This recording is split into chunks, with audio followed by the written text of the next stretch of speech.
Mic check? Can't hear me. Okay, hold on. Let's see what I got here.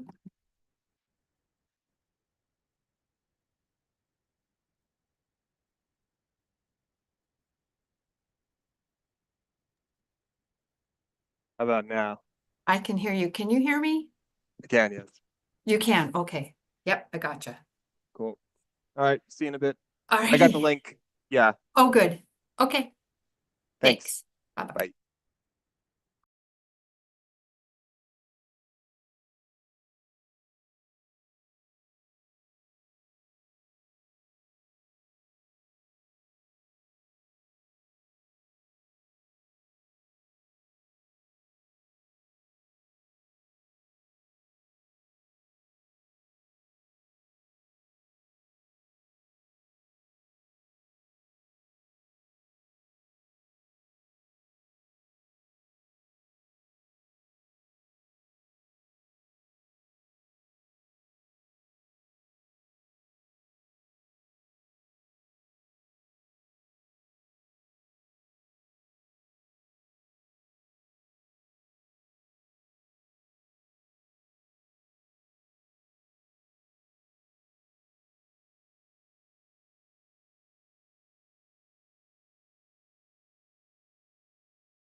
check, 1, 2, 3.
Morning, Commissioner.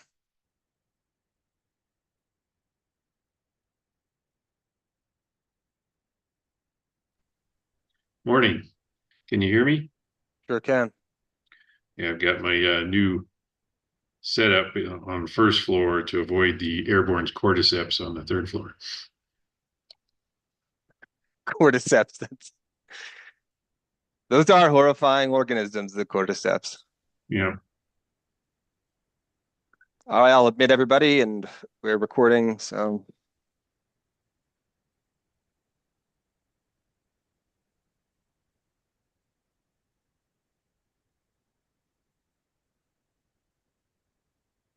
Good morning.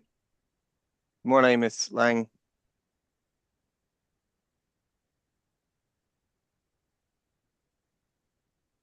Are you back at the office building? Myself and Commissioner O'Connell are both here, yes. Okay. Good morning. Just checking to make sure that everybody can hear us. Yep.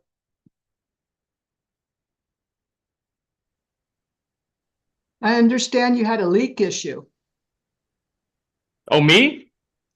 the PRC. Oh, because I had a personal one. I was like, how did you know, Sydney? My house flooded. I was like, how did you know? I should think before I talk.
Good morning, everybody. We'll get underway here. It's 9 a.m.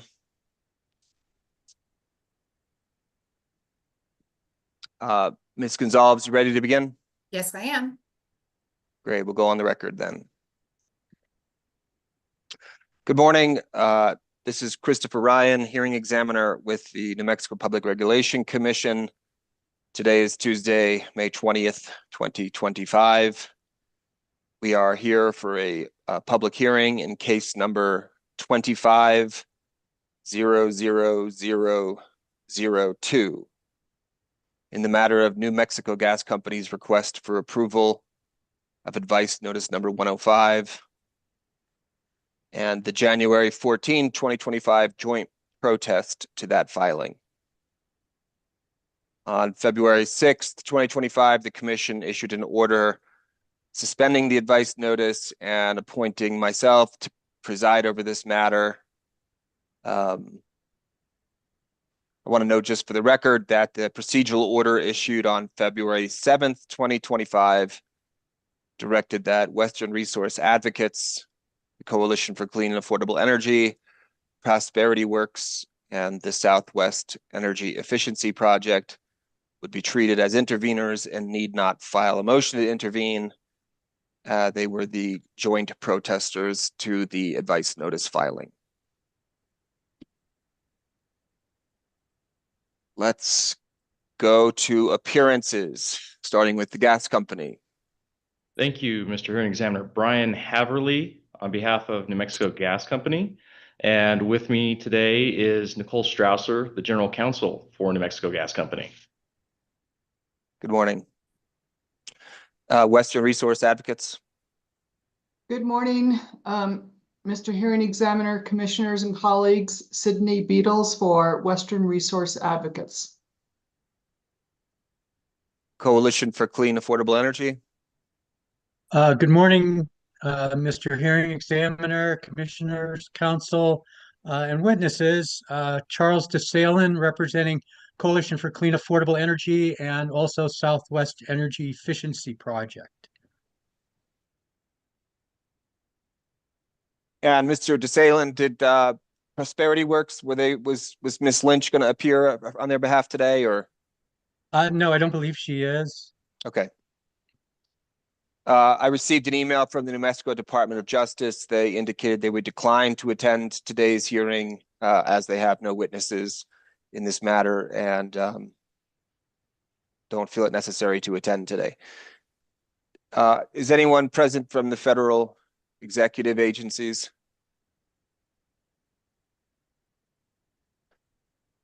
Do we know, out of curiosity, I have two people. There are some commenters who are going to comment in a moment, but Jenny DeGrief, I don't believe she is a person who would be representing the executive agencies. That's correct. That she is the Director of Engineering for New Mexico Gas Company. Okay. Okay. So she's one of your witnesses, Mr. Haverly? No, and I will make sure that she's not on. That's just an accident on our part. So we'll. Do you want me to just? Yeah. Okay. Yeah. So if she gets good. I mean, if I could, I was going to admit, I thought she might be a commenter, but if you want to just tell her to drop off or whatever, I'll just leave it alone.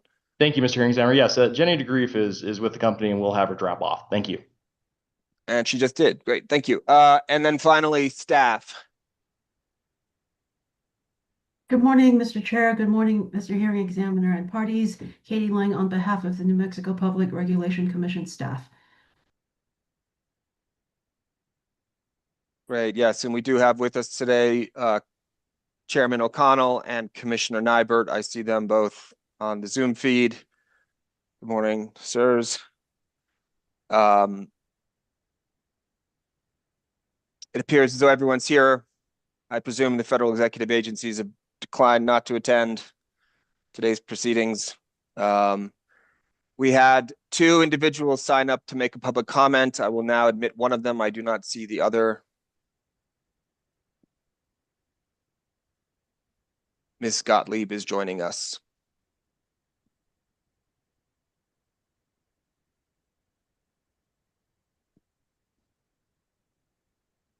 Did you want me to comment right now? Yes, please, Ms. Gottlieb, how are you? Please go ahead and offer whatever comment you wish to provide. Thank you. Thank you. Sorry.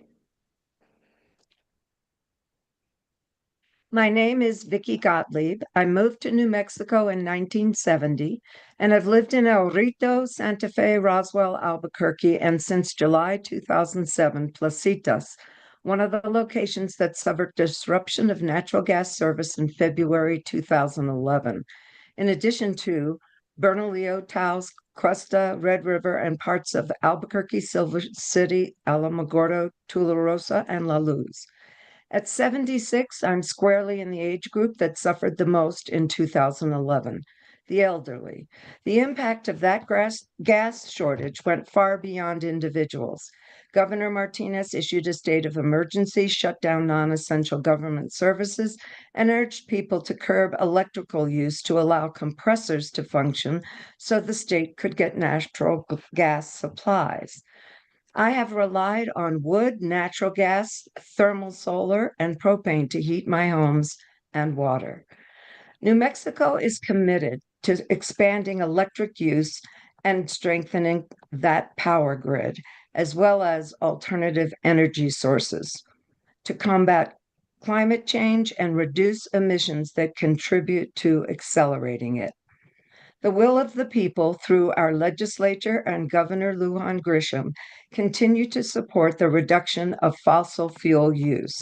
It makes no sense in today's environment and circumstances to extend use of natural gas and the proposed natural gas credits, which unfairly make existing customers pay the cost of adding new customers, support development of new subdivisions and homes based on a formula that ignores variations in energy needs and treats all areas of the state the same, are a subsidy for gas that biases developers against preferred all-electric homes, and unfairly ignore PNM's superior calculation of predicted use. Commissioners, please sunset natural gas credits. Thank you. Thank you, Ms. Gottlieb. We have another commenter, and I apologize, I will not get your name correctly, but Athena Christodoulou. You said it perfectly. Thank you. Very good. Thank you. Go ahead, ma'am.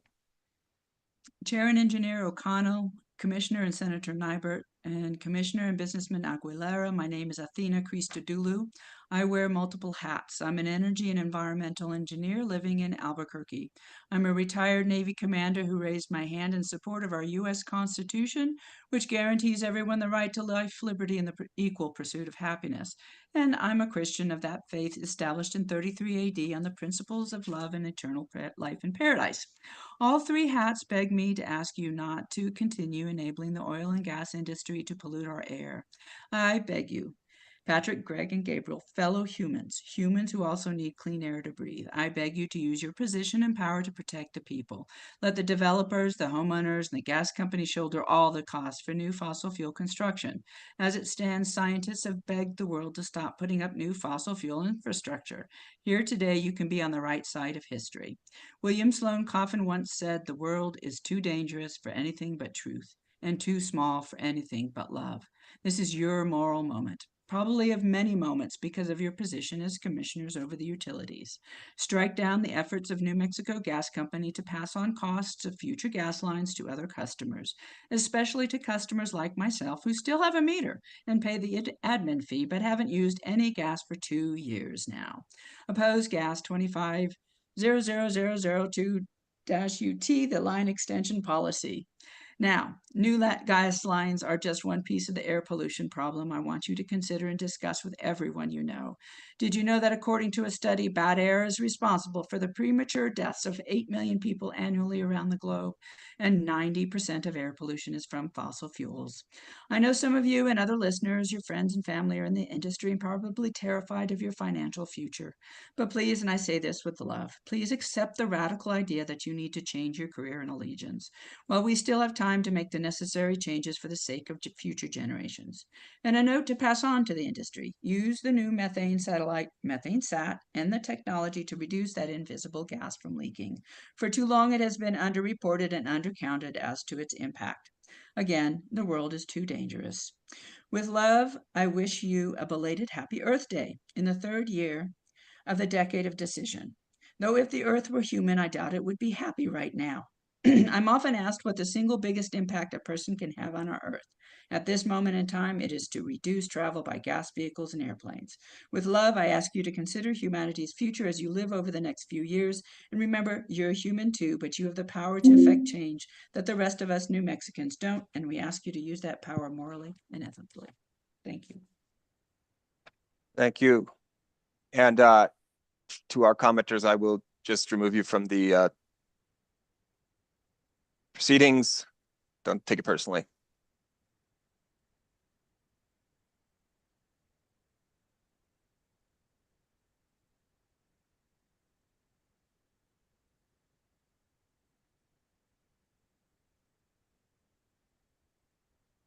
Okay, Ms. Lynch just joined us. I did see your email, Ms. Lynch, with the request to be excused today. Did you just come to describe that process or just to let us know?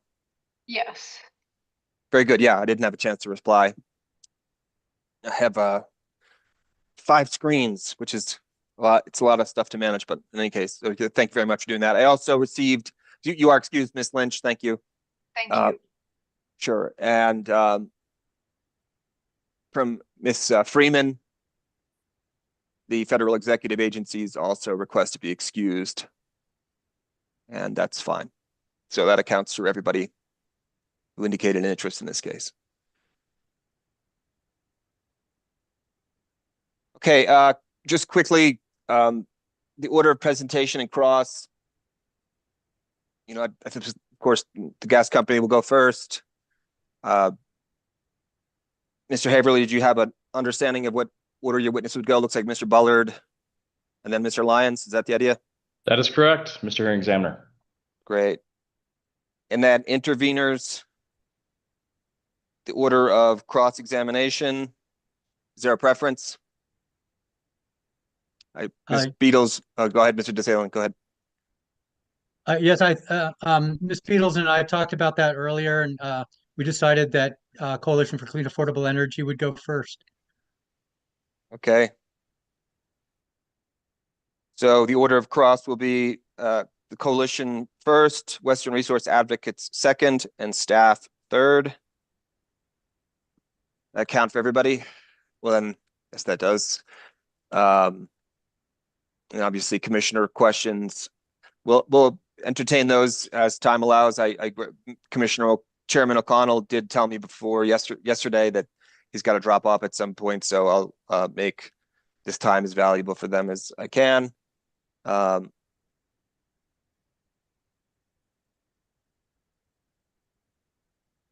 Anything other before we go to the presentation of the witnesses? What order are the parties going to submit their own witnesses, Mr. Hearing Examiner, just so that I can have my side prepped a little bit? Sure. Mr. DeSalin, Ms. Beatles, would you like to address that? Ms. Lang? Mr. Hearing Examiner, I expected that the witness order would follow the order of cross. So after the company's witnesses, then CCAE's Mr. Brandt, and next WRA's Mr. Kenny, and then staff's Mr. Zigich. That's acceptable, Mr. Haverly? Yeah, that makes total sense to me. Thank you. Thank you for asking the question. Staff is Ms. agreed. Lang? Thank you. Thank you.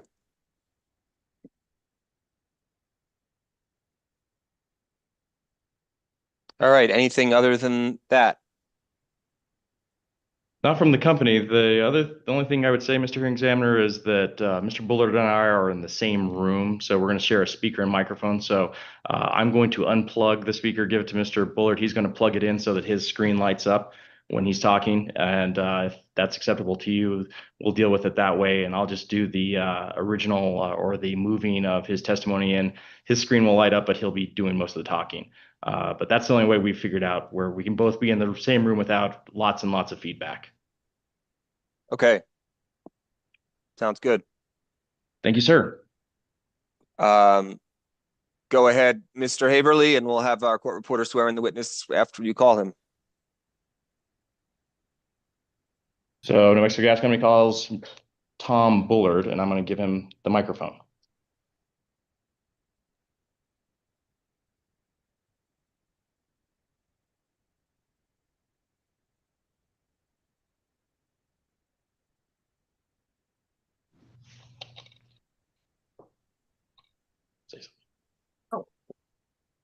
Hang on 1 second.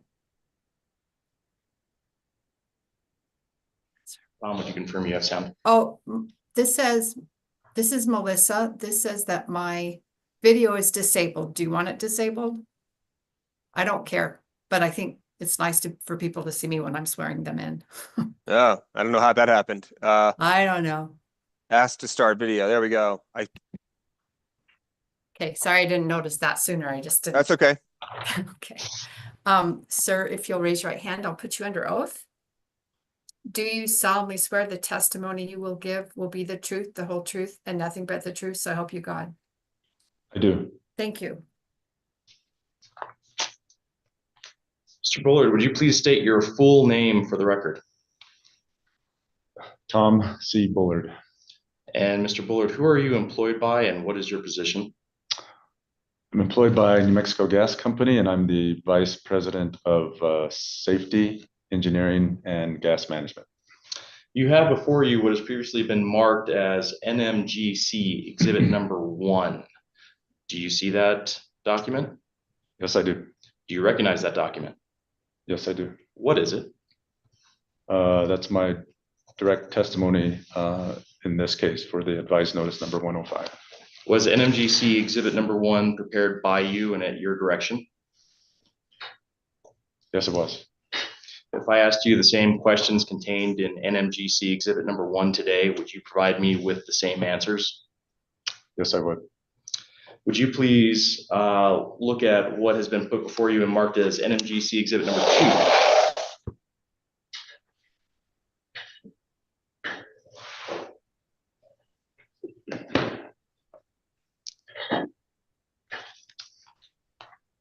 I have it. Do you recognize that document? Yes, I do. What is NMGC Exhibit Number 2?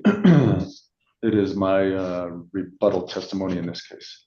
Was NMGC Exhibit Number 2 prepared by you and at your direction? Yes, it was. If I asked you the same questions as contained in NMGC Exhibit Number 2 today, would you provide the same answers? Yes, I would. Mr. Hearing Examiner, New Mexico Gas Company moves for the admission of NMGC Exhibit Number 1 and NMGC Exhibit Number 2. Are there any objections to these exhibits? I hear none. The NM Gas Company's exhibits 1 and 2 are admitted. Thank you, Mr. Hearing Examiner. With that, I pass the witness for examination. Commissioners O'Connell or Nybert, are there any questions you'd like to ask the witness at this time? Just to respect your time and time demands upon you. Well, I do have one kind of broad question, and I think Mr. Bullard might be the right witness to ask. But so I can go ahead or wait till after you're done. No, please go ahead.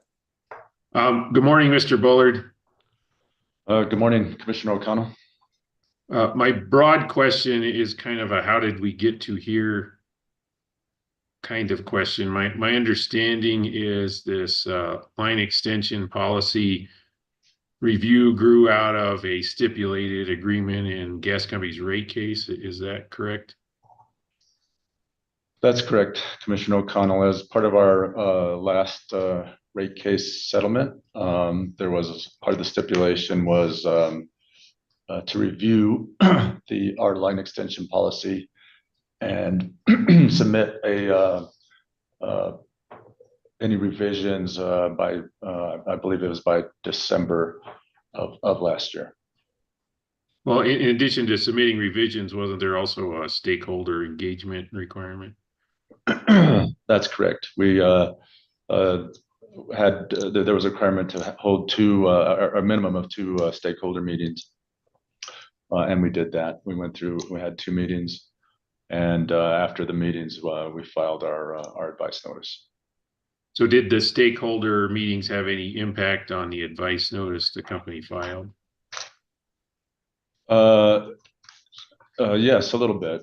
During the stakeholder meetings, we'd heard that you know, as part of our previous line extension policy, we were providing a little bit less credit for a developed lot, and we had heard during the stakeholder meetings from staff that didn't understand the reason for having that. That there was a belief that folks want gas, especially people on propane, and would connect, and there was no need to have a lower credit for developed lots. So we took that into account. There was also suggestions that we should eliminate our line extension credits altogether, but without a lot of data or analysis or any data or analysis to support that. So we did not take that comment into account in our filed notice. And then, thank you. One of the other issues that I'm struggling with here is does the company view these line extension credits as an incentive for people to sign up for gas service, or is it a financing question of collecting money up front from a smaller group of customers that's eventually going to be collected from all? So, I mean, which of those two is the primary purpose for charging a line credit, or awarding a line credit, sorry? Well, the primary purpose is that, you know, according to the rule, we should be providing line extensions as long as it's economically feasible, and we're able to provide credits in the amount that's recoverable, so long as it's not borne by our existing ratepayers.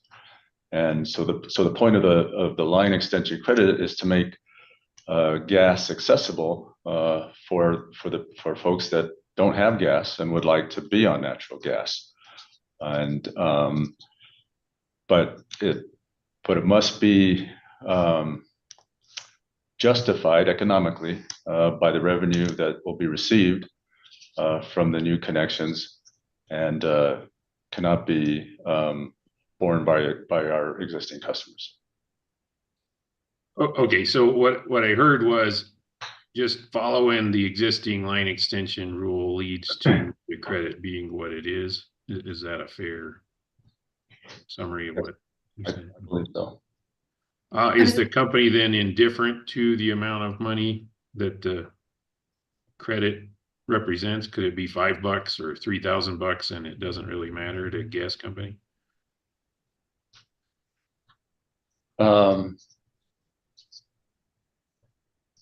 Well, we feel it should be fair to both new customers and existing customers. I mean, from the company's point of view, in order to, you know, meet what the law says about regulating utilities, that rates should be just and reasonable and provide reasonable opportunity for return. Is the company indifferent to how large or small the line credit is? I think that would be fair. Okay, and then final question, and hearing examiner Ryan, just, I don't know, I'm gonna have to drop off around 10:30 or 11, and so something I'd like to examine with all the parties is, Mr. Bullard, do you believe that everybody received the benefit of the bargain from that rate case stipulated agreement? I mean, in this instance, this agreement to have a stakeholder process before filing a new line extension policy, from gas company's point of view, did gas company and its counterparties in the stipulation receive the benefit of the bargain of that item? Yes, I believe so. Thank you. No further questions, Mr. Hearing Examiner.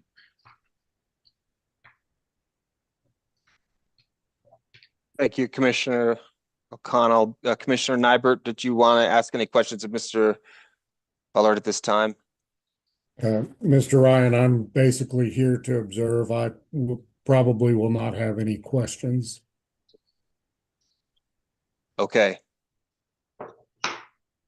I'm just trying to, thank you very much, Commissioner Nybert. I wanted to just ask one follow-up question since we got onto the subject, and I'm just trying to find my place in the administrative code. So if you just give me 2 seconds.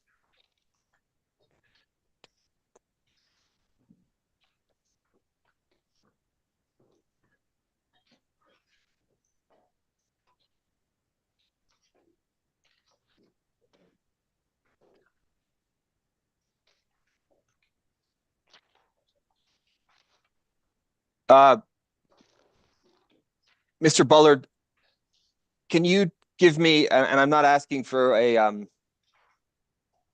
legal interpretation of the line extension provision in the administrative code at 1710 650 10G. But just what is your understanding, sir, of the purpose of that, and what is, from the company's perspective, that intended to achieve? And I presume you're familiar with the language, so I won't read it for the benefit of our court reporter. Yes, Mr. Hearing Examiner. It is my interpretation that we're being asked to ensure that we have a plan to extend gas lines and service lines for those customers who would like to have gas service that are not currently being served, and that the plan shall be such that customers will pay for any of the part that is in excess of what will be recovered in their rates. And so that the excess is not borne by our existing customers. And then, do you know, just as a pure matter of fact, how long this particular provision has existed? Like, how long has the company had this obligation, and how long have you all submitted a plan like the one that's included with the advice notice that's precipitated this case? Since the company's existence.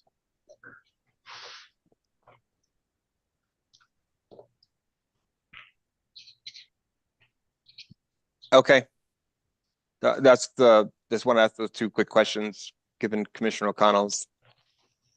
Mr. DeSalen. Yes, thank you, Mr. Hearing Examiner. Good morning, Mr. Bullard. Good morning, Mr. DeSalen. My name is Charles DeSalen, and I'm representing Coalition for Clean Affordable Energy and Southwest Energy Efficiency Project in this proceeding. And I have just a few questions for you, shouldn't take too long. But first of all, I want to ask you a little bit about the line extension credits that New Mexico Gas Company is proposing. And I want to make sure I understand how these line extension credits would work.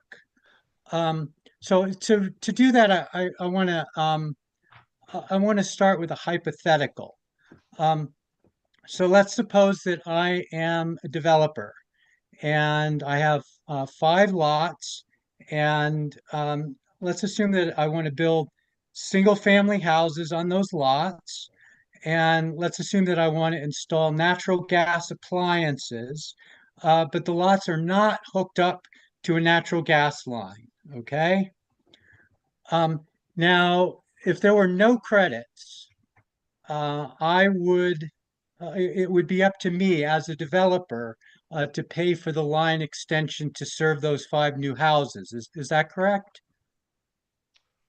That's correct, if there were no credits.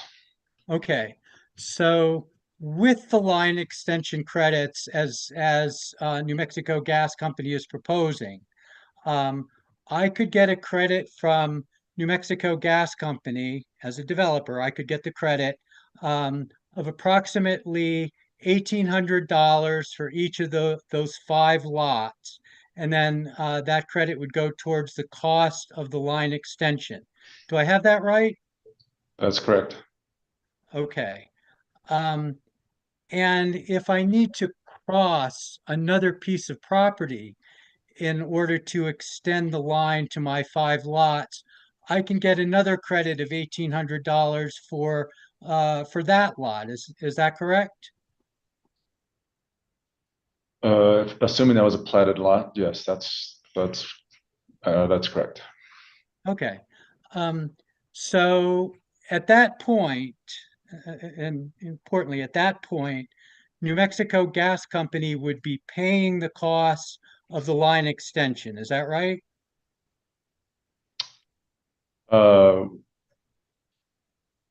We would not necessarily. We'd be paying the credits. The line extension may very well be more than the credits, so the developer would pay for the difference. Okay. I appreciate that distinction. But then in the next rate case, New Mexico Gas Company would include the line extension credit costs as part of its rate base. Is that correct? That's correct. Okay, and at that point, the cost of the line extension credit would be passed on to all of New Mexico Gas Company's existing customers. Is that correct? It would be part of the revenue requirement, yes. And depending on the time of the rate case and how quickly the lots develop, it could very well be likely that those developed lots or the customers or the new houses on those lots would be covering that revenue requirement. But yes, that revenue requirement is spread out across the rate base. Okay. And as I understand it, New Mexico Gas Company files a rate case approximately every 2 years. Is that correct? That's correct. Okay. So as I understand your testimony, New Mexico Gas Company maintains that the existing customers will eventually be compensated for these line extension expenses with lower overall gas rates. Is that correct? They will be compensated by spreading the revenue requirements over a larger customer base. Right, and that would result in lower gas rates, according to New Mexico Gas Company, right? Lower rates versus fewer, not having the additional customers. Okay, so it would be a lower rate per customer. Yes. Okay. So essentially, in your view, the existing customers would be making an investment by paying the upfront line extension costs or a portion of them, and then receiving a return on that investment in lower rates. Would you agree with that? No, I wouldn't characterize it as an investment. It's the customers are receiving a service for their rates.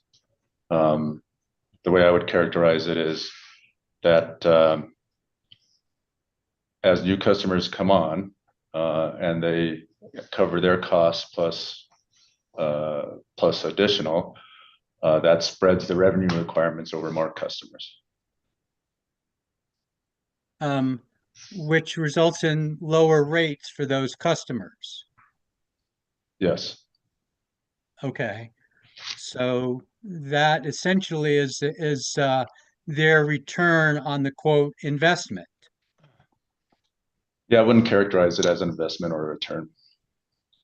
That's just not the way I would characterize it. Okay, but it's essentially the same thing, isn't it? That's not the way I would characterize it.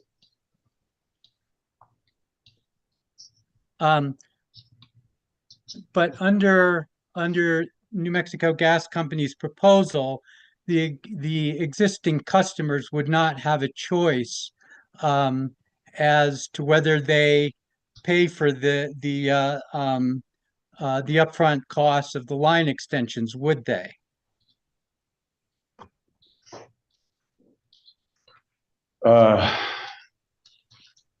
It would be the same as any other capital investments made by the company, treated the same way in any rate case, subject to scrutiny by and review by interveners and the commission. But again, it would not be the choice of the existing customer, would it? It'd be the same as any other investment in the system. I'm not asking you whether it would be the same. I'm asking you whether the existing customers would have a choice in the matter. Similar to they don't necessarily have a choice, and when we invest in system reliability and system improvements, it would be similar to that. But they would be subject to the same scrutiny by the commission. Okay. Then under, let's see.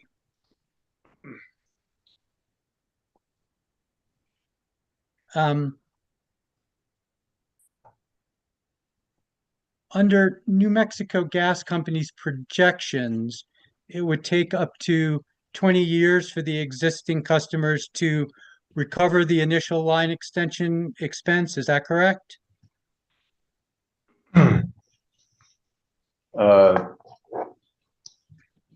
No, I'm not sure that's correct, but that's probably a better question for Mr. Lyons.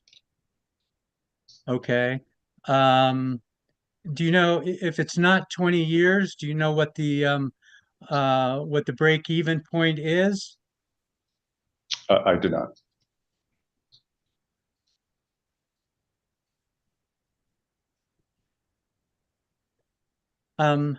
So in order for a customer to recover the line extension expense, the customer would need to remain in New Mexico Gas Company's service territory for that, whatever that break-even period is. Is that correct?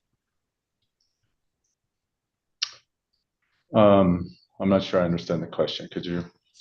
So if an existing customer who paid for the upfront expense of the line extension moves out of the New Mexico Gas Company's service territory, it would never have the opportunity to recover the initial cost, would it?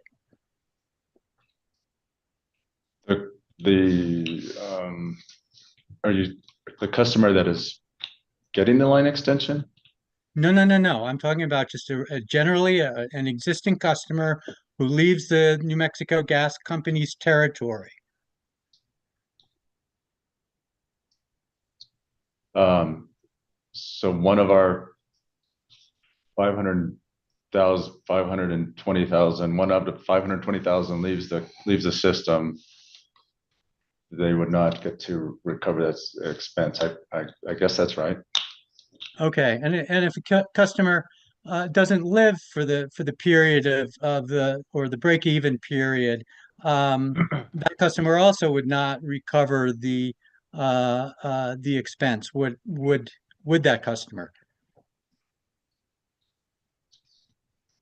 If that customer didn't live for the break-even period, I guess that's right.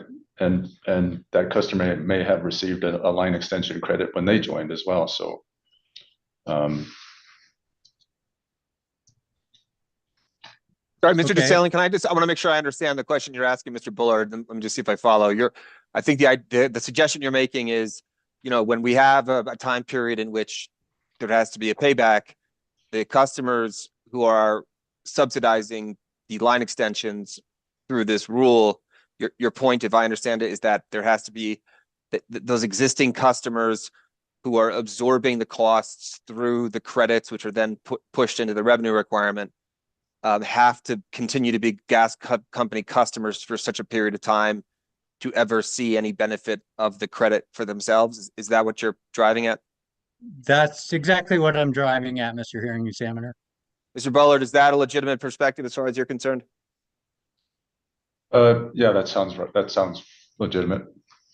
Do you agree with it, though, is my point, in terms of, I understand what Mr. DeSalin's asking, but I mean, I'm just curious if you, what is your response to the claim? Well, look, there's this unfairness worked because this presumes that customers will exist on the system for so long. You mentioned a moment ago, you said, well, the customer who came temporarily might be seeing lower costs because they themselves receive the benefits of credits. I just can give you the opportunity to respond to the point Mr. DeSalin's trying to make.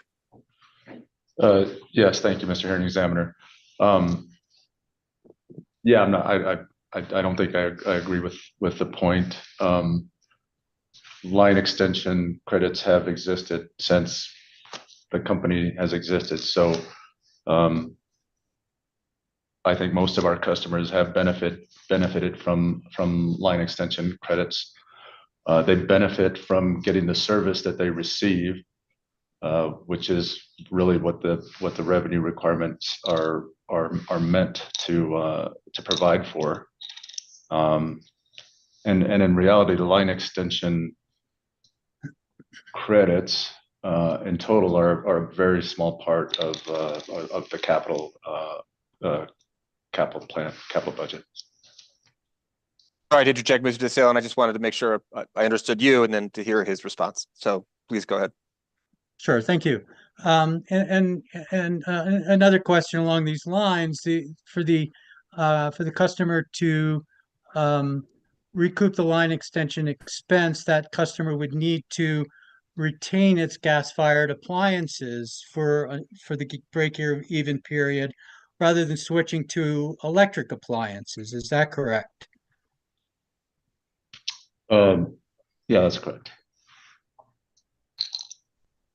Okay, and for the customer to recoup the line extension expense, New Mexico Gas Company's projections of future gas usage would need to be borne out. Would you agree with that?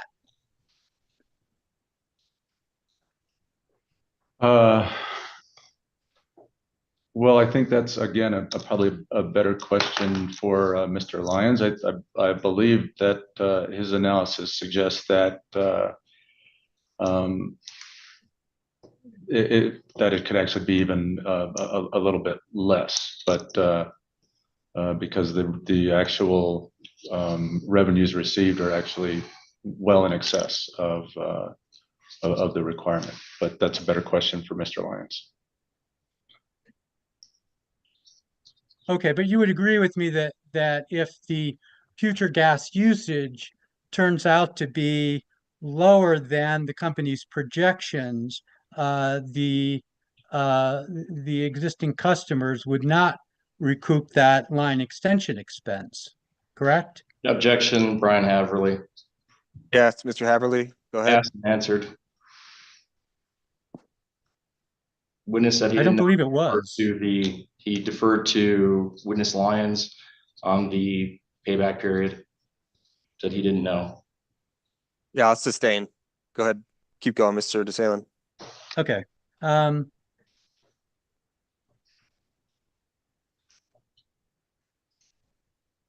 As I understand it, the company's projections do not take into consideration federal and state tax incentives for installing heat pumps and heat pump water heaters. Is that correct? No, I'm not. I don't think that's correct. Again, probably a good question for Mr. Lyons for more detail, but I believe the way our econometric forecast works, it takes into account the 10-year weather normalized usage, and also looks at trends and over time and how usage is changing, and forecast that out. And so as it does take into account policies that get implemented, and it works that into the forecast into the future. And I think Mr. Lyons can probably give you more detail around that. Okay.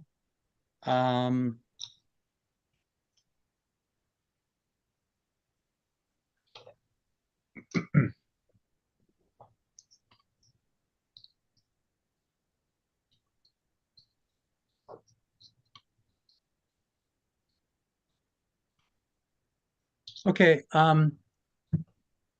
in your testimony, you propose to more accurately reflect the cost of the line extension. And one of the ways that you do that is by including transmission revenues in the revenue credit calculation. Is that correct? I would ask that the witness be directed to his testimony. Thank you, sir. Well, let's see. One place that it's mentioned is on page 10, beginning on line 12. And that's page 10 of the direct testimony, which I believe is NMGC Exhibit 1. Yes, I'm there. Okay, and I think you state on line 14 that including transmission revenues better reflects the cost of the line extension. Do you see that? Yes. Okay, now in determining the cost of line extension, you did not include any estimate or analysis of the costs that would result from greenhouse gas emissions, did you? No, I did not. I don't believe that's a requirement of the rule. Okay. Hold on 1 second. I forgot to plug in something really important. And I don't want to lose you. Hold on. Can't believe I did that. I'm sorry. I'm good. Okay, no problem. Okay, and just a couple more questions. Do you agree that natural gas is 80% or more methane? Yes, I do. And methane is a greenhouse gas? Yes, it is. And do you agree that propane is not a greenhouse gas? I'm not sure of that. Okay. Thank you very much, Mr. Bullard. I have no further questions. Ms. Beatles. Thank you. Good morning, Mr. Bullard. We've met on Zoom before, right? Maybe even in person. Yes. Good morning, Ms. Beatles. As you know, Wait, sorry, Ms. Beatles, stop. I see Ms. Gonzalez having some issue. I can't hear you, Ms. Gonzalez. It appears you're muted. Can you hear me now? Yes. So I thought I was okay and the computer just died, so I restarted it. I'm not sure what I missed or if you guys noticed that I was. Yeah, no, that's fine. Let's just give Ms. Gonzalez, would you like a little break to fix your machines and stuff? No, I think I'm fixed, but do you want me Okay, so to did- tell when- you the last question and answer I had? Or I don't know if Did you you hear noticed- any, did you get from, we stopped with Mr. DeSalen and then I turned to Ms. Beatles. Did you get any of what Ms. No. Beatles? No? Did No, you get I the end of Ms. actually, I got nothing of Miss Beatles, and I'm sorry I was not even on the screen to do that. So I got the last question I have was now in determining the cost of line extension, you did not include any estimate or analysis of the costs that would result from greenhouse gas emissions. Did you answer? No, I did not. I don't believe that that's a requirement of the rule. I don't know what was after that. All right, so let's go back, Mr. DeSalen. I think that means we cut off right when you were sort of concluding. Do you want to ask the questions you asked again? And you're muted, Mr. DeSalen.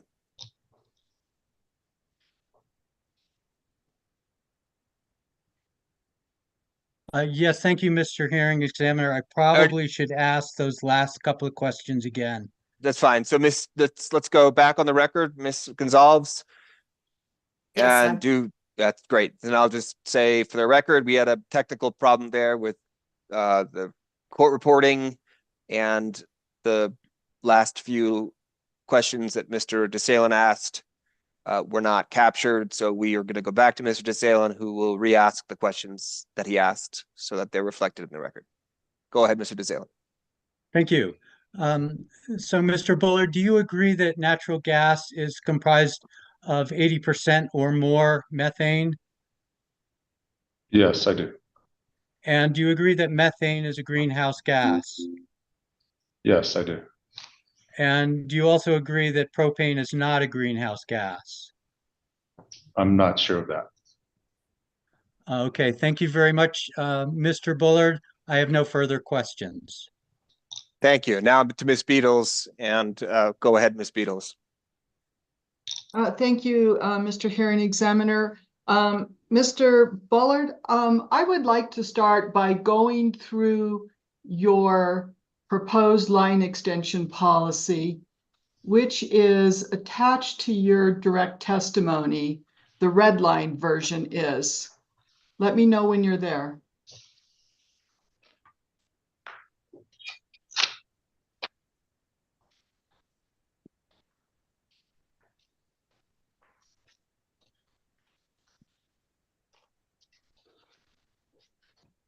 I'm there.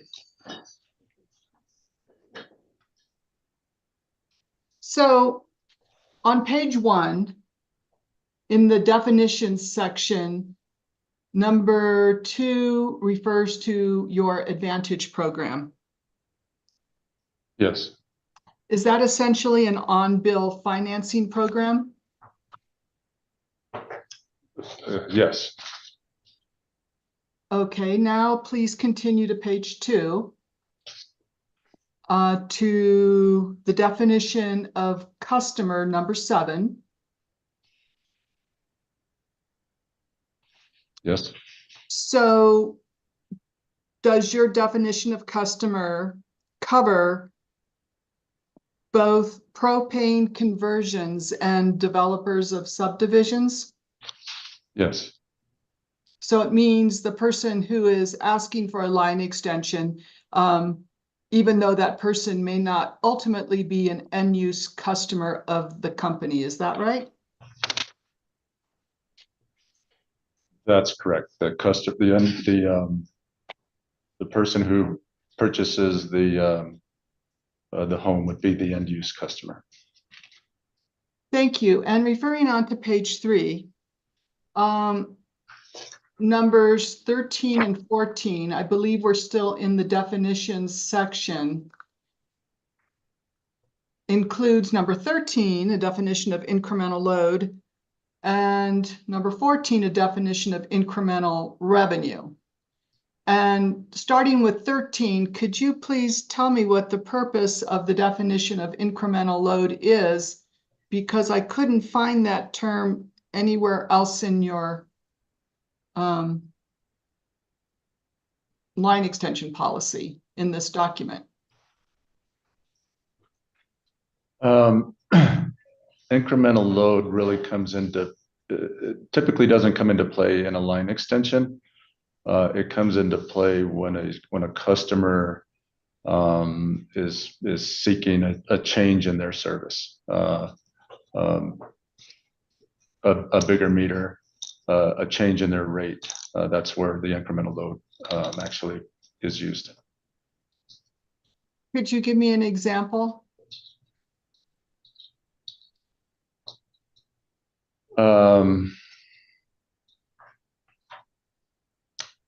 An example might be a commercial customer that is at a rate 54 and is claiming to will be increasing their throughput and will want to go believes they should be at a rate 56 and needs a larger meter.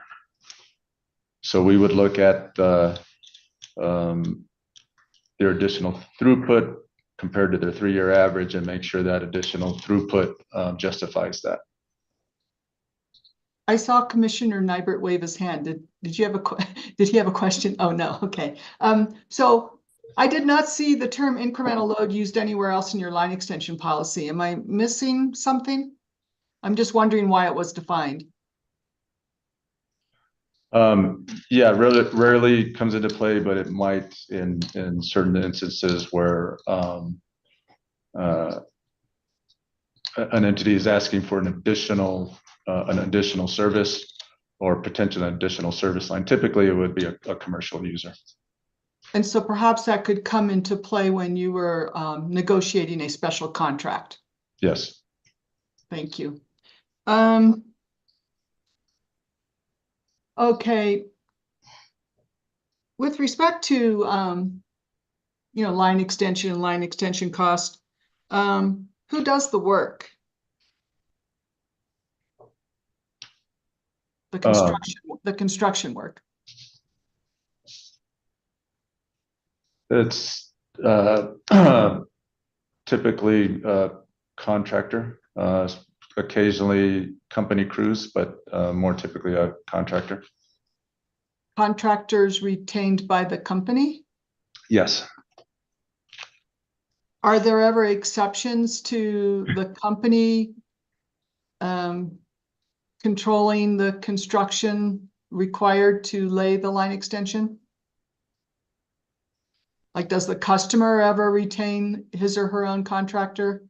No. Occasionally the customer will provide a trench. We'll allow the customer to provide the trench, but it's always under company control to lay the line.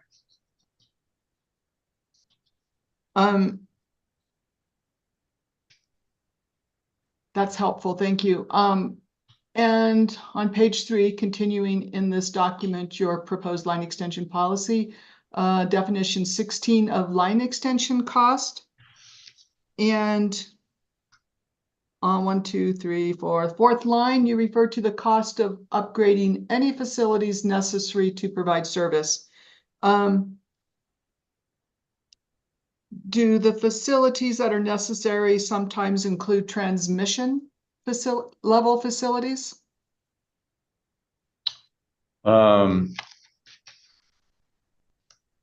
It could. I can't think of any in recent memory that have required, but I mean it has the potential. And how do you classify transmission level facilities? Like, what makes the difference? Is there some line size that then triggers the characterization of transmission? Do you understand my question? Like, what is a transmission level investment and what is a distribution level? It is actually determined by code. By PHMSA code, and it has to do with where you're taking gas from and to, and pressures and the associated stress. So not to get too technical, if a pipeline operates above 20% of its yield strength, that's a transmission line. And for our systems, it tends to be the larger diameter, higher pressure lines that will bring gas from an interstate pipeline to a distribution center. And you say the larger pressure pipeline, I'm sorry, the larger diameter pipeline. What, can you give me a number?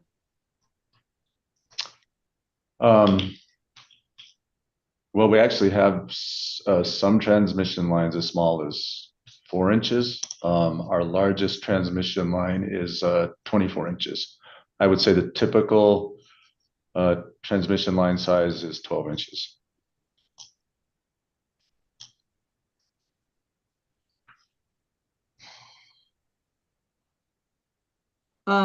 Okay. Referring next to your definition of line extension credit, I'm going to read it. Number 17 means a credit a customer may be eligible for, the amount of which is related to the current and possible future gas usage resulting from the relevant line extension. And I am asking you what insertion of the word relevant means in that context.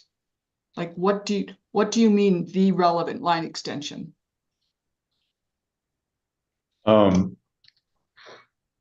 that's not a red line. It's been there for a long time, and the way we interpret that is to mean that it's this line extension, the line extension that that customer is asking for. Because you are proposing a generic or formulaic approach to your line extension credit, as opposed to examining the expected usage for the particular customers at the particular location. Is that right?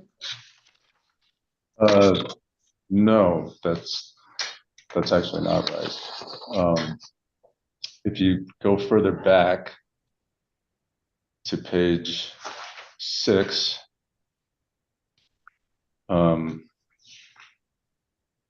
you'll see that so the line extension credit, as you're aware, is made up of can be either or both a revenue credit and a lot credit. The revenue credit is typically based on usage, an estimated usage. I will say revenue credits occur less often than lot credits, but if we have a customer's, if we know the customer's size of house, their appliances, where they're located, we will estimate their usage, and also take into account where they are in the state, north, central, or southern part of the state. And that's more typically how the revenue credits are calculated. We'll use the average if we don't have that information. But more often than not, the revenue credit portion of a line extension is based on estimated usage. The lot credit, however, is when we don't have that information, then it's based on the average. Can I ask just a follow-up question to just orient myself to all this, Mr. Bullard? The reason that the company does this, there's several comments in this case. Apart from the 2 individuals who showed up today, there were some written comments, and the basic tenor of those was, the cost of joining the gas system would have been too expensive for me, but the line credits existed, and that's what made this feasible. Is that the point? That's sort of the point of all of this, which is to allow customers to basically receive cost savings up front in order to make the project possible for them? Is that what this thing has always been about? Yes, it's to help those who would like gas reduce the cost, but only to the extent that the revenue that we anticipate justifies it. So as long as we'll take into account the revenue they're going to generate, and potentially the lot next to them, if there's a vacant lot, because we know that there's a connection there, we'll take into account that revenue, and so we'll give them a credit to help offset their costs, but only to the extent that that is justified by the anticipated revenue. And you were talking about lots there, but I mean, this would also, if I recall, there was maybe one commenter, I think, and I don't think I'm making this up, but it was a propane customer who switched over. It'd be the same basic calculation. You'd figure out, even if they're just transferring over from propane, you're going to gas, and this is what we can expect your usage. And so to the extent to which you're entitled to a credit, you get this much. So the propane user, we would know, we would have a lot of information to estimate their usage. So we would actually look at their appliances. We would look at the size of the home. We'd actually ask them for their propane usage and make an estimate based on their propane usage as well, or actually compare that to what we'd estimate off of their appliances. Okay, but it's the same basic structure, whether we're talking about a lot or somebody who has already a house on the lot and is trying to figure out a way to go to gas rather than have propane. It's the same basic mechanism that you apply. Yes, but just to be clear, it's the same basic mechanism. If there's an existing home on the lot, it's different. It's slightly different if it's a vacant lot. For lot credit, vacant lot, we would estimate based on the average system usage, because we don't have information for what will be built there. Okay, sorry I just want to make sure I understood Ms. Beatles, so that's why I went there. Go ahead. That's fine. It's helpful, Mr. Hearing Examiner. So what percentage of your line extensions are for propane conversions? I don't have that number exactly. I can tell you 6% of our new customers are propane conversions. But that's not one-to-one with percentage of line extensions, because we get new customers that don't require a line extension. So I can tell you 6% of our new customers are propane conversions. I can't tell you with certainty how that equates to percentage of line extensions. But as an example, if half of our customers don't require half of our new customers don't require a line extension and half do, then that would be 12% would be propane conversions, but that's just a hypothetical. Well, isn't it correct that only approximately 6% of your line extension credits are provided to customers converting from gas to propane?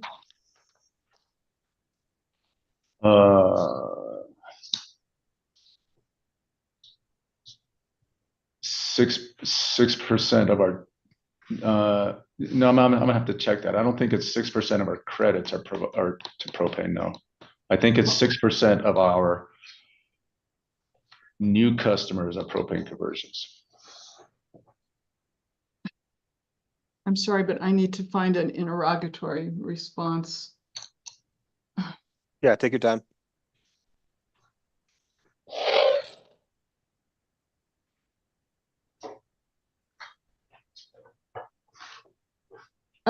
Could you please,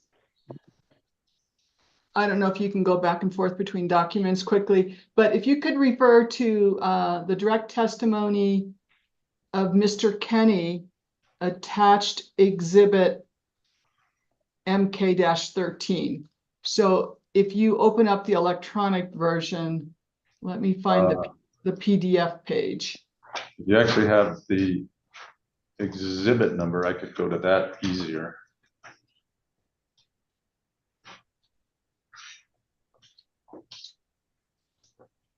Okay, it's MK-13, and it looks like it reflects what you may have just testified, but I want to confirm that. And Ms. Beatles, can you please tell me the PDF page, because I'm working in a digital environment with the Dropbox. 71. Of 100? Yes. Thank you.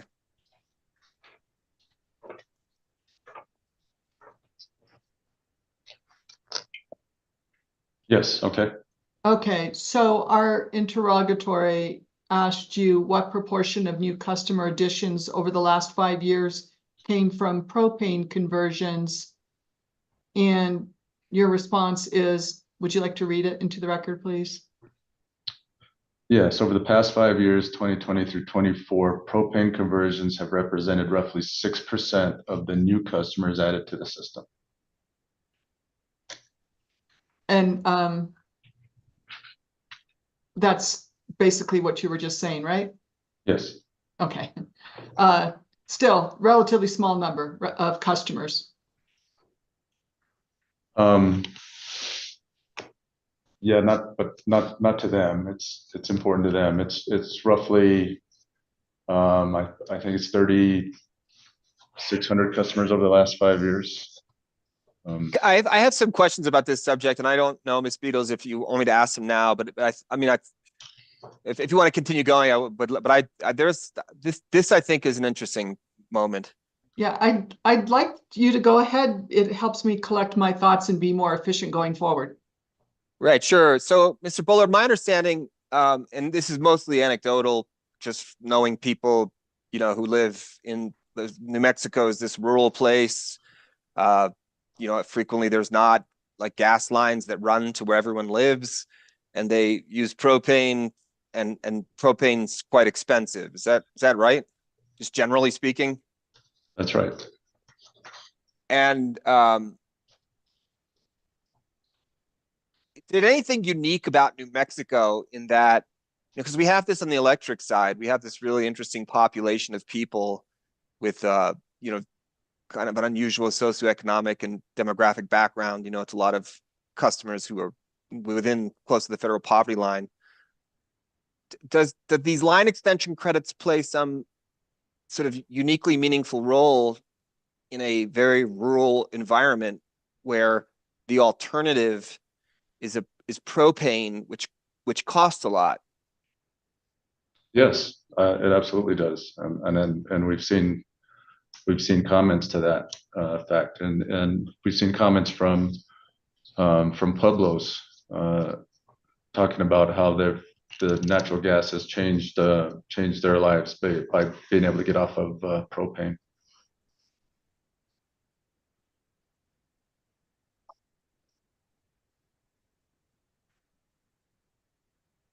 And then are you, I mean, as far as the actual, when you compare your work with other companies, do you have any basis to say that the line extension policy has unique significance to New Mexico Gas Company, given what you've just told me in the last sentence? I mean, I mean, assuming you're not the only gas company that does this, and do you do this because it's uniquely important to the population you serve? Well, yeah, we believe it is important to the population we serve. We believe in general, the population we serve is you know, lower economic status, and it is difficult for a lot of people to connect because due to the cost up front. And so if we're able to provide credits that are, you know, justified by the revenue, it certainly helps those the lower income customers. Okay, that was all, Ms. Beals. I just wanted to follow up on that. So go ahead. Okay. So Mr. Bullard, before you extend pipeline in the service area of an electric distribution cooperative, do you consult with the co-op?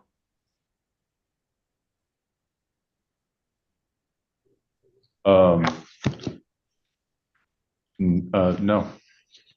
Do you consider whether the customers may have electrification alternatives? Well, typically the customers are served by electric. They're typically electric. Well, at least for the conversions, they're electric and propane. So I would assume they know they have electric alternatives, and they're looking to move from propane to natural gas. For those customers where it's lots, subdivisions, they're obviously running electric and gas, and so there's opportunity for both. Mhm. So you just said you assume you know that the customers know that they have electric alternatives. Do you consult with the customers, or does a company representative talk to them about that? No. Mhm. Okay. I'm gonna give you a little bit of a scenario. I think it's the Highway 84 that goes to Taos. And if you're, if you have a main line that's going north along the highway, and you turn right towards Penasco, I don't know what the name of the road is, but then you turn right again on a dirt road, and there is a dead end, and the house, let's just say there's 6 houses along that dirt road with a dead end, and the last house wants to convert from propane to gas. Does that person also get a credit for each of the other 5 lots along the road? Yes. So tell me, between lot and revenue credits, what does the requesting customer get? And what does that requesting customer get for each of the past lots? Did you follow that? I'm sorry if you didn't. I can. Yes, I think I did. Okay.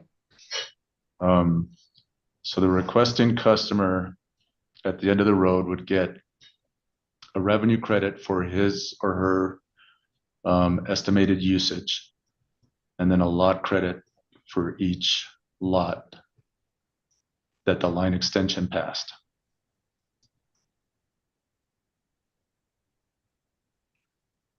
Okay, and the lot credit would be under your proposed policy 5 times the expected revenues? Yes, that's correct. And I know you agreed to an adjustment based on staff's recommendation, so that's why I'm a little reluctant to throw out the number $1,814, but what would that amount, the lot credit, be adjusted now with staff's position? Yeah, I'm not sure of that off the top of my head.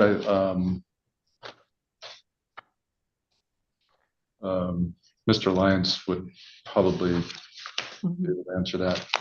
Okay. And can I ask clarification thank you, Ms. Beadle, it's a very helpful hypothetical to offer. I mean, I just want to make sure I understand the gas company's position on this. The reason you would give that last home, and I'm not sure if we'd have to make some distinction between home or lot or whatever,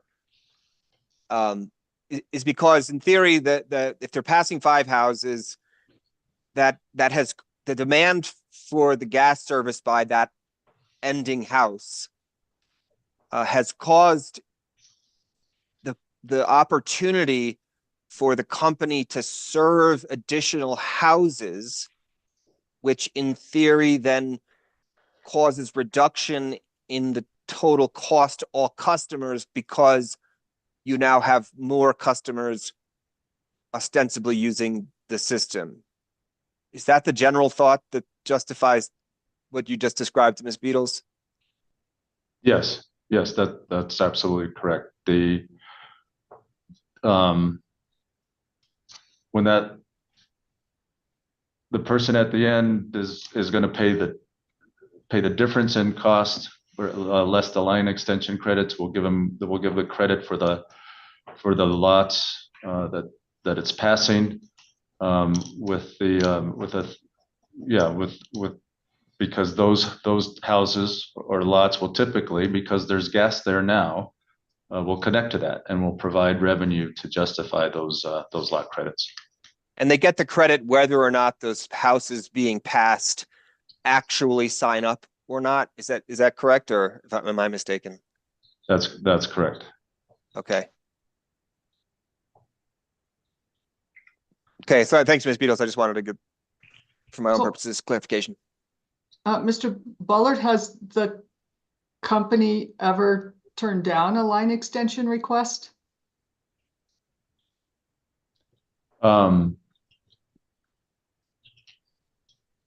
We have never turned down a line extension request. Customers have turned down line extension because of the cost is too much. Even with the credits, there's been some cases where a customer will say, well, even with the credits I'm receiving, I can't afford to pay that difference. So no, we would never turn down a line extension request that's in our service territory. But sometimes the cost to the customer is just too much for the customer to bear. Mhm. And let me ask this final other question too, like really quickly. So is the company's position that if, and it's interesting, we're talking about cost causation at some basic level, right? And how do we think about cost causation? And it sounds like, Mr. Bullard, the company's position on some level is that when you cause service to be extended, there is in fact, at that point, when you're the multiple house scenario, like the one we just discussed, savings that the cost causer is generating. And so is it the company's position that not giving the cost causing person the savings they've generated would be somehow inequitable? Do you understand that question? I'm sorry, I didn't. Well, so in other words, like, if let's assume we didn't have the credit for the guy at the end of the road didn't get the 4 additional houses that they passed, or 5, or whatever the number was that we settled on. It sounds like in some ways the company's thought about this is, well, look, they generate savings in the long run, and a customer who causes service, which will then generate revenue, if you were to withhold the savings from the customer causing that, then in fact you would be taking something from them. Is that a correct understanding of that circumstance? I think that's a fair way to put it. Because as the system expands, costs in theory go down. And I understand we can debate that, but ostensibly, if the cost causer is also simultaneously generating cost reductions in the form of, increased sales, which then reduce to overall savings, it would seem like in some ways not giving them the credit would be somehow problematic. That's just what I'm thinking as I'm listening to you talk with Ms. Beatles. So yeah, I think that's fair. Go ahead, Ms. Beatles.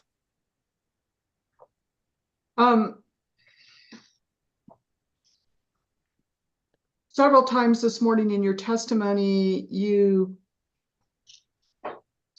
referred to the company's credits being justified by the revenue that is expected, or that the line extension is justified if it generates savings in the long run.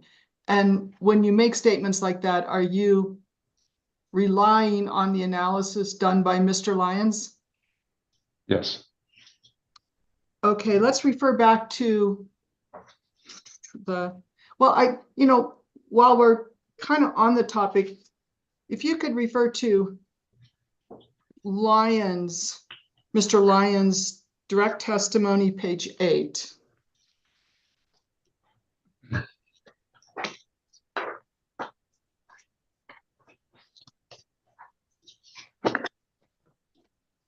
Referring to figure 1, I understand that is the sample of actual recent line extension projects that you provided, Mr. Lyons. Is that right? That's correct. So this is PDF page 10 of 25, figure 1, sample of recent line extension projects. Yes. So let's just start with the first one, Rancho Santa Teresa. So the number of customers is 307. Does that indicate that the developer received the equivalent of 307 lot credits towards the total project cost? Yes.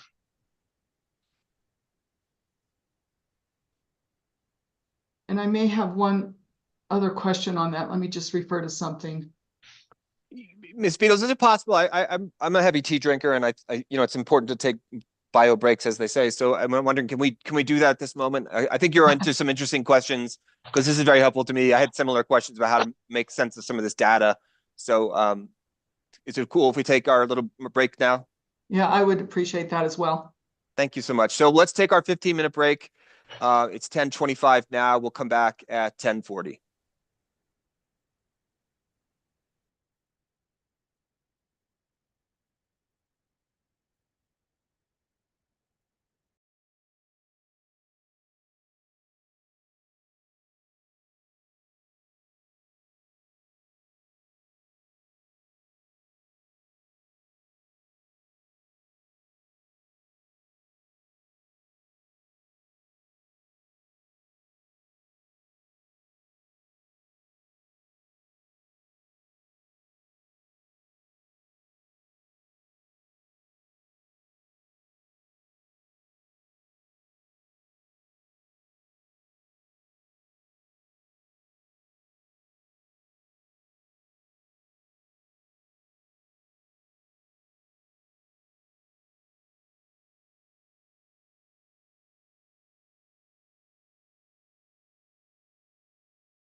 We're just waiting for Ms. Beatles. And I'm there she here. is. I'm here. Okay, very good. Hello, everybody. Go back on the record, Ms. Gonzalez. And please continue your questioning, Ms. Beatles. Thank you. Thank you, Mr. Hearing Examiner, and I don't know that my questions are going to be as probative as you are expecting, so feel free to interrupt me. But we were looking at Mr. Lyons' testimony, figure 1, the sample of recent line extension projects. Yes. And referring to Rancho Santa Teresa, I believe you testified before break that the developer would have received a lot credit for each of the 307 lots. Is that right? That's correct. And this table or figure also shows the project cost for that subdivision, Rancho Santa Teresa.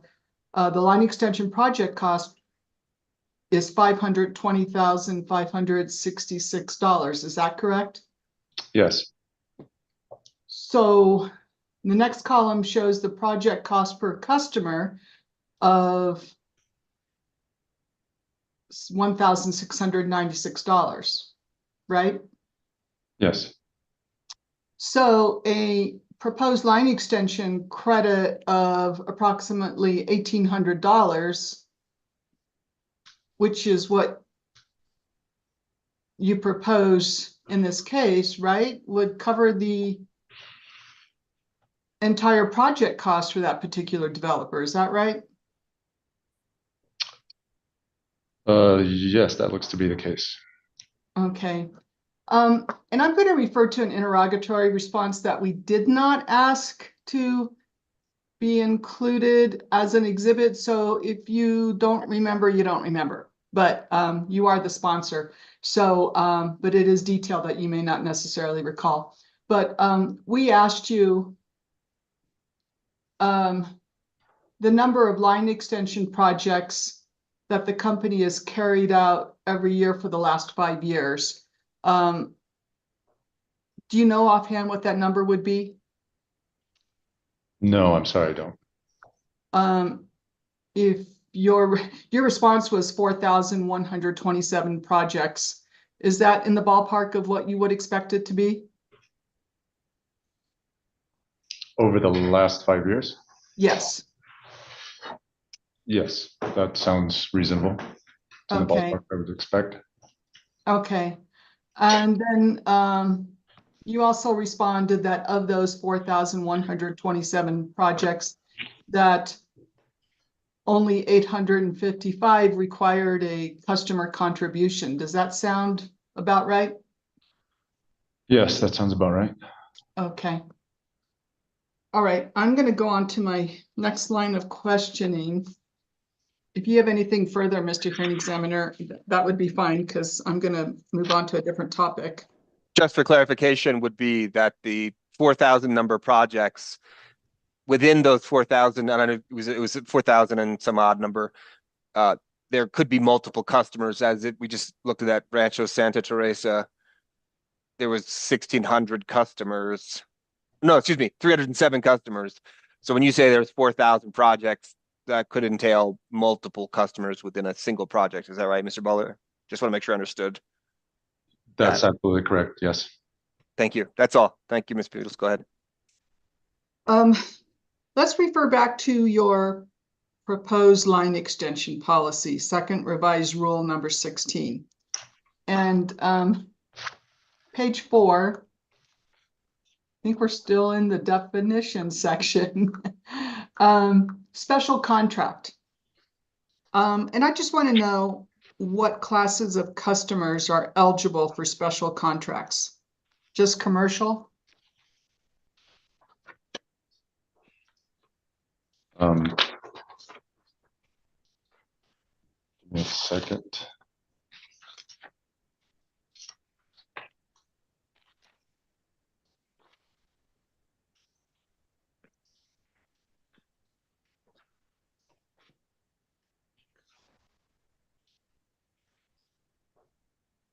Um,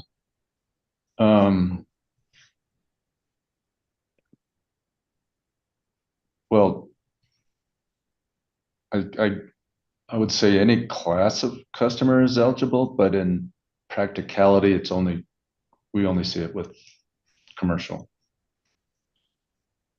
I've never seen a residential customer ask for a special contract because they just don't meet the characteristics. Everyone is concerned about data center load these days. Do you ever get inquiries from data centers? I mean, do you provide gas service to heat or run other facilities at a potential data center facility?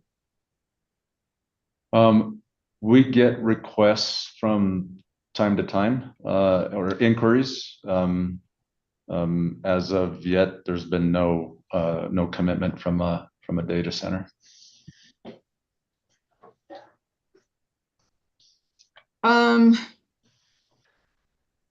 Okay, let's move on in your testimony to section 3, cost responsibility, page 5 of the line extension policy. And you state in the last sentence of the first paragraph that the customer will be required to execute a gas line extension agreement in the form on file with the commission. Are you proposing any changes to that form in this filing? I'm sorry, what page? Page 5 of 11 in your line extension policy. Oh, 5 of 10. See, the red line version is a little different, but section 3, cost responsibility, the same sentence, and you're not proposing any red lines to this sentence, or to this sentence that I'm referring to. It's just that the last sentence of the first paragraph under section 3, cost responsibility, states that the customer will be required to execute a gas line extension agreement in the form on file with the commission. And I'm just asking if the company is proposing any changes to that form in this case. I don't believe we are. Okay. And with respect to your line extension credits, I mean, does the cash actually change hands? No.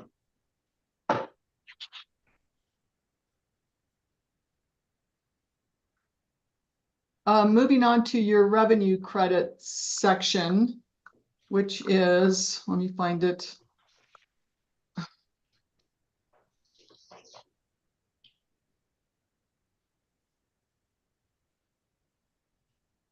We've already gone through this a little bit, but it lists 2 options for estimating, for calculating the revenue credit. Either 1, the customer's estimated annual gas usage, or 2, average annual usage from your most recent rate case. Is that at the customer's or the company's option? The companies, we would, if we have the information to calculate estimated usage, that's what we will do. Okay. And just to clarify, customers get either a lot credit or a revenue credit, never both, right? For the same lot. Never both for the same lot. That's correct.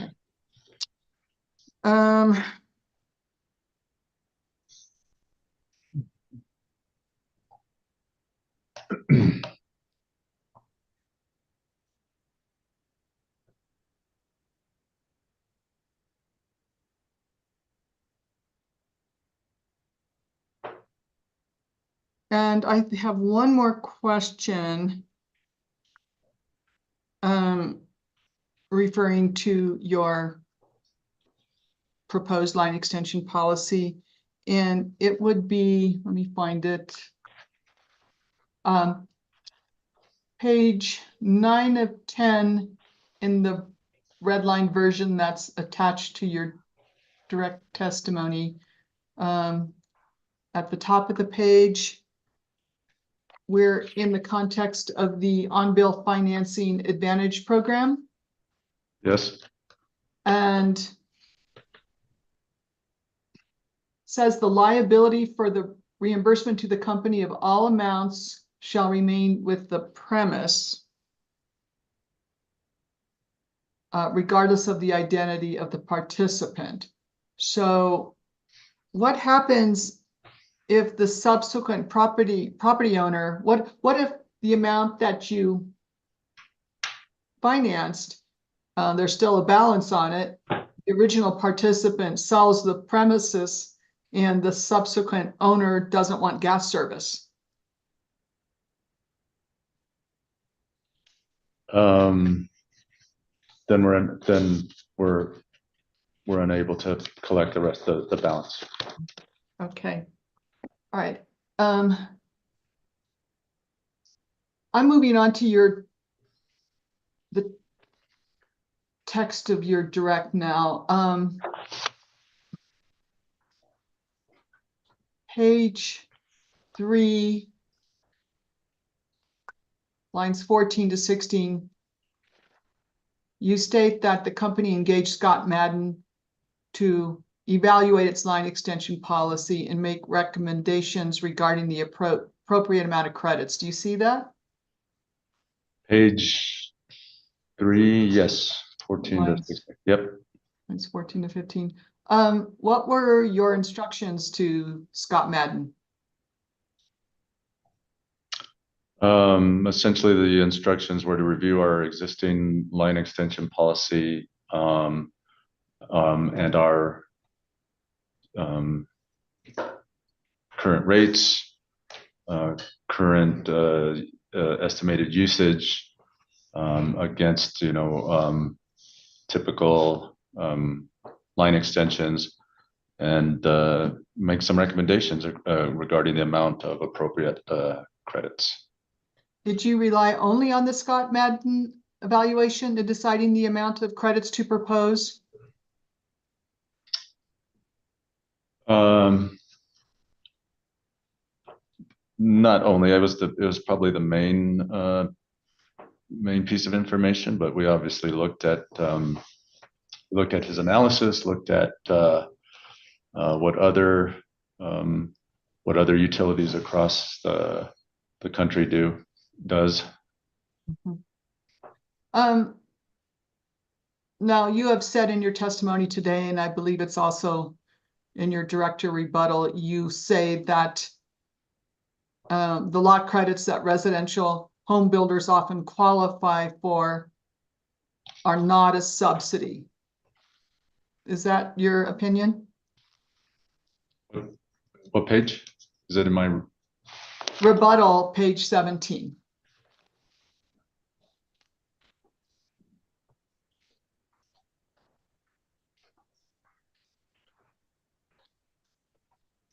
I hope I'm right. No. Oh, wait.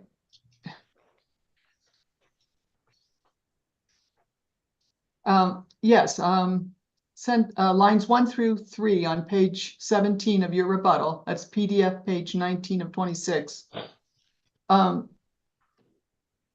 You state that as Lyons demonstrates, I'm paraphrase that first part, quote, the lot credits that residential home builders often qualify for are expected to pay for themselves over time, so they are not a subsidy, end quote.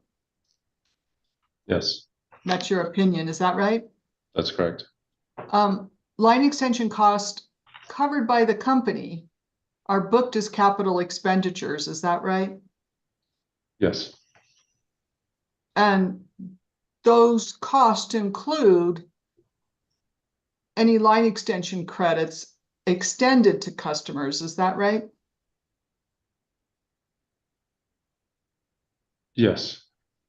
And if there is a contribution from the customers towards the cost of the project. How are those booked? They're not booked to, they're booked to the project, but they don't go to rate base. Are they booked as contributions in aid of construction? Yes.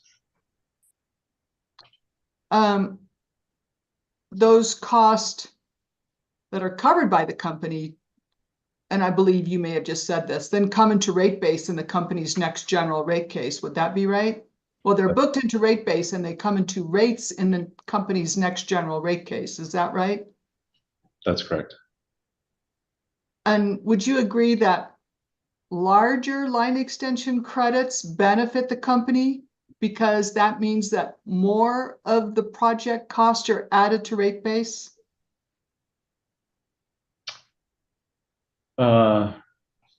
No, I wouldn't necessarily agree with that. It's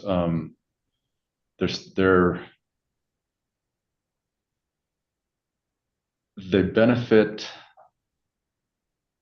the new customers, they benefit our existing customers. They're very small amount compared to our total capital program, and they're long life assets. So I would not agree with that statement. Well, okay, the company earns their return on the rate base, right? That's right. And the larger the rate base, the greater the return, right?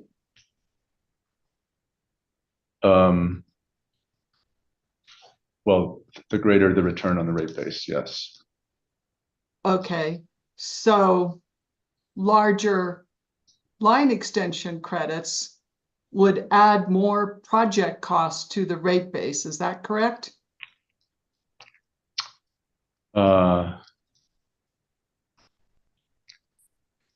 Yes, that's correct, but offset by the revenue that's generated by them. How is that an offset? Well, it's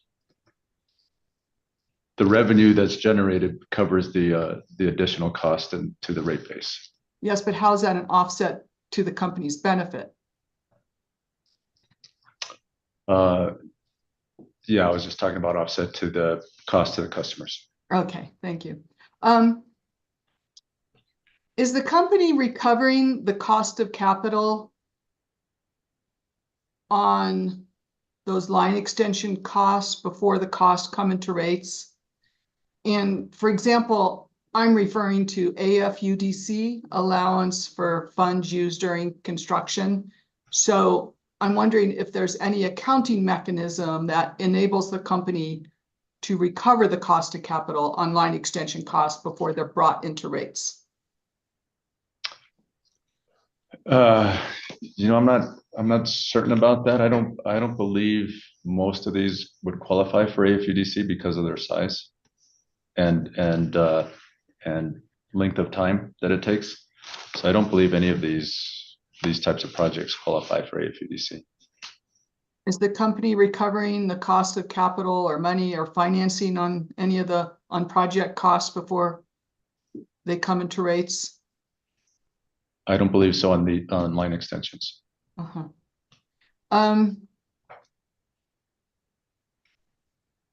Would you agree that existing customers subsidize new customers for the limited period of time between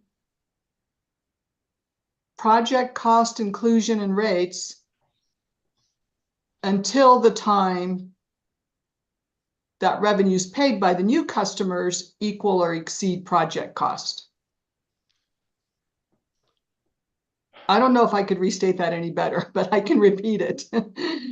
Would you agree that existing customers subsidize new customers between the time that project costs are included in rates, so before they're included in rates, but until the time that the new customer revenue equals or exceeds the cost?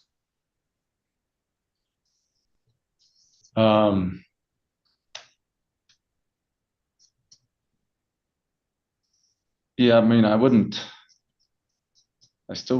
qualify that as a subsidy because they're expected to pay for themselves over time. But I understand what you're getting at. I think that would also depend on timing of rate cases, timing of when the new customers connect. You know, as frequently these subdivisions can build out quite rapidly due to the shortage of homes. But it depends on the timing of several factors. Mm-hmm. I'm tempted to want to pin you down, but I think that you are agreeing that theoretically there could be a subsidy for that limited period of time between rate inclusion until the new revenues equal or exceed project cost. I think in theory that's correct. Okay. I'm going to move on to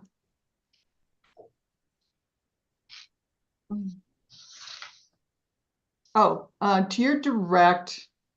I know this is taking a long time. I'm so sorry, but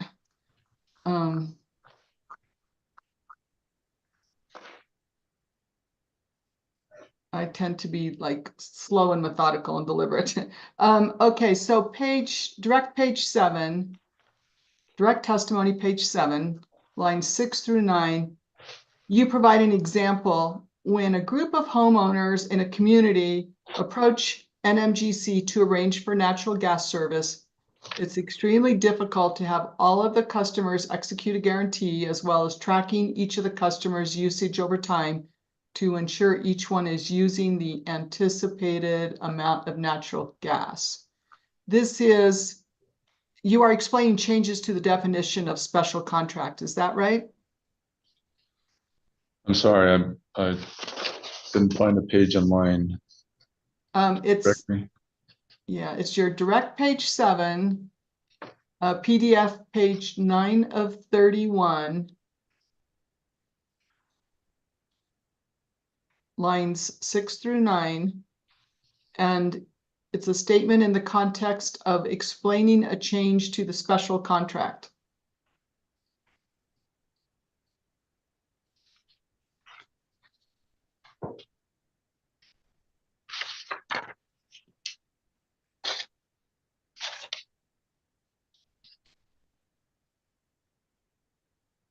Yes. And you're referring to an example for a group of homeowners in a community approaching to arrange for natural gas service. I mean, how often does this happen? Is this like when a small group of customers wants to convert from propane to gas and they approach you and you enter into a special contract with them and you don't ask and you want the option to ask for a guarantee? Did I just describe the situation correctly? Yes. How often does that happen? Rarely. Okay. And then on page 7 to 8, and you're still in the context of requesting guarantees in the context of special contracts. And you state that the company does not intend on requesting or need a guarantee when the company works with the state of New Mexico on certain projects that are funded through legislative appropriations, right? Yes. Are the Dixon, Penasco, Picaris, and Talpa Pot Creek SMU projects examples? Yes, Those are two projects. One I refer to as the Dixon Penasco Picaris line, and the other is the Talpa. Is it Poe or Pot Creek? Pot Creek. Pot Creek SMU projects. Those are two separate projects. And are those legislatively funded projects that fall under the special contract provisions of Rule 16? Yes, they are. Okay.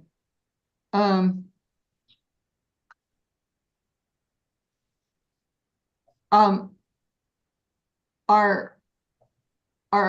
any line extension credits going to be allocated or provided to end use customers connecting to these projects? Like, how's that going to work? The line extension, there were some line extension credits provided to the state of New Mexico because they're the ones paying for it. They're the ones asking for the line extension.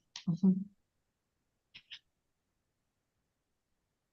And then, but what about like small pockets of customers or communities who benefit from those projects by maybe wanting a line to come down their small dirt road? Would that be like then a new and separate line extension project? Yes, if they can be served directly off of this line with a service line, then there is no line extension. So would be no credits. They vote because the state has already received those credits. If there was a further line extension off of this line if customers were a ways down another road from the line and needed a further extension, that would be a separate line extension. Okay. And I noticed in the 440 reports for those two lines, the Dixon Penasco project and the Talpa Pot Creek project, that you were using 6 and 8 inch lines. Do those qualify as transmission or not? No, they're distribution. Okay. They're low pressure. Okay. And just curious, when you refer to a line as a main line, why, or as a main, what does that mean? A main is a distribution main. It's essentially a trunk line that you can run either services off of it or additional mains off of it. Mm-hmm. Okay, going on to your rebuttal. Page 17, please. And it's PDF page 19 of 26. And you're testifying Sorry, general. What page of the rebuttal? I'm sorry. I don't have the PDF. Okay, page 17. What's worse is that I'm in transition. I use both hard and digital copies, and I'm going back and forth and confusing myself.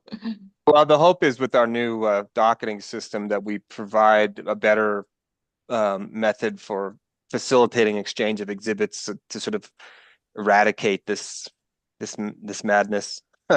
Everyone's in the same boat, Ms. Beatles. It's the software that we should all blame. So. Well, you can blame me because I was on the original RFP review committee for eDocs. Well, yeah, no, it's amazing how much has changed just in terms of like over the last 10 years. So the demands have changed, what we want from it. Okay, so you're generally testifying on page 17 that you believe these line extension costs help keep housing costs lower. Is that right? Yes. Are you a real estate agent, broker, or appraiser, Mr. Bullard? No, I'm not. So as a layperson or in your experience, isn't it reasonable to assume that housing prices are governed more by the relevant market and not by an $1,100 to $1,800 input that represents less than 0.5% of a $250,000 home? No, I would disagree. We've actually heard from builders that this makes a difference in the cost of the house that they're providing to homeowners, and it helps to keep the cost down. Well, my question is how much of a difference though? Like if a home is if the lot credit is $1,800, it's an $1,800 difference, and that's that that can be substantial to somebody with low income. But- But it is a difference. But the line extension credit doesn't go to the home buyer, low income or not, right? No, it eventually does by reduced cost of the house. And that's, if the cost of the house is $250,000, that is a percentage of less than 1%, right? Yes. Mm-hmm.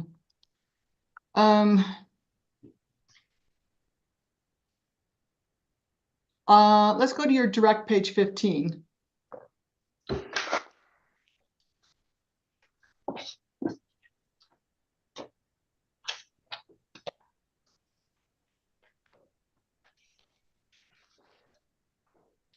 Okay, lines 5 through 6. So it's PDF page 17 of 31. Hard copy, it's, what did I just say? Page 15. Lines 5 through 6, you state that NMGC has a statutory duty to serve customers in its service territories that request natural gas service. What statute specifically are you referring to?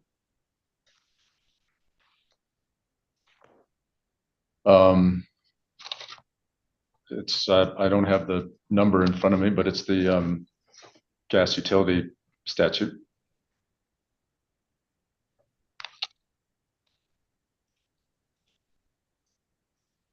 The gas utility statute. Okay, I'm not sure what that is, but that's okay. I mean, it's a question of law, and you know, I can research it, and your council can address or respond to it. And changing the line extension credit, I mean, if you have a duty to serve customers and your service territories request gas service, I mean, that duty can be fulfilled even if there are no line extension credits and if they have to cover the costs that they're causing, right? It could be fulfilled, but at maybe an unfair cost to that customer, because we're not recognizing the revenues that they're providing.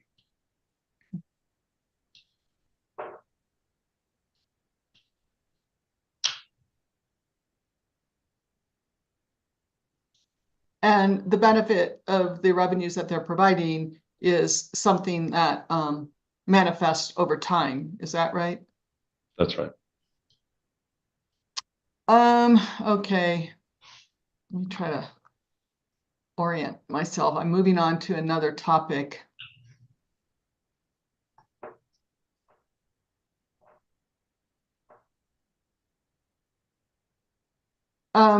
Okay, rebuttal.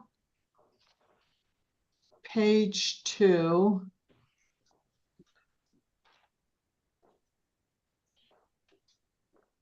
Lines 10 through 12, that's PDF page 4 of 26, but rebuttal page 2, and referring to lines 10 through 12.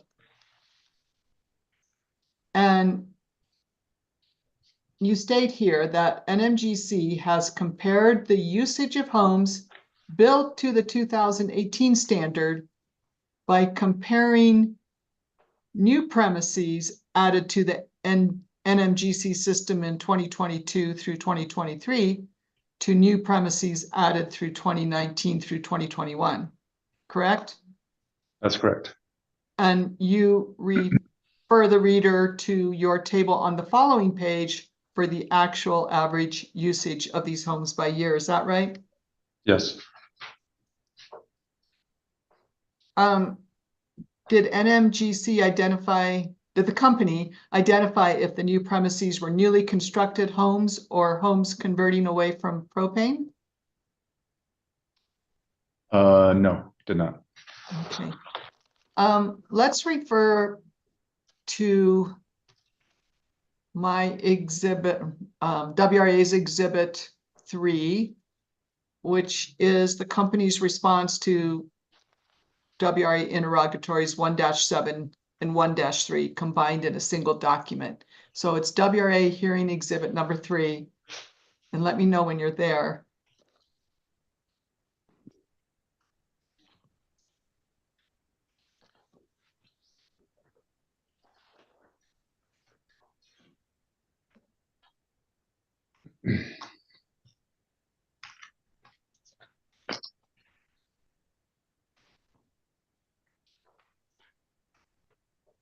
WRA Exhibit 3. And scroll to the third page of that WRA Exhibit 3, and you'll see at the top WRA Interrogatory 1-7. Yes. We asked, did NMGC consider the annual gas use of existing residential and commercial buildings compared to newly constructed ones under more efficient building codes? Yes. And then you refer us back to 1-3, and which is also included in this document, and you say that annual use was based on the company's forecast of residential use and bills in its most recent rate case. So, you know, when did you prepare that table in your rebuttal? Oh, after we reviewed the testimony of WRA's witness, I think, and well, actually, the testimonies of all the intervener witnesses. And did you think it was responsive to our interrogatory, and why didn't you supplement it?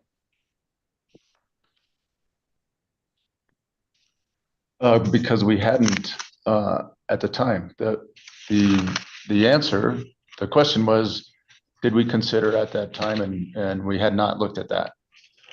So after reviewing the testimonies, we prepared it as part of our rebuttal. Thank you. And going back to your rebuttal testimony, anyway, I move the admission of WRA Exhibit number 3. Any objection? Yes, this is sponsored by Witness Lyons, not Witness Bullard. So not the right witness. So New Mexico Gas Company objects. Mr. Bullard did not prepare this answer and response. Ms. Beatles? I withdraw that, and if I think it's of value, I will seek to introduce it when Mr. Lyons is on the stand. Very good. Thank you. So let's refer to your rebuttal, page 3, lines 6 through 17. And I'm going to paraphrase your testimony and let me know if that's a fair summary.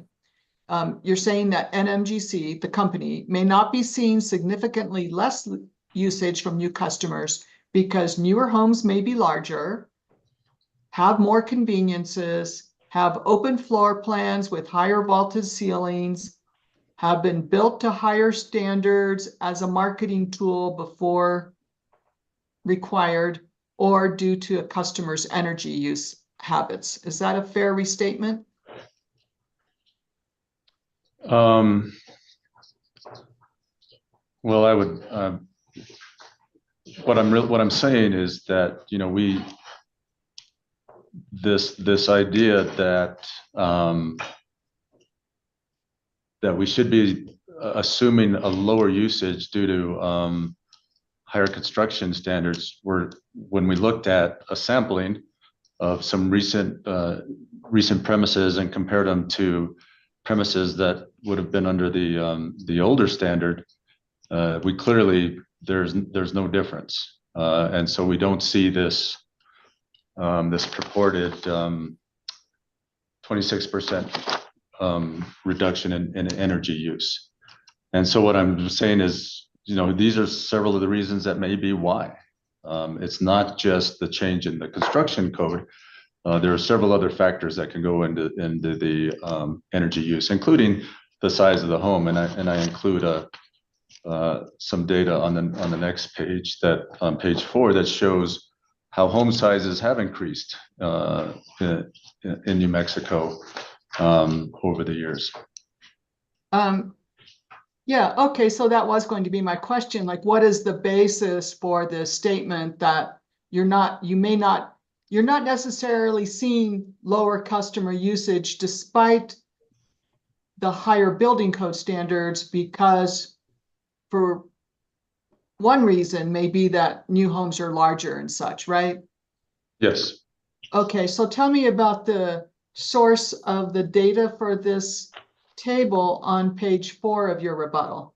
It says square footage of NMGC customer homes by year built.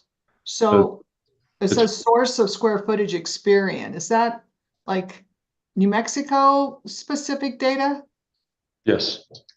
Okay. And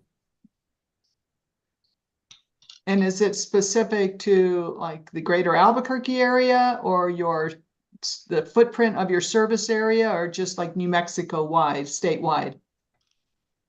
I believe it's statewide. Okay.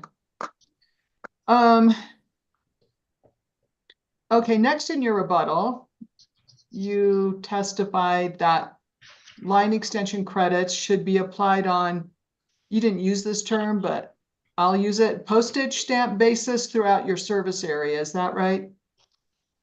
Where in my rebuttal? Well, you're responding to staff witness Zigich's proposal to vary line extension credits by climate zones because it affects usage.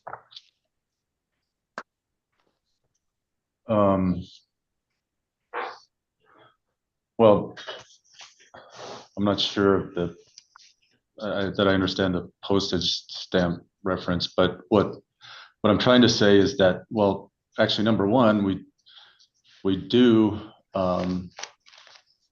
something similar already to climate zones, as I mentioned before. When we actually calculate a revenue credit, when we're actually calculating usage, I guess, but calculating a revenue credit based on usage instead of average, we do look at where, similar to a climate zone, where they are in the state. We divide the state into north, central, and south. And if we have square footage, we have their appliance information, we look at their appliances and their square footage and where they are in the state and estimate their usage. So we do something similar to climate zone. But we don't think it makes sense to use a climate zone for the lot credits because we don't know what's going to be built there. And as I said, there's a lot of factors that go into the usage. It's not just where they're located in the state, it's the size of the home, it's the type and number of appliances they have. So for lot credits, when we're using an average, yes, what I'm saying is it doesn't make sense to base that on the climate zone. But you apply the revenue credit in a significantly smaller of line extensions, right? Than lot credits. Yeah, it's a smaller portion than the lot credits, yes.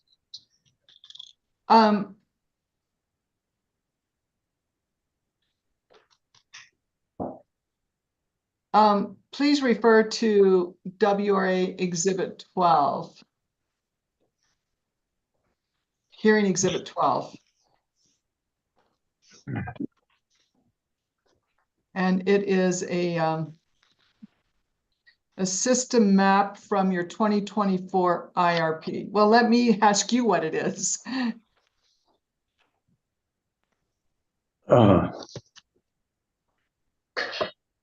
Yeah, that's a correct statement. System map. Mm-hmm. So would you agree that your infrastructure is spread across the state? Yes. So location in the state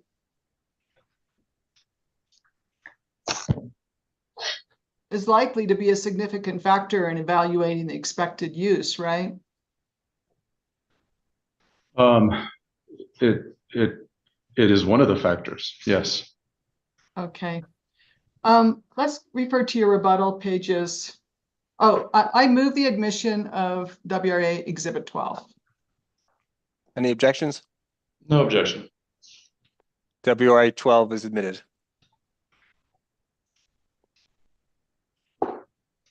On your rebuttal page 5 to 6, you point out a discrepancy in the climate zone chart in CID's regulation. because you point out that Albuquerque is in a higher climate zone, but has fewer heating degree days than Belen, which is in a lower climate zone. Is that correct? Yes.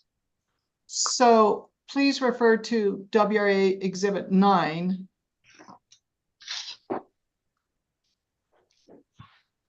Which is your response to staff interrogatory 1-2.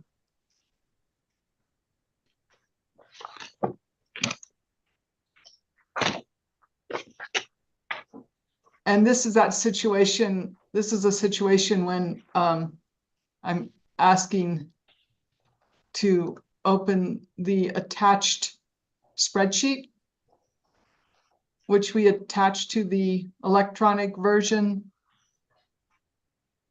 of this exhibit, if that can be navigated by folks. Sorry, this is, let me make sure, WRA exhibit number 9. Yes, which is the company's response to staff interrogatory 1-2. Right. I see the response from Timothy S. Lyons. And that's where I think things end for me. I don't see any attachments beyond that. If you open, I guess you look on the far left and you can see a paper clip in the margin. And if you click on that, you should get access to the Excel spreadsheet. I might have to download the whole, yeah, I probably have to, let me just open it with the actual app. And I have only one question, which the witness may be able to answer without everyone taking a close look at the spreadsheet. But doesn't the company's own data, Mr. Bullard, in staff 1-2 show that Albuquerque's average monthly usage has been consistently two therms higher than Belen's for the last 5 years?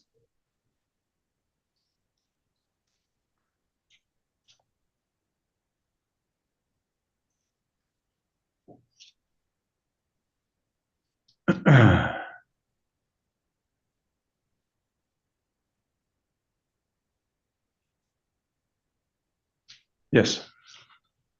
So doesn't that support Albuquerque being placed in a higher climate zone than Belen? I'm not sure that it does for the way the CID, what we struggle with, what I struggle with the CID climate zones is as far as I can tell, they're developed for building codes and not natural gas usage. And so I'm not sure how they relate to gas usage. I know it looks like they also take into account cooling degree days. And there are additional climate zones. There's 5 rather than the way we break it down into 1, 2, and 3. So it just doesn't, I don't understand the CID climate zones and how they relate to gas usage. And what I'm saying is we do it already when we do a revenue credit. We think the way we do it makes sense. And we don't believe it makes sense to use a climate zone for lot credits because it's more than just the climate zone. It's also the size of the home and the type of appliances that are being installed. But heating degree days affect usage, right? It does, yeah. On rebuttal page 6, line 6, you refer to the heating degree days of Corona. Is Corona in your service area?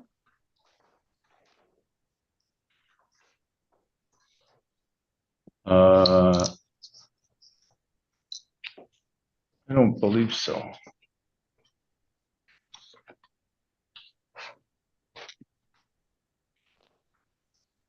I'm not sure, but I don't think it is. Um, moving on to pages 13 to 14 of your rebuttal.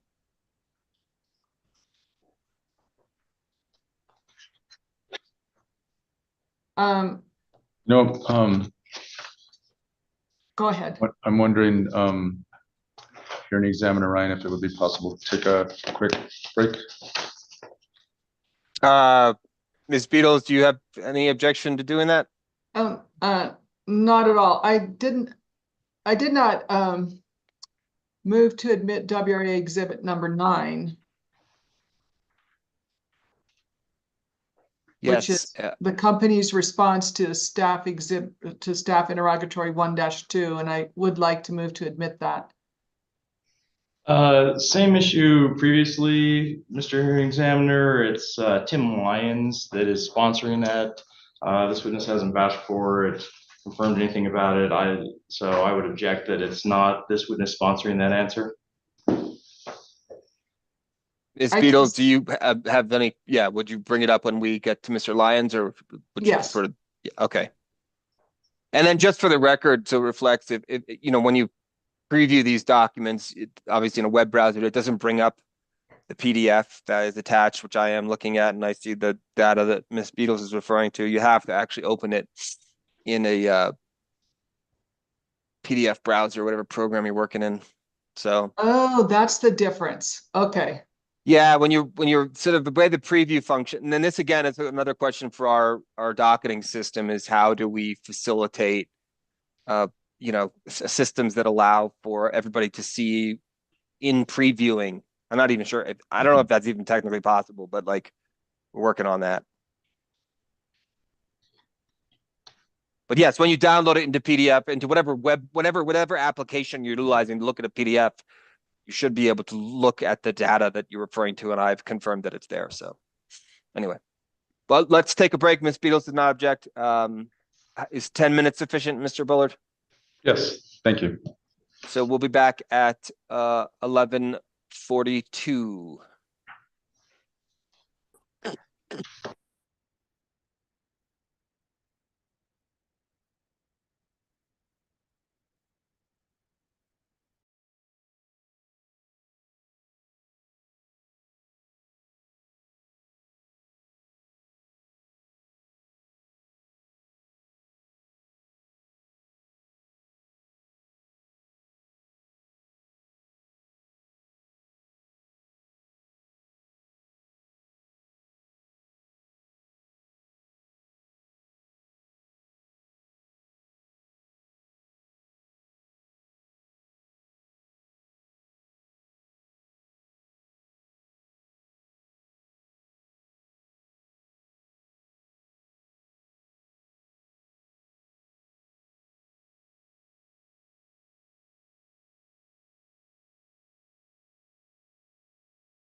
Okay, I think this is everybody.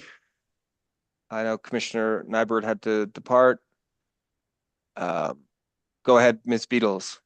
Thank you. I'm reluctant to totally leave my last topic for Mr. Lyons because that data supports something that some of the statements that Mr. Bullard made in his testimony. So I'm going to ask one more question about that. Okay. Last topic. And Mr. Bullard, please refer to your rebuttal, page 6, which is PDF page 8, lines 10 through 12.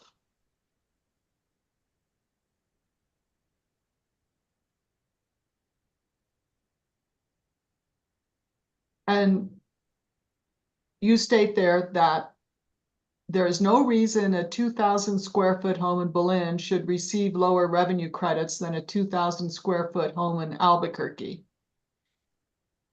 But let's compare that home in Albuquerque to a home in Las Cruces. For example, the Santa Teresa project that got credits from the company for a line extension. I mean, all else held equal in terms of appliances and such, wouldn't it be reasonable to assume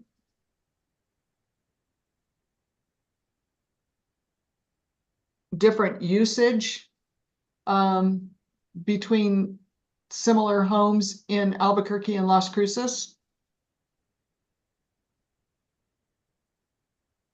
It would, and we do that if we know when we have that information. We do. But we that's do for take the into account. but that's for the purpose of revenue credits. Yes. What about lot credits?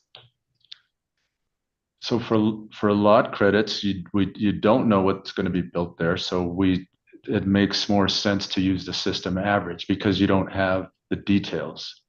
And so by using the system average, it gets, the differences get washed out over time. And the system average, I would point out, is really, it's weighted just by its nature, by where we have our most customers and where we have the most new customers.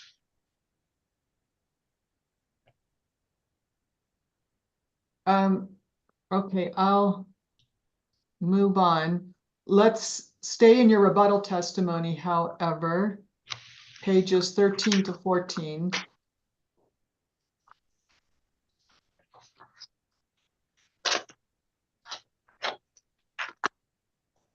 I'm going to describe your position. You can tell me whether my description is correct. Okay. Your position is that any criteria and procedures that would be applicable to area-wide system improvement credits would be better developed in a rulemaking process with workshops. Is that correct?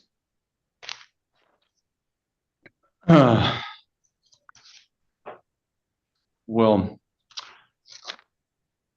if we were going to have separate criteria than the criteria we apply, there's a very few number of projects that get the area-wide the system improvement credits. I think it's less than 3%, and the way we do it, and I've tried to explain it, and maybe it's not being understood, is it's really for the system, and it's cheaper to do it when we're doing the line extension.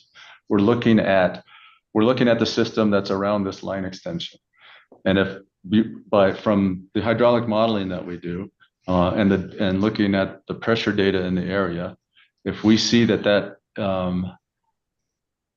area is going to need a system improvement soon, then we look at, does it make sense to do that system improvement now as part of this line extension, because it'll cost less.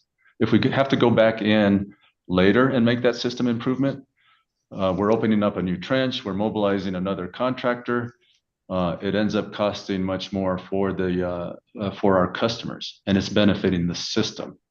It's the cost to install a line is largely the trenching and the mobilization and the fusing or the welding of the pipe.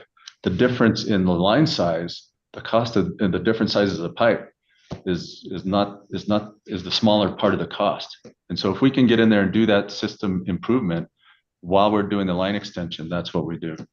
So if you install equipment or facilities with more capacity than the requesting customer needs, you pay for it and not the requesting customer, so they get a credit for it. Is that right?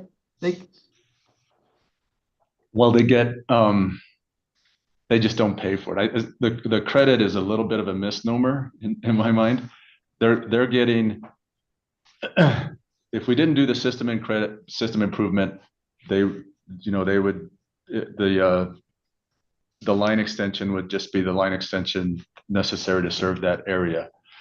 We decide, well, we're gonna make it a little bit bigger because it's gonna help the system around it, and we're not gonna charge you for that. We call it a credit, but they're really not. It's not truly a credit. They're just not getting charged. Do you account for it in the project cost estimate? Is that what you mean? Yes, we do.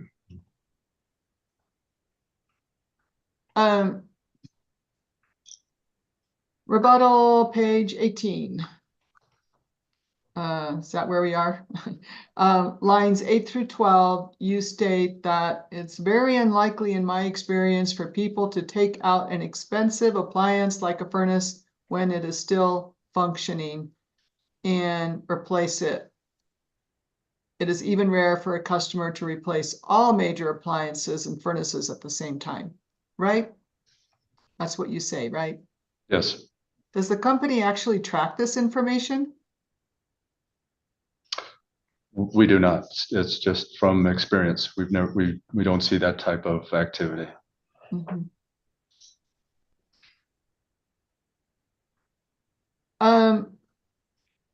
Okay, I have another question relating back to something that the chair was asking you about. The Rule 16 stakeholder consultation process agreed to in your last rate case.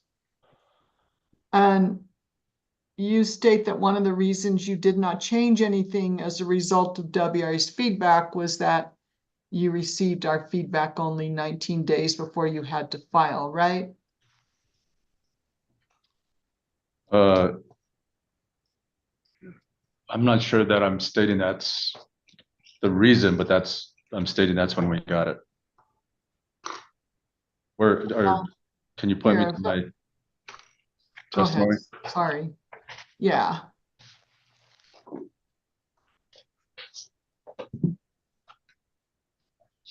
Lines 7 through 8 on page 19 of your testimony. Rebuttal or direct? Rebuttal. Line 7 through 8, page 19, PDF page 21, lines 7 through 8, you state, based on this limited feedback, lack of data and analysis, and given the late date. Yes. So please refer to WRA Hearing Exhibit 7.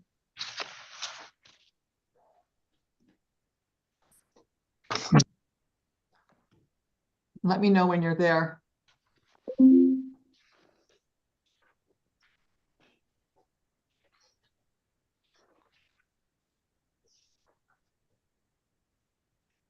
Yes. So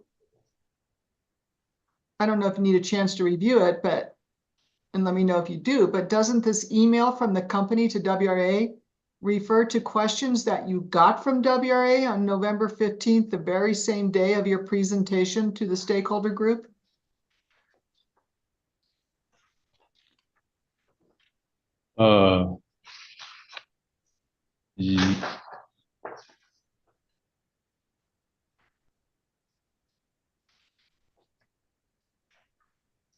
Yes. Well, so the email date looks like it was the 27th and is responding to a request received on the 15th. Yes, and then that document, WRA Exhibit 7, if you scroll through it, it also includes an email dated December 10th with WRA's comments then. Is that right?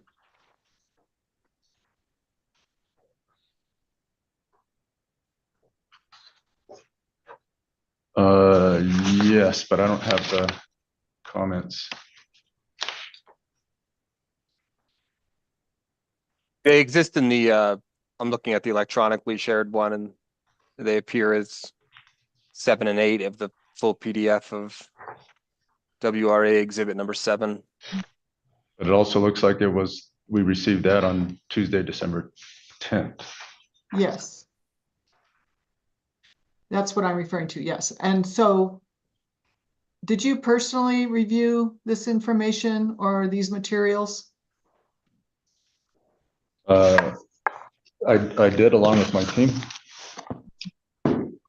And did you testify? Okay, well, I move the admission of WRA Exhibit 7. Any objection? Did you testify earlier today in response to questions from the chair that in the stakeholder process to review Rule 16, you accepted staff's suggestion to combine the credit for developed and undeveloped lots? Yes. Did staff provide data and analysis to support its suggestion? No. Did you or anyone else from the company ever get back to WRA regarding whether our comments were being taken into consideration and why or why not? I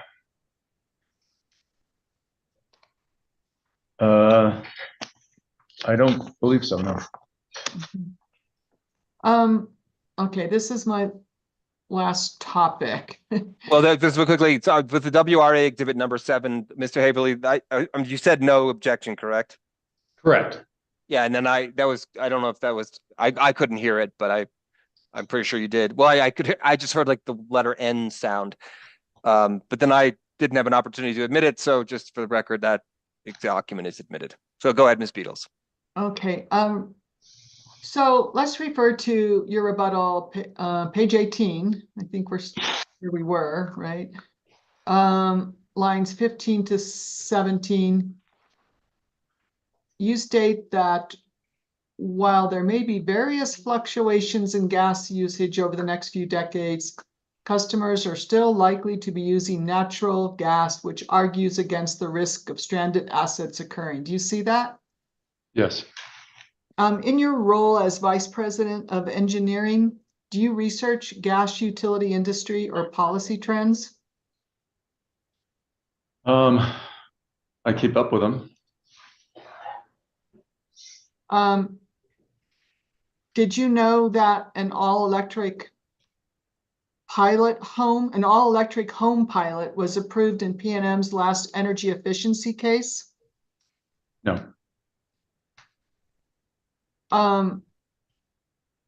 Did you know that PNM's 2024 energy efficiency report filed last Friday reported that heat pump adoption in 2024 increased by 369% over 2023?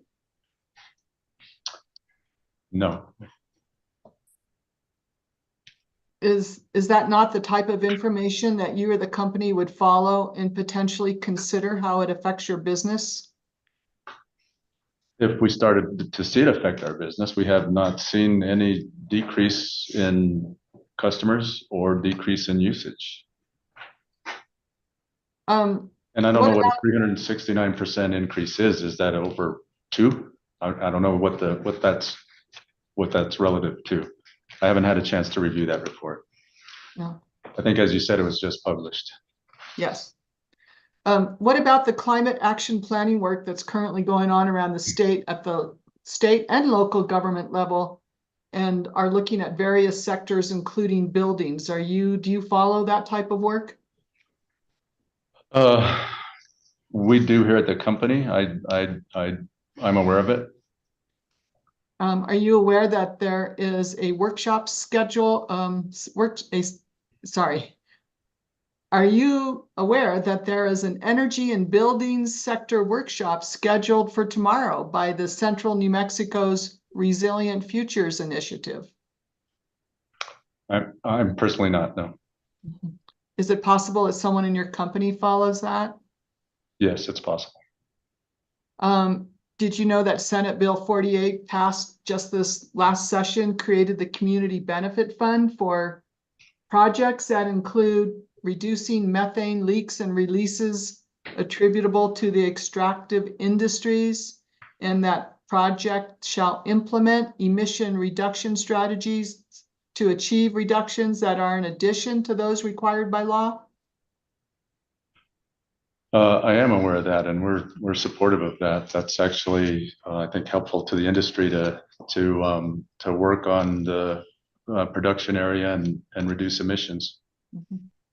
Did New Mexico Gas Company participate in the recent New Mexico Building Decarbonization Roadmap process along with PNM, SBS, EPE, and the Department of Finance and Administration and Energy, Minerals, and Natural Resources Department?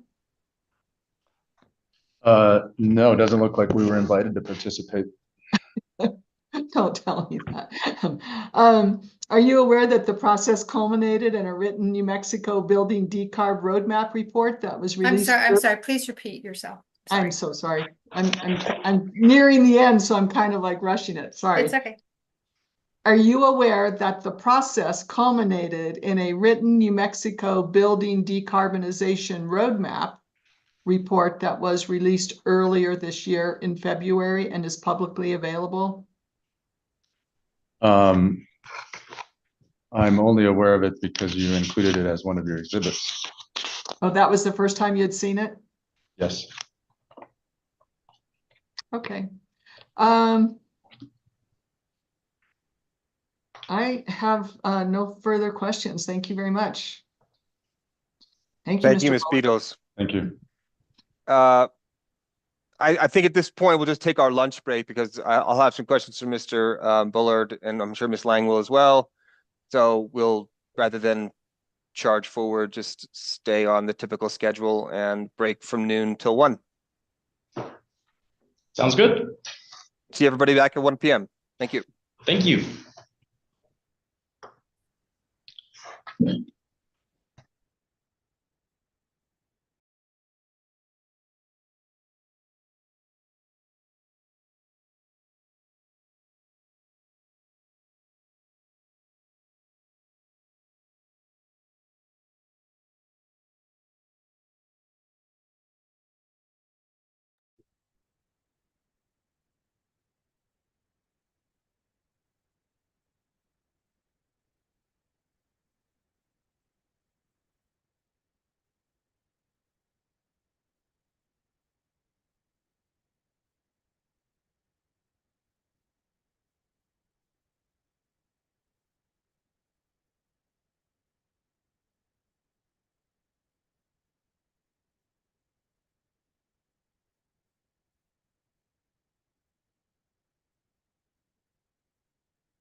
on the edge, for many centuries, people have been drawn to this sacred site in search of the divine.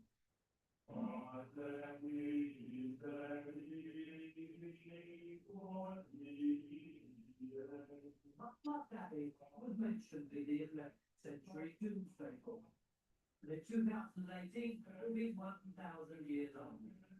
Its fortunes have ebbed and flowed through the years, from wielding great power over medieval pagan societies to its devastating 16th century demise after Henry VIII's dissolution of the monastery. In 1852, French monks who had been exiled from their own monastery came here to what was then a deserted ruin, ancient monastic site. And after a long hard work and inspiration, created this sanctuary. These 19th century monks, recultivating this abandoned land was essential. Today's monks are equally self-sustaining. Religion, it seems, has prospered here by harnessing the natural world. Very survived.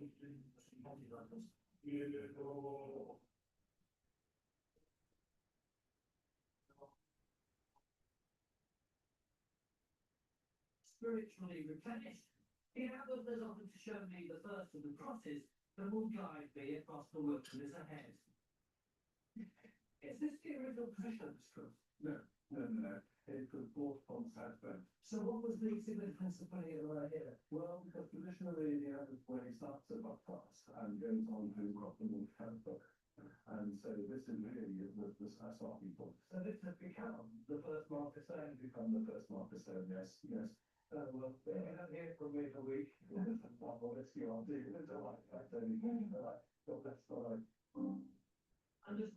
abbot's wishes, I have no guide to enlighten my journey. There's a little book from about 1935 which gives a really nice picture of what it would have been like travelling along this road, starting from Abbott's Way. It was priced at £6, and it says, for several hundred years, this thoroughfare witnessed colourful pageantry of medieval life. It goes on to lament that fragments alone remain today. Funny word, that fragments, isn't it? But it's true, and all you get are these tiny little hints of what life would have been like here. And it's up to us to use that detective word to pull it back together.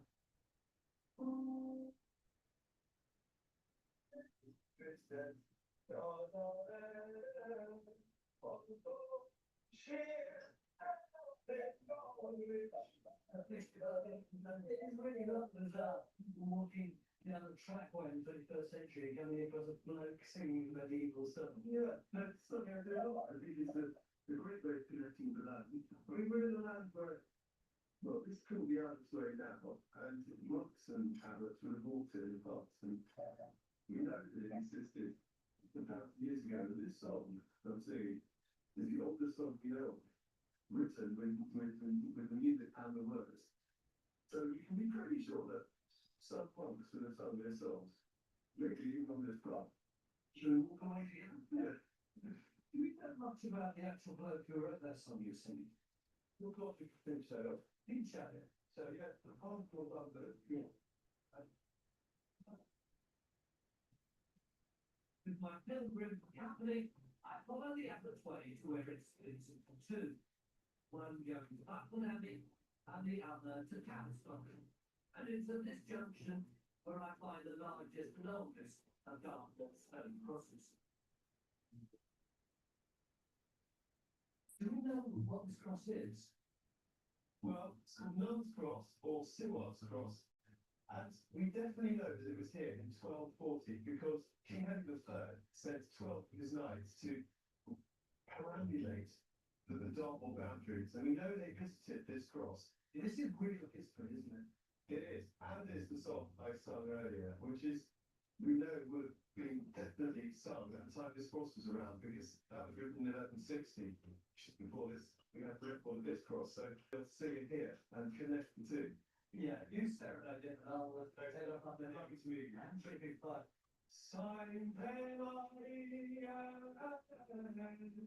Virgin,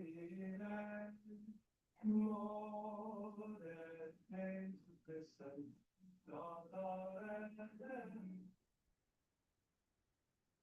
My city pilgrim makes me think of the first example of many cautionary photos.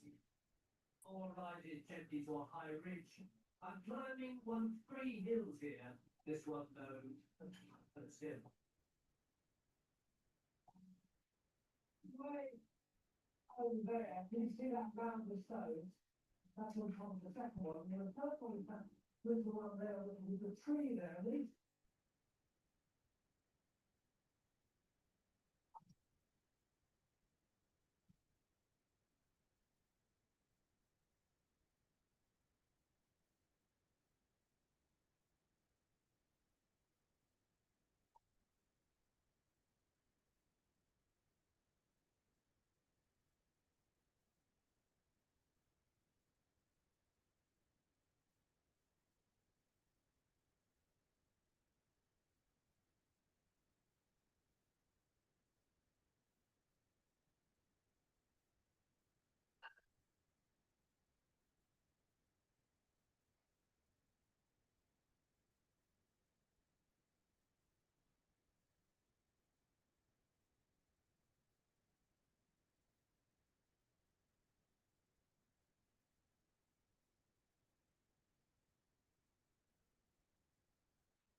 now, you have to be tackled.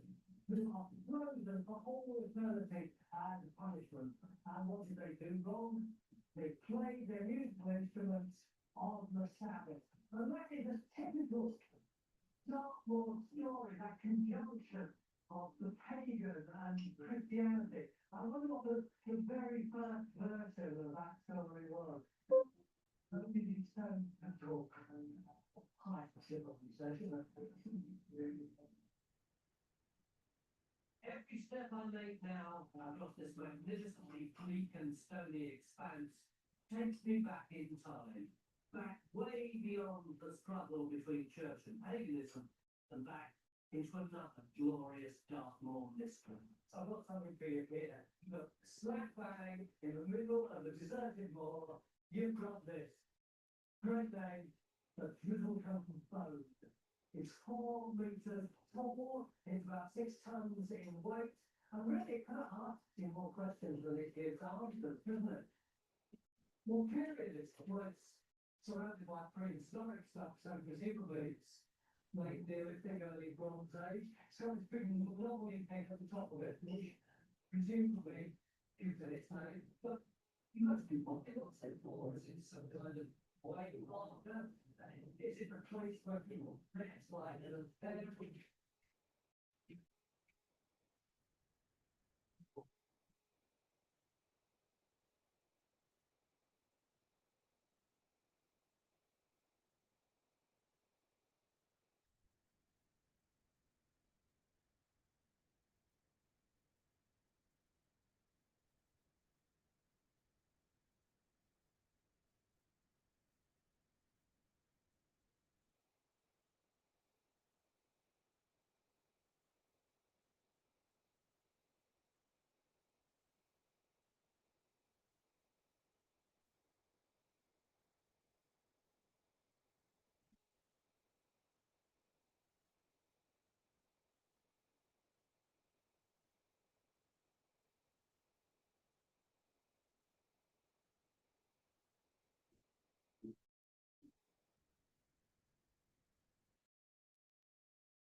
something? Or is it like Stonehenge, part of some enormous prehistoric plot?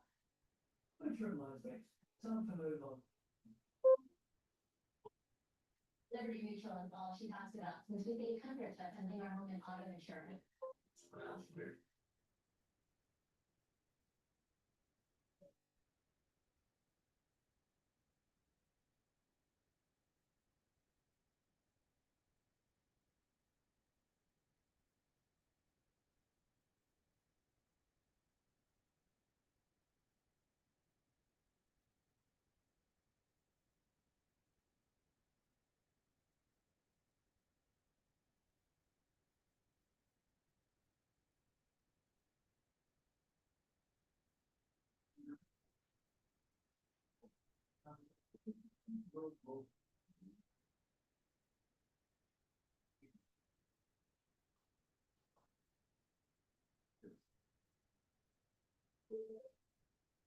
These ancient places are a wonderful spark of traveller's imagination.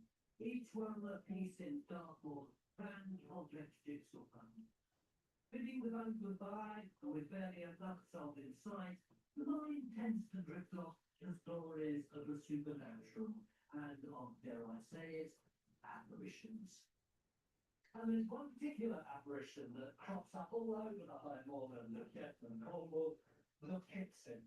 In the old days, if a traveller lost their way, got really confused, they were sometimes referred to it as being pixie-led. But I'm a seasoned traveller, I never enjoy Pixie's way. Using a very ancient trick. If I put my coat on inside out, will so confuse them that they keep them off my back, and I'll be able to stick to the right track.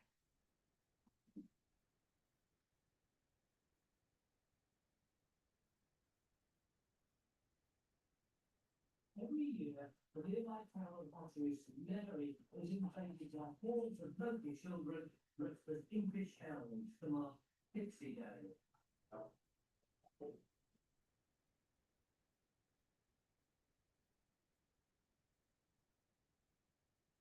Legend has it, these pixies were caught trying to silence the town's church bells and banished to a nearby cave.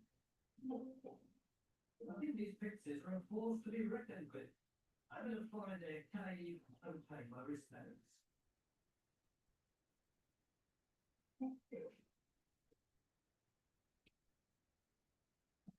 Yeah, let me see. Now, I'm told that if I want to be sure that I get down safe, that I can leave the silver installed. 2 hours.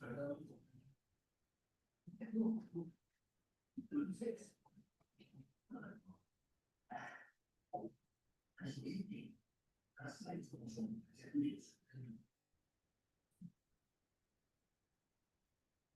Here's the paranormal held a particular fascination for the creator of Sherlock Holmes, Sir Arthur Conan Doyle. The legendary writer was taken in by phony photographs of fairies, believing these celestial creatures to be real. But lurking on the moor, ready to inspire Conan Doyle's most famous novel, was the legend of a very different apparition. Not as charming as those pixies, though, because here on Dartmoor, this had the inspiration for the most spine-tingling tale in the whole of detective fiction. Sherlock Holmes, The Hound of the Baskervilles.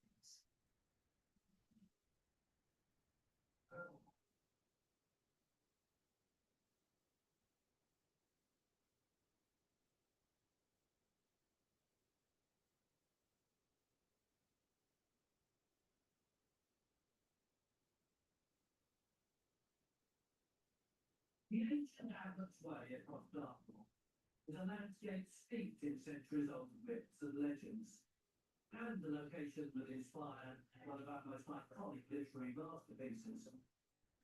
The Baskervilles, Sir Arthur Conan Doyle's love letter to Dartmoor and all its mysteries. They reckon that when he came here in 1901 to recce the place, used to walk up to 18 miles a day in order to find suitable locations. It's terrible tale.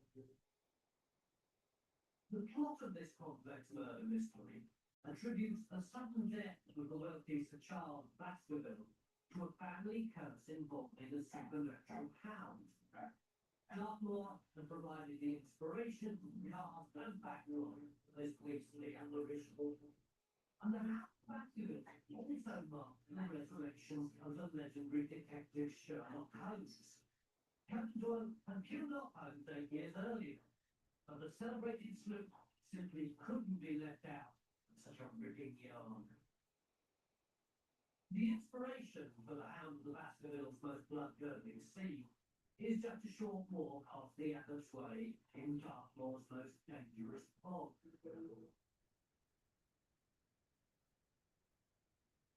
Sherlock Holmes himself said that Dartmoor would be the perfect setting if the devil ever did really want to get his hands on the affairs of men.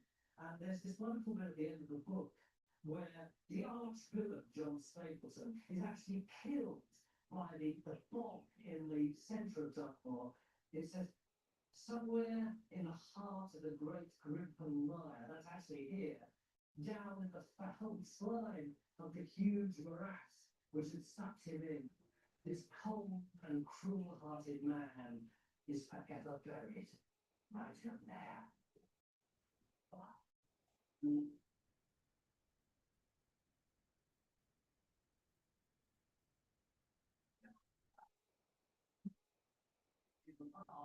Of this wild, untamed fog, who's fraught with danger, just as deviating from the Christian view of love was seen by many as a step too far. But remarkably, it was this very path that Conan Doyle himself chose to travel. I'm intrigued to find why the writer was so fascinated with Victorian spiritualism.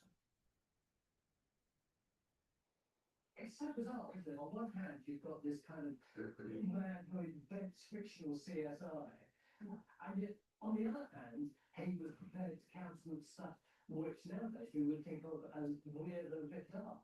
It does seem like a contradiction to it now. I think we very much parcel being a character. In the 19th century, believers thought that they had discovered a scientific religion.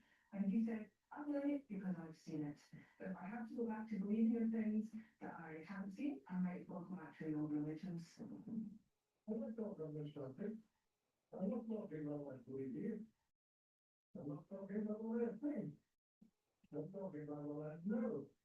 I'm talking about things I can know, I see. But I don't know, I hear it. It's conclude in his system, right? They thought that they were rejecting the old ideas that you had to believe in the basis of faith. And now you could sit at your kitchen table and you could experiment. You could laugh, you could be a medium, and you knew what was the afterlife because you could see and touch and talk to the dead. Is there anything in the Hound of the Baskervilles that reflects his belief in spiritualism? Well, that's what spiritual story in many ways, the Hound of the Baskervilles, I mean, is very, very clearly an attack on this old-fashioned idea of hell. Sherlock Holmes jokes about in this investigation he might be up against the devil. What the story does is just clearly the existence of the supernatural hellish beast. That opens the door for other more modern understandings of supernatural phenomena. Is it obvious that he should set this story in the theatre of Dartmoor, which on one hand seems to me almost to epitomise the very early Christian religion, and yet on the other hand it keeps spinning off into weird and pagan beliefs almost everywhere you look. Yeah, this place where the primitive is always with us. It's important, I think, that you get a sense that the ancient beliefs of many of the people maybe are not true descendants from these spirit beliefs that he's arguing for elsewhere. Will never come into a session.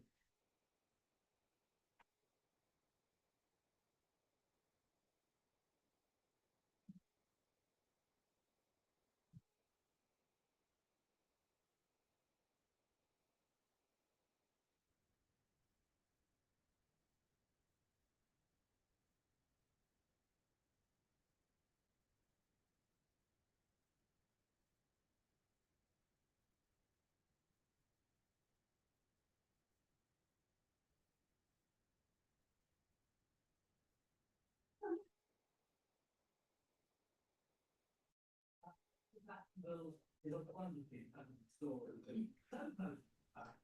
I feel the preacher's brooding presence everywhere I look.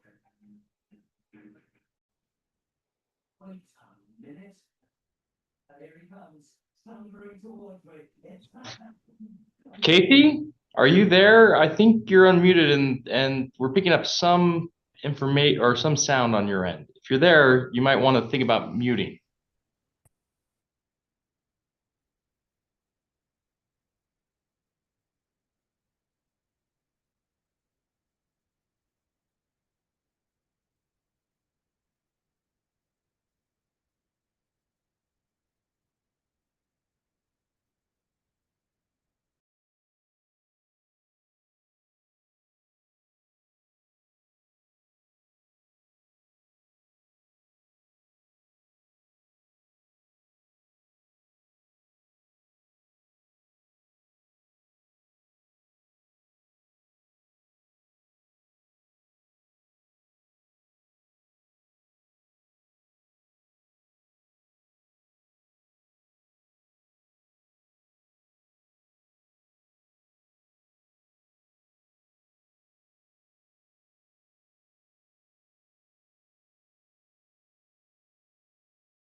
All right.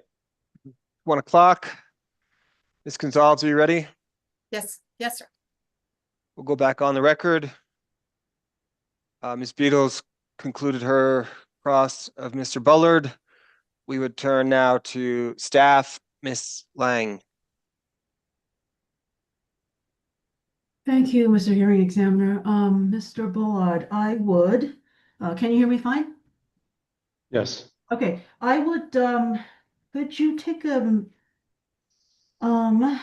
look at your direct testimony, page 8? Where you talk about usage as it is, the usage is estimated using average usage, and that means for customers and corresponding customers and with the corresponding class.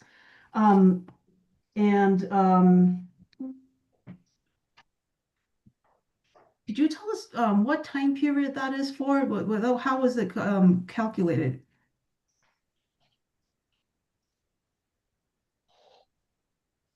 When Because you mentioned it was as per the most recent rate case. Do you remember what time period that was for?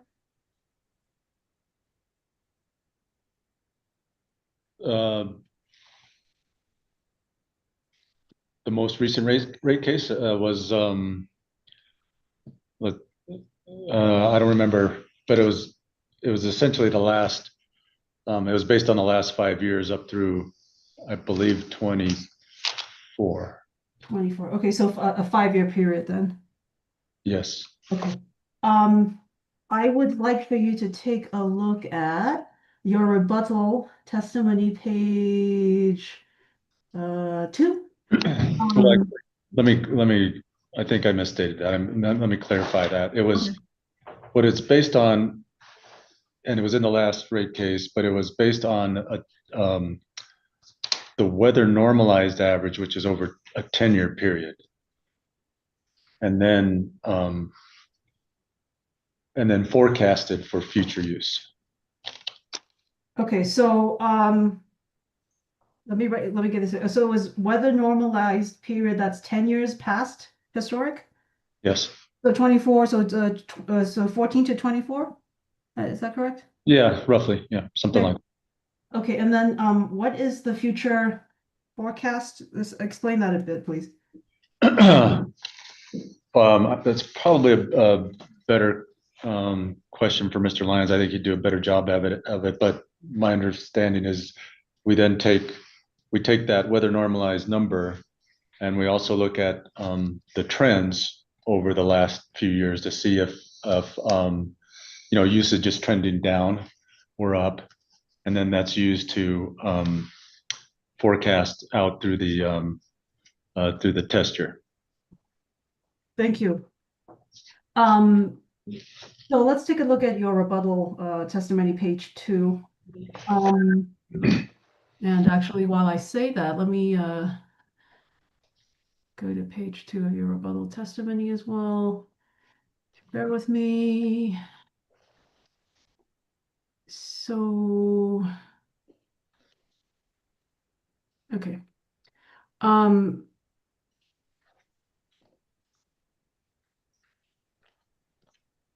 So you on lines 15 to 18, you refer to the table that isn't on the following page. It looks like the average taken here, the average for 2024 is based on years 2019 to 2023. Is that correct? No, I don't think that's correct. What we're showing here is is the usage for that that year of new customer in 2024, the average 2024 usage. So for instance, homes that were connected in 2019 in Albuquerque used 52.3 therms. And homes that were connected in 2023 in 24 used 53.2 therms. Okay. Could you look at page number 2 and line 21 and 22? So what is that average pointing to? When you say the 2024 average monthly usage of all of the 2019 to 2023 homes was 48.8 therms.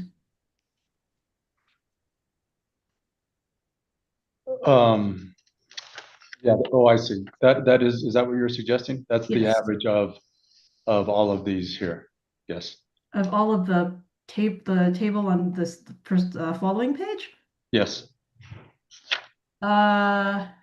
Okay.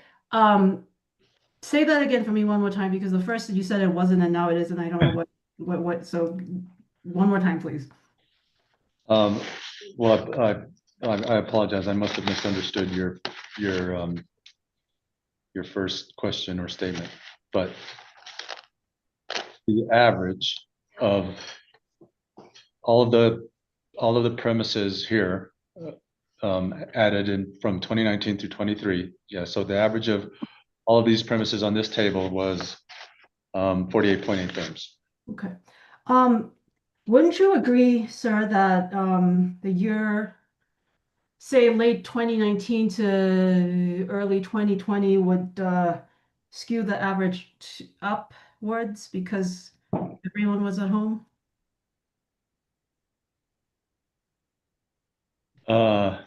This was lockdown. We were all at home. And we had a hard winter. Wouldn't you agree that it would skew the average upwards? No, no, again, I think, which was what I was trying to explain before, is where it says 2019, that we're not taking the usage from 2019. We're saying these homes were connected in 2019, but we're looking at their usage in 24. So the table is the average 2024 monthly usage for each of those customers by the year they connected to the system. So in other words, we're trying to, what we're showing is that there's not much difference between the year of the construction. So in other words, in theory, the 2022 to 23 homes should be constructed to the 2018 code. And you can see that when you compare them to the other 3 years, which should be the 2009 code, I believe, there's no difference for that year. But all of this consumption is for 2024. So the 2024 average only takes into account the 12 months of 2024? That's correct. Okay. And just to clarify, on your rebuttal, page 6, you talk about revenue credits. Let's go to page 6. And I guess it's just more of a terminology thing. Let's see, line 10 to 11. There is no reason a 2,000 square foot home in Berlin should receive lower revenue I'm credits. sorry, please read slower for me. I Yes. lost you at 2000. Okay. There is no reason a 2,000 square foot home in Berlin should receive lower revenue credits. And my question is, with regard to the term revenue credits, how many revenue credits over the past 5 years are based on the average system usage as opposed to individual customer estimates? I don't know that number off the top of my head, but it would be very, very small. I would hazard to guess it's less than 5%. Okay. All right. I have nothing further. Thank you. Thank you. Okay, Mr. Buller, just some basic questions to make sure I have comprehension. Ms. Beatles asked quite a number of questions, which was all very useful to me, overlapped with thoughts I had. When we're talking about the line extension, like generally about the plan itself, this applies to all different customer classes. Is that right? I'm just wondering, is there a specific Like, is anyone excluded, or is this basically for everybody in the gas system? It applies to all customer classes, yes. All customer classes?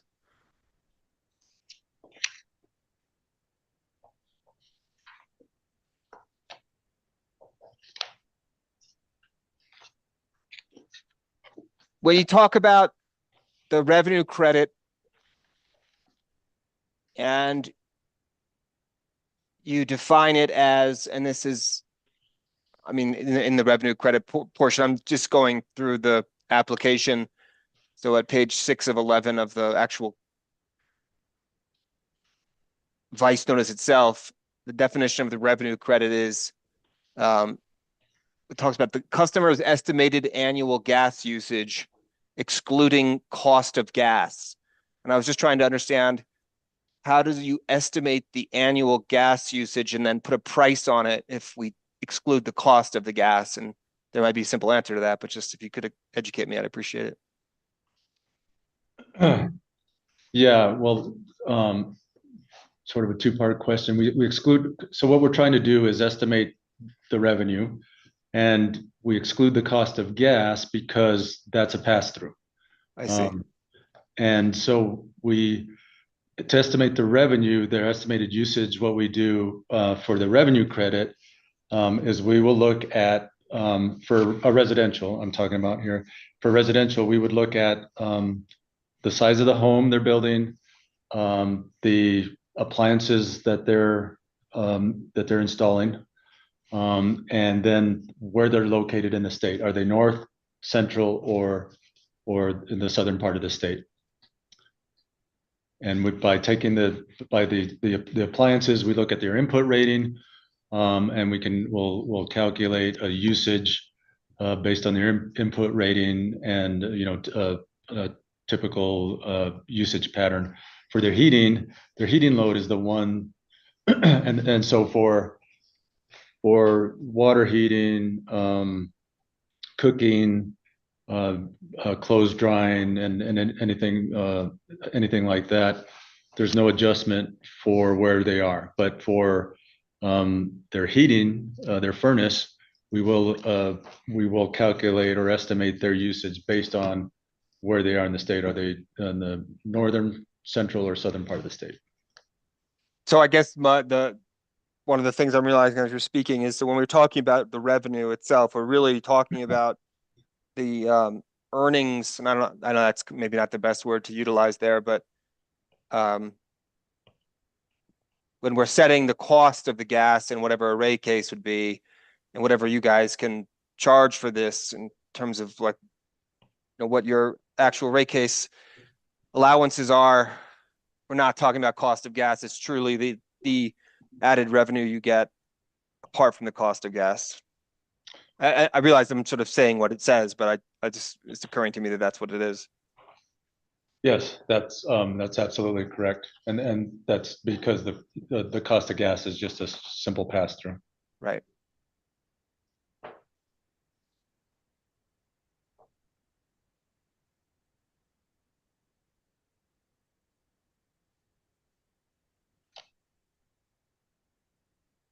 In the rate case 23-255, I'll go confirm this, but I'm just hoping you can give me a preliminary answer at the moment. But was there a proposal issued for the rule and then the agreement to go out and have these stakeholder meetings and then repropose something, or did? I'm sorry, and then what? Did the company propose something in that case and then withdraw a proposal, or was the agreement in the rate case simply to have a proposal at a later time? I'm just trying to understand the background as to how we get here in relation to the rate case.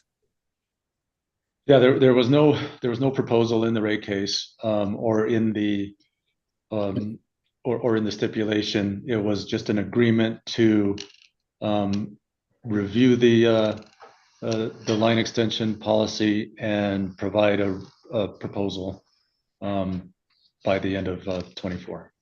Was it your concern that you were looking at you know, we want to do something with this, but we're not going to do it now, but we're proposing that we'll do this later on. Was that something advanced by the company, or was this implicated by an intervener or some other process?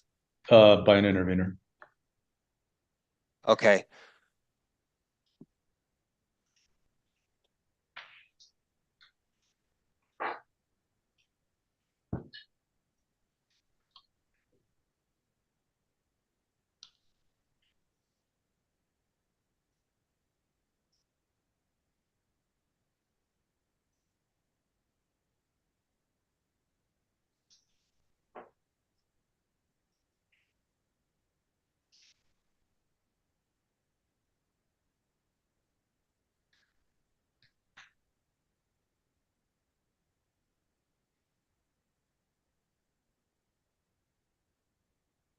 Okay, I'm just turning to your rebuttal testimony now.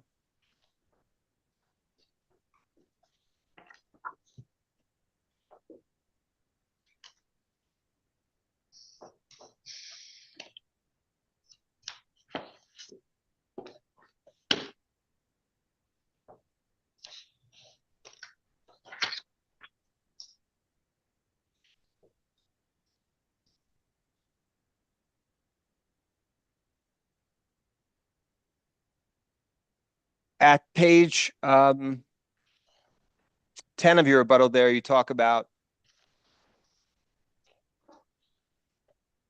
lines 2 through 6, that the line extension projects account for less than 5% of the gas company's capital spending in any given year. And that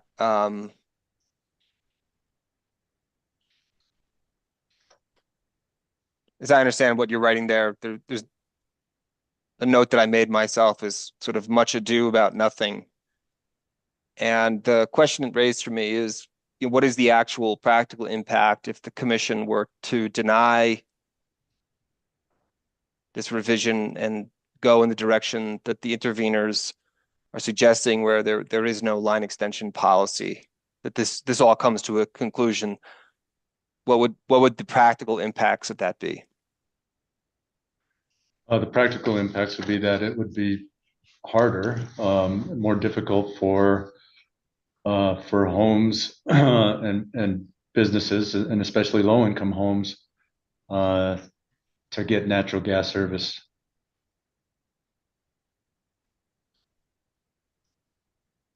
Am I correct to read this writing here at lines 2 through 6 as indicating, you know, from the business side of the gas company's actual capital expenditures, to the extent to which we're concerned with rate base and, you know, what portion of your business is actually comprises, it's relatively small. So it really shouldn't have any meaningful impact on the gas company. Is that right? That's correct. And then your next statement as well. But it's a relatively minimal impact on the company, but to those customers who want to have gas and potentially couldn't otherwise afford it, that's the real problem. That's the real impact. Yes. Okay. And then is there anywhere in the record in this matter where we can, with some degree of granularity, understand how many projects there were where, you know, the existence of the line extension credit made the difference for affordability purposes?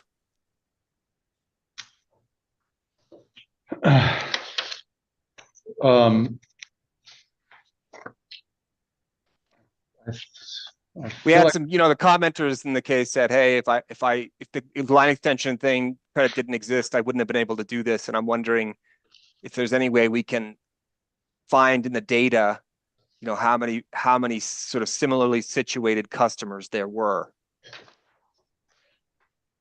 I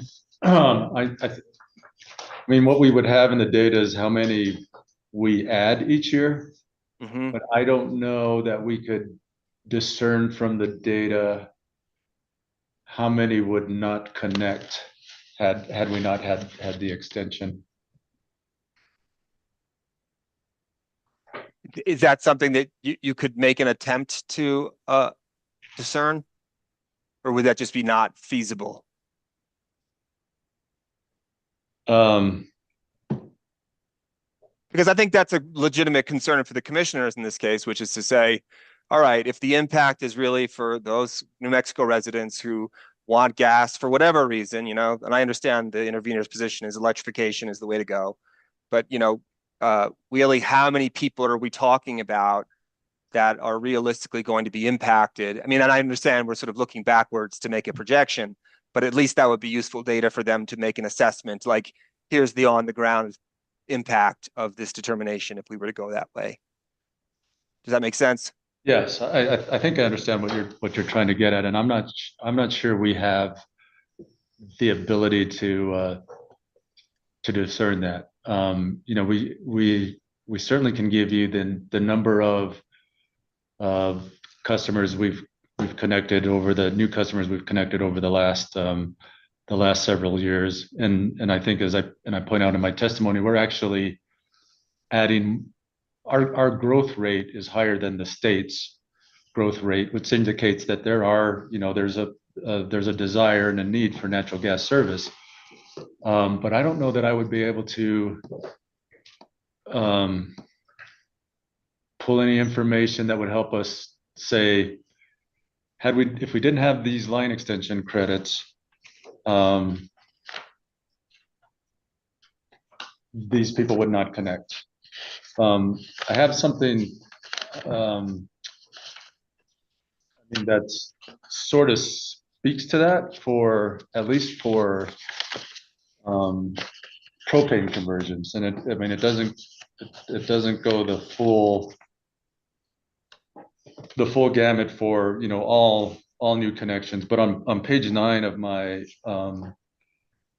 rebuttal, you can see what I'm trying to show here is that the credits do make a difference, certainly, and in this case for propane conversions, and I think it's similar for you know, just new customers connecting too. But it was easier to do it for propane conversions, but because we had the during the time frame we had the Emera fund for extending lines and converting, which was from 2016 through 2021. We averaged 487 propane conversions during that time when we had those additional monies, which made it easier for those conversions. And then outside of that time frame, the average is 135. So okay, so just to make sure I understand what you're saying, the sort of gray highlighted portion of that table is showing effectively a period of time in which there are incentives available for people to transition over, and then those white outside periods is when that money doesn't exist. Is that what that's showing? That's right. That's So exactly we get what your point is, that we can see in these data like movement in the numbers, and actually a fairly significant movement, and that would indicate that the incentives actually produce behavior. Yes. Yeah, I mean, it'd be super useful, I think, if there's any way that the company can tell us, you know, and I think I'd just leave it open as like Mr. Haverly, if the company figures out a way to do it, I just have to imagine the commissioners would be thinking like, hey, if we take this away from people, what's the real impact, and how many folks are actually going to be impacted by this? And if we can sort of try to calculate that, that'd be super useful. It may not be possible. If you can't, you can't. We will look into that, Mr. Hearing Examiner. I'll take that as a continuing bench request. To the extent that we're able to respond, we will do so. And then, you know, if the interveners have anything they want to contribute after, if that information is supplied, they certainly will be given the opportunity to do so.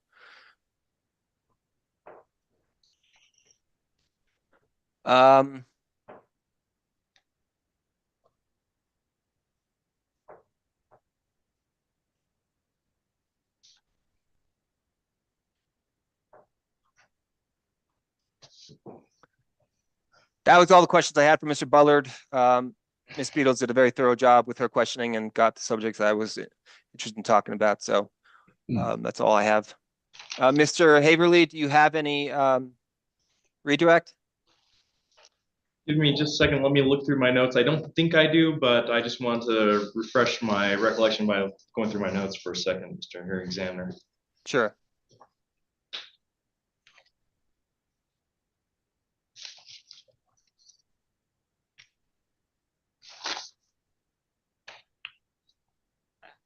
I don't show that I have any. I think I'm good. Good. And then as to that sort of continuing bench request, why don't we just treat that as, you know, obviously, if you conclude in the next few days that this just you're not going to be able to produce it, just say so, or you know, indicate, that way we all understand what's occurring. You know what I'm saying?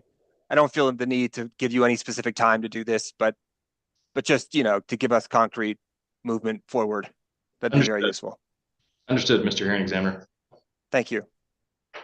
Mr. Bullard, thank you very much for your participation today, sir, and enjoyed most of your discussion with Ms. Beatles. Very useful. Thank you, Mr. Hearing Examiner. Mr. Hearing Examiner, yeah. Okay. And yes, then, Mr. Bullard, you're free to go, and then Mr. Haverly, please call your next witness.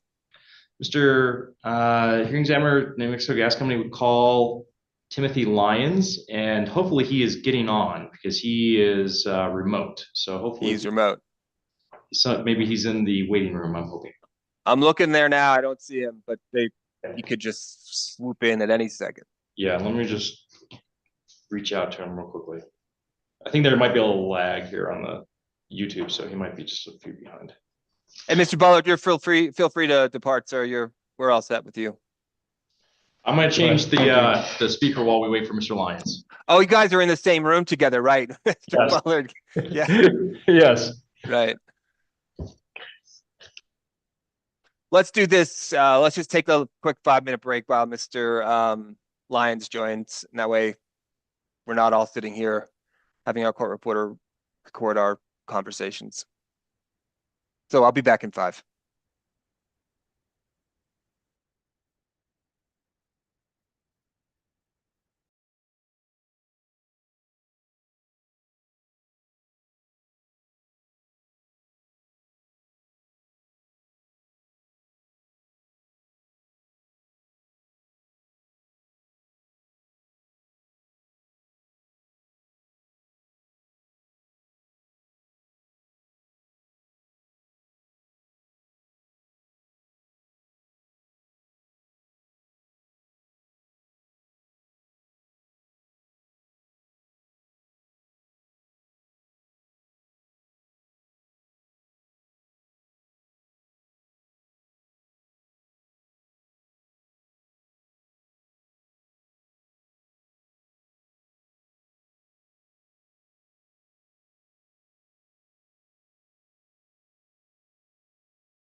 Hello, Mr. Lyons. How are you? Good. Can you hear and see me? Sure can. All right, great. And I know I said we have a 5-minute break, but Yeah. whatever. We'll come back when everybody's reappears on the video. Okay. Apologies for that. All right. There's an added step in there. No, it's always the case. And then the best part is when your machine tells you you have to do updates. That's right.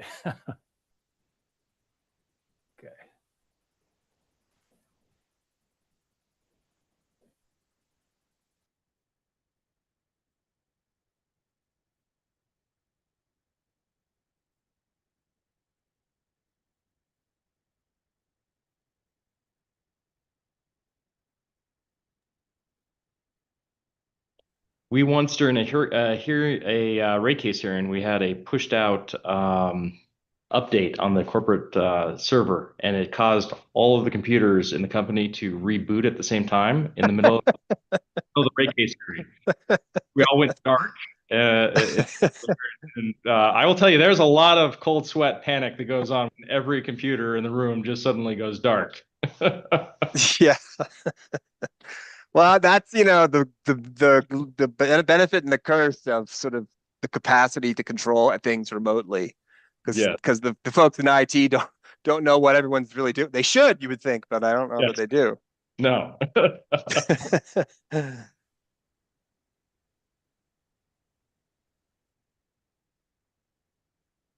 All right, so it looks like we have everybody present, and Miss Lang will join us shortly, I'm sure. But we'll just get started. Oh, there she is. Perfect. And will we go back in the record, Ms. Gonzalez? Yes, Very sir. good. And Mr. Haverly called Mr. Timothy Lyons, and we will now have Ms. Gonzalez swear Mr. Lyons in. Raise your right hand, sir. Do you solemnly swear the testimony you're about to give will be the truth, the whole truth, and nothing but the truth, so help you God? I do. Thank you. Mr. Lyons, would you please state your full name for the record? Timothy S. Lyons. Mr. Lyons, who are you employed by and what is your position? I'm with Scott Madden and I'm a partner. Mr. Lyons, you have before you a document that has been marked as NMGC Exhibit number 3. Do you recognize this document? Yes, I do. What is it? It is my direct testimony. Was this document prepared by you and at your direction? Yes, it was. If I asked you the same questions as contained in NMGC Exhibit number 3 today, would you provide the same answers? Yes. Mr. Lyons, I would direct you to what has been marked as Exhibit number 4. Do you have that document? Yes, I do. Do you recognize it? Yes, I do. What is it? It is my rebuttal testimony. And was NMGC Exhibit number 4 prepared by you and at your direction? Yes, it was. If I asked you the same questions today as are contained in NMGC Exhibit number 4, would you provide the same answers? Yes. Mr. Hearing Examiner, I move for the admission of NMGC Exhibit 3 and NMGC Exhibit 4. Any objections? Gas Company Exhibits 3 and 4 are admitted. With that, Mr. Hearing Examiner, I tender the witness for further examination. And Mr. DeSalen, before you begin your examination, I just want to ask one background question because it kind of pervaded, and it'll be helpful to that I know this as you all are talking to Mr. Lyons. Mr. Lyons, if you could just go to your figure 2 of your direct, that's on page 10.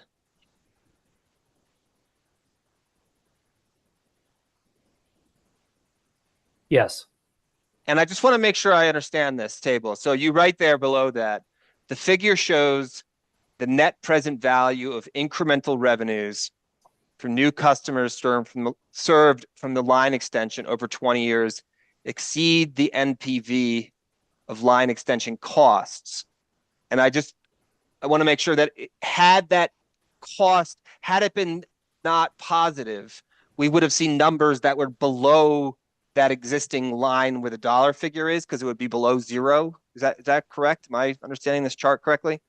Yes, that's correct. And let me just say it back, right? So this is looking at the difference between the net present value of the revenue stream, the net present value of the cost stream. And so the fact that you see positive numbers here means there's more revenues than there is cost. To the extent it was the opposite, there's more cost than there is revenues, then yes, these bars would be negative. That's where I was getting confused. I'm like, why are they all positive? Where's the, so I'm glad that cleared it up for me.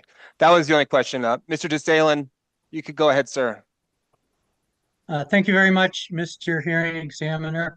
Good afternoon, Mr. Lyons. My name is Charles DeSalen, and I'm an attorney representing Coalition for Clean Affordable Energy, and I'm also representing Southwestern Energy Efficiency Project in this proceeding. And I just have really just a few sort of clarifying questions here.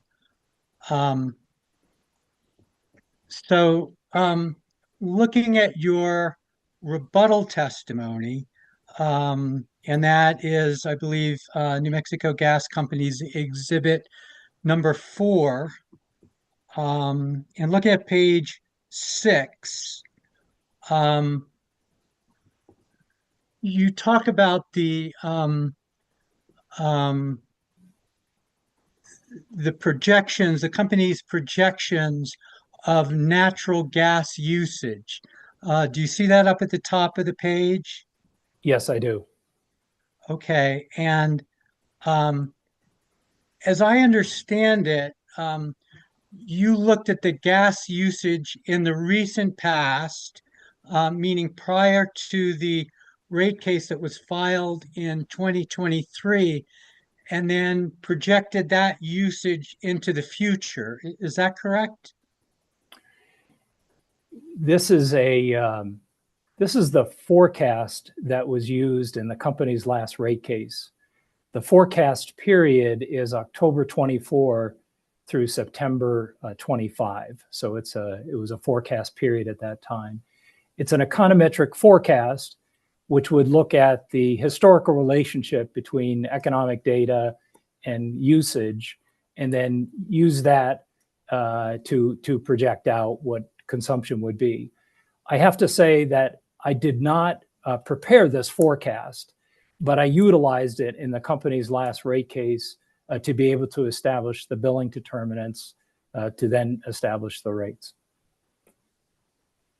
Okay, so as I understand it, the projections don't specifically take into consideration things like federal and state tax incentives for installing heat pumps, for example?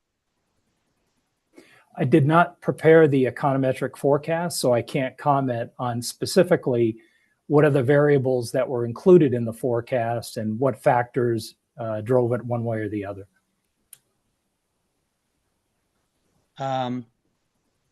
Okay, I have no further questions then. Ms. Beatles?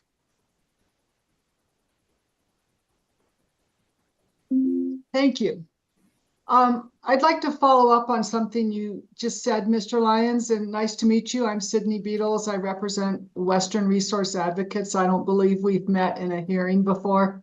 Okay. You Good afternoon. can correct me if I'm wrong. Okay, so you are referring to the econometric forecast from the company's last rate case, right? Correct. And you said that it projected out what consumption would be, right? Correct. But that was just for the period of October 24 to September 2025, right? That's the period of time that was utilized in the company's last rate case, the forecasted test year of October through September 25. Right. And so the consumption projections were for that period of time. Correct. Though that's the period of time that we utilized it for. I believe that the forecast actually went further out. So there were additional years, but the only years that were used for purposes of the rate case was that October through September 25 period. Mm-hmm. When you say that you believe it went further out, like, did you take a look at the actual future test period data that the company filed in that rate case?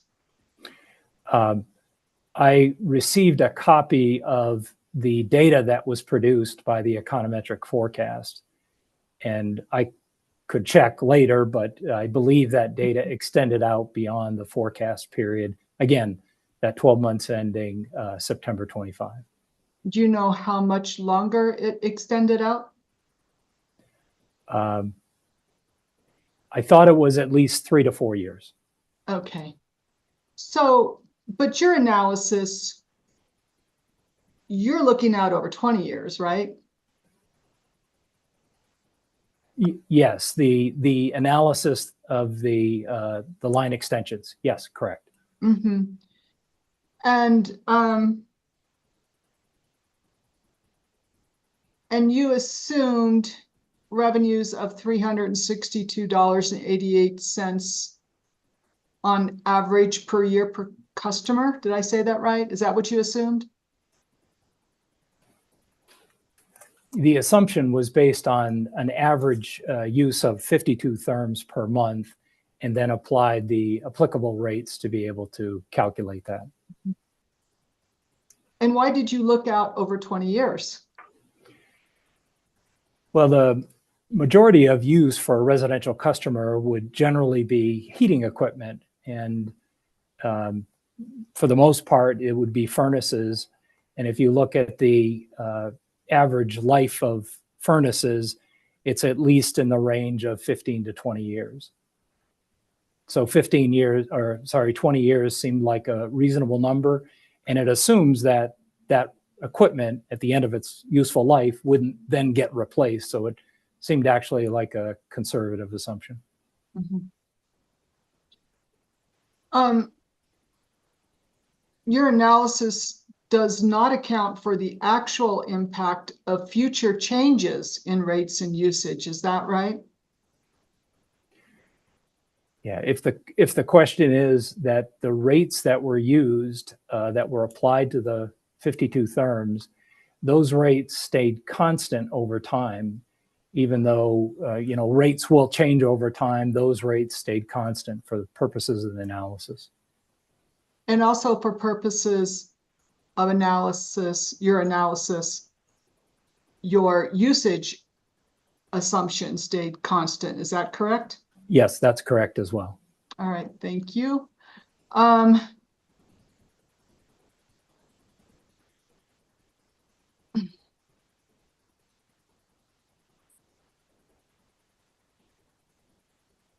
So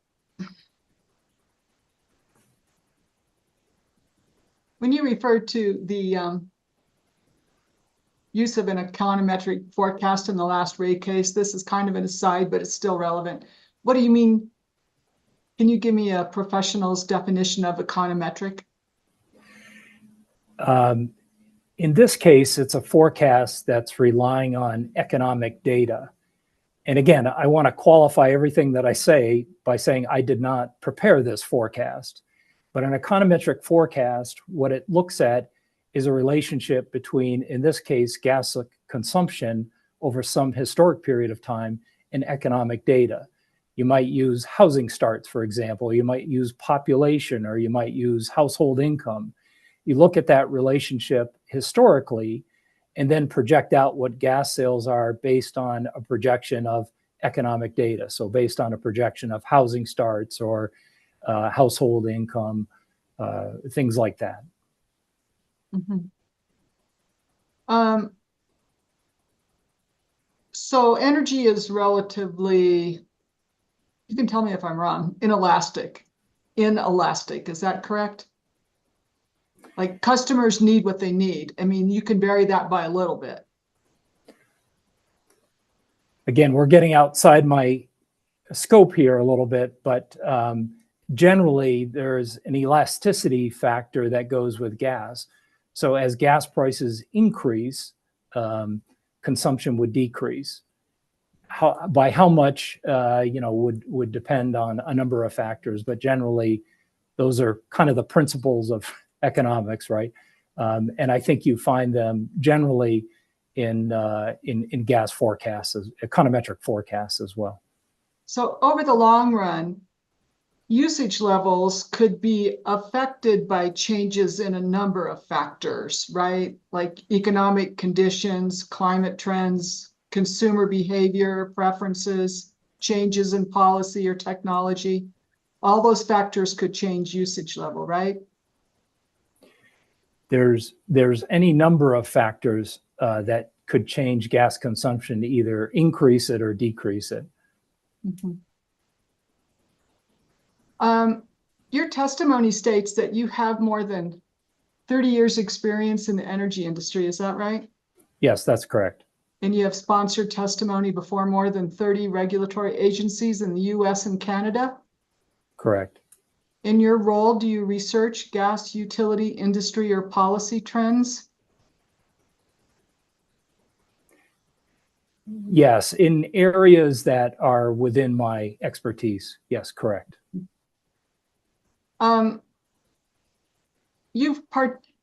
Well, do you know what I mean when I refer to a future of gas proceeding?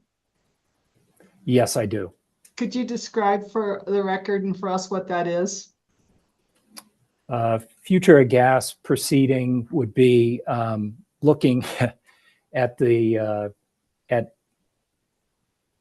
the future of gas in the context of various policies that are being undertaken. Mm-hmm. Would you agree that a number of states are holding these future of gas proceedings? In other words, are investigating the long-term role of gas utilities? I would agree that there are states that are looking into the issue. I don't know how formal the process is, whether there's a formal proceeding or there's analyses or studies or whatever. But yes, I would agree that there are states that are looking at this. And those states include Minnesota, Massachusetts, and Illinois? Yeah, I'm aware of the first two at least, yes. Oh, Minnesota and Massachusetts. Yes. And doesn't Scott Madden itself post information on its website referring to 12 states as of 2023 plus the District of Columbia that have initiated future of gas proceedings to consider the long-term role of retail natural gas? Mr. Hearing Examiner, objection, Brian Haverly. Yes, Mr. Haverly, what's the objection? Relevance, talking about what states that are not New Mexico are currently doing and what they may be doing somewhere else is completely irrelevant to this proceeding in New Mexico. Ms. Beatles? I don't know how this couldn't be more relevant. I mean, there's expert testimony in this case suggesting that that unnecessary expansion of gas infrastructure may impose an unfair burden on existing customers. And there's expert testimony that have raised facts and analysis regarding like the future trends of gas usage in the country, including equipment and incentives that are available in New Mexico and where there's evidence that adoption of these trends is taking hold. Yeah, no, I understand. So I'll overrule the objection. Continue, Ms. Beatles. Okay, so Mr. Lyons, doesn't Scott Madden itself post information on its website referring to 12 states as of 2023 plus the District of Columbia that have initiated future of gas proceedings to consider the long-term role of retail natural gas? I am generally aware that we research future of gas proceedings, and I'm generally aware that that material or that research gets posted on occasion. What you're referring to, I'm not specifically familiar with. Are you aware that Scott Madden worked with E3, which is, I guess, the acronym for a firm called Energy and Environmental Economics? Is that right? Do you know what E3 refers to? I do, and yes, I am familiar with that work. And what does E3 stand for? Did I get it right? Energy and Environmental Economics? Is that about right? Yes, I think that's right. Did Scott Madden work with E3 to report to the Massachusetts Department of Public Utilities on 8 decarbonization pathways and related technologies for natural gas utilities? Yes. I just have a couple more questions. questions. Are you aware that Colorado passed legislation in 2023 prohibiting gas utilities from providing an incentive, including line extension allowances to establish gas service to a property? Objection, Brian Haverly. Yeah, Mr. Haverly, go ahead. Again, relevance, the actions of the Colorado legislature have nothing to do with what is going on in New Mexico. That those laws are not applicable here. So I would, again, say that that is irrelevant. Ms. Beatles? Well, it's been said that New Mexico, when it comes to economic downturns, we're the last to suffer and the last to recover. I mean, the trends eventually hit this state, and I think it's important for the commission to inform the commission of what is going on in this industry around the country. Yeah, so I'll sustain the objection. And I think, you know, as you were asking these questions, Ms. Beatles, thought goes in my mind, which is what we need to have in briefing, which is, you know, the executive order says specifically, which you guys rely on, you know, this does not change any rights or do anything. Like, what is the status of the law in the state of New Mexico as to these broader subjects you're talking about? The future of gas proceedings you just raised, and where are we? That's all legal briefing. And I think you all can give the commission the assessment, and then ultimately, what is the commission's authority to dip its toes into that water? Again, legal question. So I'm not suggesting, Ms. Beatles, that I think the line of questioning is irrelevant. I don't know that it's a fact matter for this particular witness. I think it's a broader question to be addressed in the briefs that will come after this hearing. So I'll sustain the objection. I have one more question, and I anticipate an objection, but I'll ask the question and pause. Sure.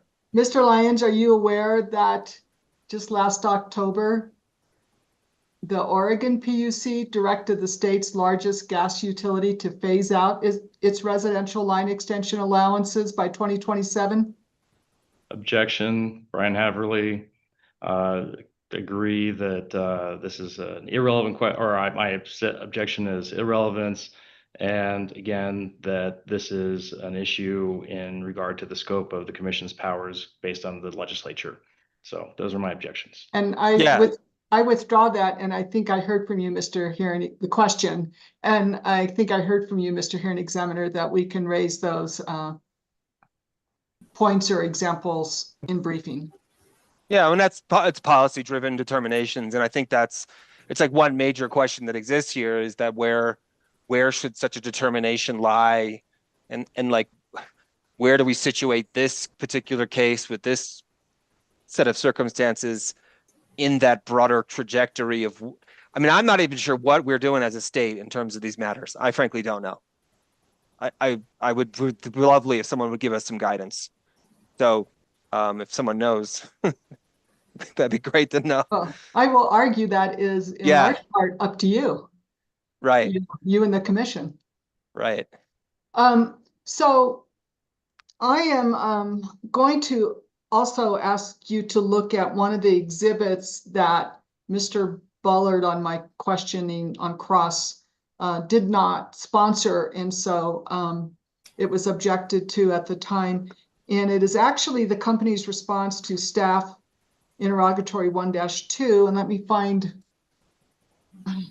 close that window just a second.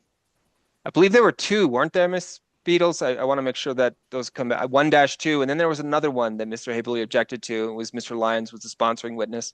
Yes, but I took a look at that one over break, and I don't think that it adds a lot of value. Okay. Because I think that the response to my question was sufficient. But 1-2, I would like you to look at it. It's WRA Exhibit 9, and a printout of that response is attached as an exhibit to Mr. Zigich's testimony I noted during the lunch break, but it is like a printout of an involved PDF, and I think it would be more useful to have the spreadsheet like attached in the record. Because the printout that's attached to Mr. Zikich's testimony is really hard to read. But before I get there, will you look at WRA Exhibit 9, Mr. Lyons, and let me know if you prepared the response on behalf of the company? It's this document we're referring to, right, Miss Beatles? Yes, yes. I just want to make sure we're talking about the same thing. So. Thank you. That's very helpful. I was looking for it in the response, but I couldn't find it. So thank you for providing that. Yeah. And so the question was, does NMGC have monthly residential gas usage data for each climate zone in its service territory? And did you, is that what this spreadsheet shows? This spreadsheet appears to show for each of the communities within the company's service territory what the annual usage is and the number of annual bills from 2020 all the way through 2024. So let's say over the last 5 years for each of those communities, and then it's rolled up for a total on line 7. Thank you. And you're sponsoring this interrogatory response and this attached spreadsheet? Yes, correct. Okay, I move the admission of WRA Exhibit 9, which is the company's response to staff 1-2. No Mr. objection. Haverly? No objection. Great, thank you. That document's admitted. Okay, I have nothing further. Thank you very much. I just have one follow-up question on that line of from Mr. Lyons. You know, when looking at the 2020, it's just completely, I'm trying to get a sense of scale here, really. Oh, the New Mexico Gas Company's total usage for that year, the therm wise. I'm sorry, my computer just blanked out on me.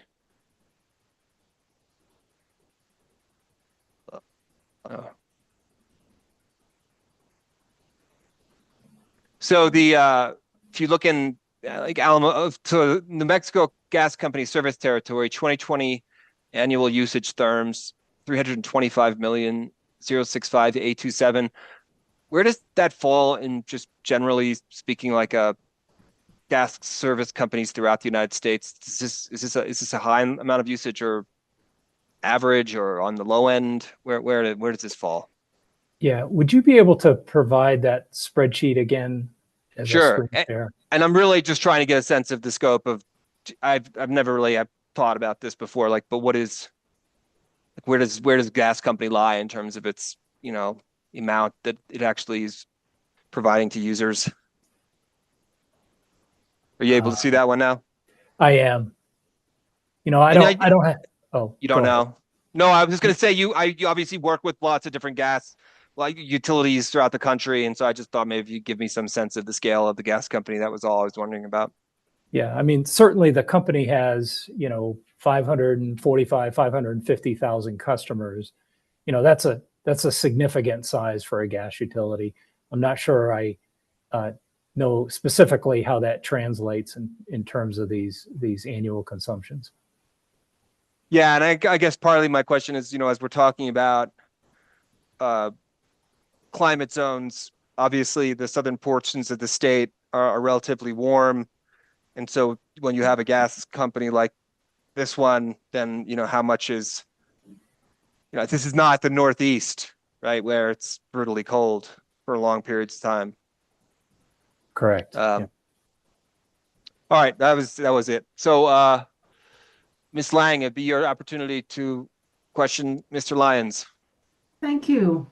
Mr. Lyons, I just have a few questions. Could you take a look at your rebuttal testimony, please, on page 6? And I am referring to starting at line, I guess 7 to 16. Yes, I'm there. Okay, just confirming, you don't oppose staff's recommendation to remove the portion of new customer revenues for the $8.77 per month. Is that correct? Yes, what I did for the economic analysis, which was used to, the bar chart that was talked about earlier. So that economic analysis, from that revenue stream, I removed the $8.77 per month, so times 12 for the annual, remove that. And then you can see what the impact is on figure 1, which is on the next page. So this is not changing the line extension credit. It's just merely changing the amount of revenues that are being used to support the investments for each of the projects. And Ms. Lang, can I just ask a follow-up question about that? I have a Sure, question on this very thing, so I don't mean to, you'll have your time after, but why, I mean, I'm just trying to think through why you would agree to that, because in some ways I understand the concept that the customer charge as a fixed cost wouldn't reflect gas consumption. But if the overriding theory is that expansion of the system is of value, I mean, isn't in some part those customer charges contributing to the overall number of customers and therefore somehow should bring down even those fixed costs? Yeah, but maybe let me respond this way, that it's not as if all of the customer charge is being eliminated. So there's a portion of the customer charge that goes to, for example, provide support for mains or to pay for the mains. This is really related to the meter and service, which is not included in the economic analysis. So I think what staff was pointing out is, hey, those revenues that are contributing to the meters and services, because those costs are not included in the analysis, you shouldn't be including those revenues in the analysis as well. And so it's kind of that matching principle. But anything that's not related to those meters and services, I agree with you, right? That those revenues should remain regardless of how they're recovered, either through the customer charge or the volumetric charge. And in that way, there's a match between the two. Okay, I think I understand. I'll just have to ruminate a little bit. Go ahead, Ms. Lang. Thank you. Thank you. I would then like you to take a look at your direct testimony on page 11, at the footnote number 4. So I'm going to, let's see. So the proposed credit of $1,814 is based on 5 times an annual base revenues of what is that? Let's see, $362.88, which assumes monthly usage of 52 therms. I have a question about 52 therms. Is that number, how was that calculated? Was it with forecasting, or is it based on historic? Yeah, it was used in the company's last rate case, and it was based on a forecast of total deliveries and total bills for the residential class. So it's just dividing one by the other for the period of October 24 through September 25. Okay, so it's a forecast. Okay, so I would like for you to go to your rebuttal, please. Let's see. Okay, let's see.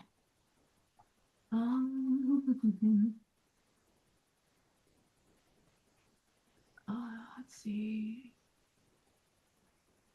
Okay, so page 5, the bottom of page 5 to the top of page 6 of your rebuttal testimony, where you say that the line extension credits were not based on a 5-year average of historical, where you're disagreeing with what staff had stated, and you say that the line extension credits were based on an econometric forecast of residential natural gas usage.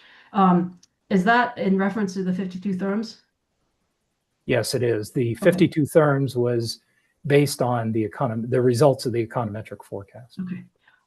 If you would please now refer to staff's exhibit. We only have one.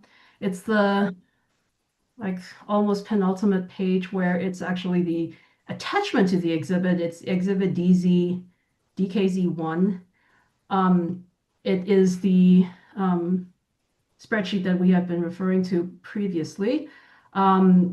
It's actually a PDF of a spreadsheet, but if you go to the top, it is, we got this from New Mexico Gas via our interrogatory number 1, question 2.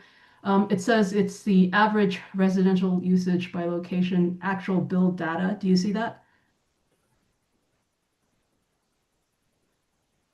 Yeah, so just to make sure that I'm on the correct page, because I'm flipping through, it says average residential usage by location, actual build, and then there's a location Deming. And so for 2020 annual use, it's 541,790. Am I in the right place? You are in the right place. It's got like colors too. Yes, it does. Yeah. Yes, it does. Okay, so if you go to scroll to the right side of this PDF of this spreadsheet, you will see some calculations being done. The calculations.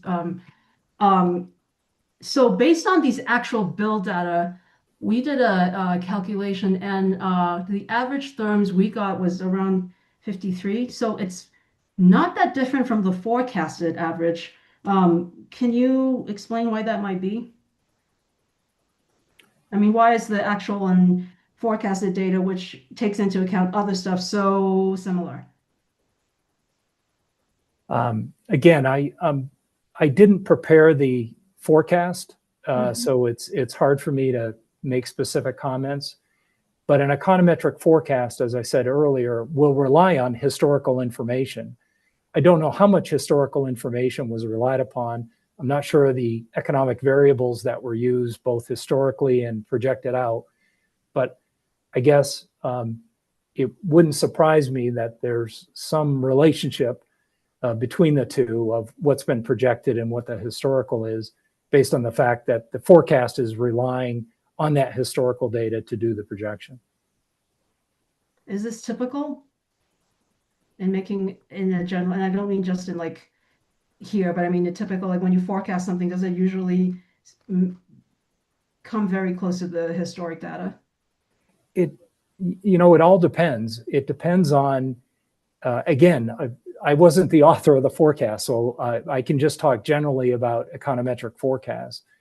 But if you look at the relationship between historical sales and economic data, and then you define that relationship, again, whether it's by population, household income, household size, and if a lot of those economic data are very similar in the future, then you would find, I would think, similar results. So a lot of it depends on the specifications of the model, the data that's used, and then to what extent that future economic data is consistent with historical. Again, these are I just want to caution, right? This is just a general statement. I didn't author this forecast, so I'm not sure specifically what it went into this. Okay, but in this case, it doesn't seem, in your opinion, would it seem to matter whether it's based on historic or forecast, since it's so close? Again, without knowing, the econometric forecast and the specifications behind it and the actual data that was used. So you're looking at 5 years of data. They could have used more data, right? They could have used a 10-year period or a 15-year period. So I'd really have to know more about the forecast itself to better understand that. So you're saying you were not the person who modeled the forecasted data? That authored the forecast, correct. Okay. All right. Do you know who we could ask? I don't recall the name of the firm that did the forecast, but I'm sure someone at the company would have that. Okay, thank you. Yeah. I don't think we have anything further. Thank you.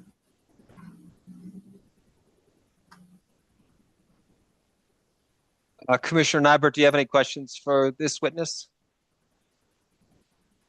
I do not. Okay, Mr. Lyons, at page 3 of your direct testimony, you describe how transmission revenues and costs are incorporated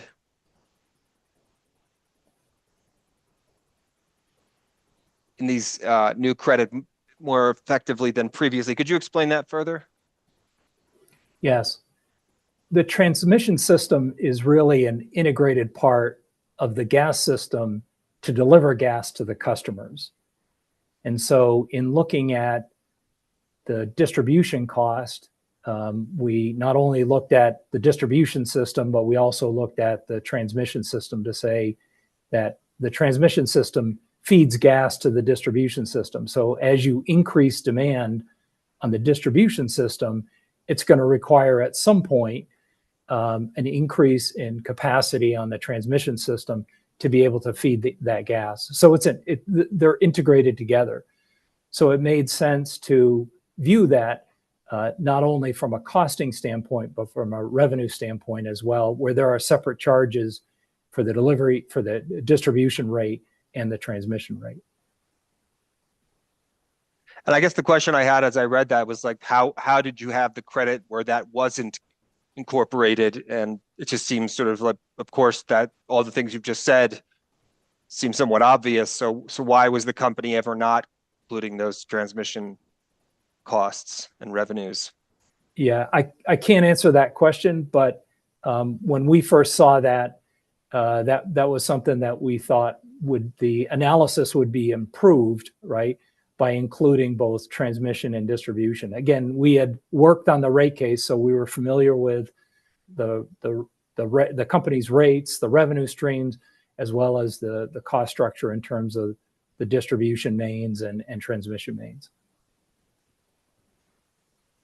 Going back to that figure 2 in your direct testimony, that's page 10. We talked about it earlier and you explained it to me. So am I to understand from this figure as well that has it ever been the case that the revenues by project have been below cost? I mean, is it just always been the case that these line credits are justified, at least from a net present value perspective?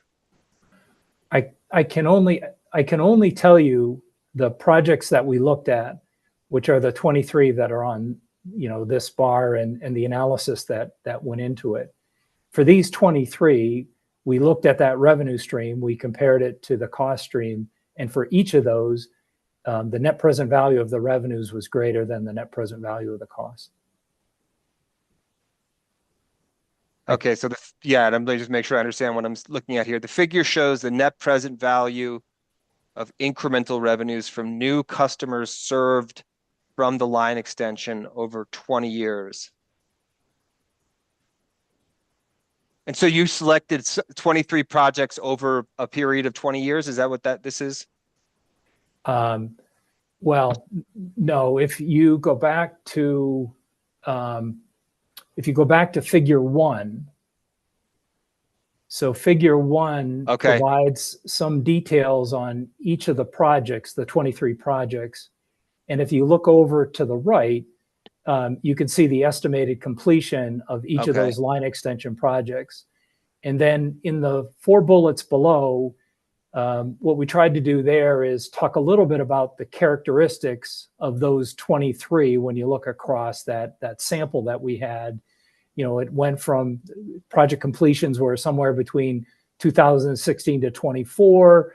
There were small and sort of large in terms of footage of pipe, 1,400, 24,000 feet of pipe. And again, the project costs range from 11,000 to, a little over $500,000. And then the number of homes associated with those projects from 16 to 307. So the point here is we've got a pretty good, kind of cross section of these projects, small and large, long extensions, short extensions, and some that went back to 16 and then some that are more recent. I guess the question I'm left wondering is, I mean, is there any evidence in this case, whether from the gas company or interveners or anybody, showing a project where line extensions didn't work out in favor of cost benefit? In terms of the analysis that we did that shows up on that figure too, the answer would be no. That all of them exceeded, where the revenues exceeded the cost. And did you have an opportunity to examine the intervener testimony in this case? There were, yes, I did. And did you encounter at that? I'm legitimately asking. I'm just wondering. I don't know that there is anything that indicates that there was ever a project where the line extension credit didn't prove to be beneficial in the long run. I guess I'm asking if that exists. I'd love to know where it is, and if it doesn't exist, then I'd like to know that that doesn't exist. Well, I think there was some, let's call it sensitivity that was done to say if you reduce consumption by 25% or you reduce consumption by 50%, would that have implications on the economics of these projects? I think that was the sensitivity that was done.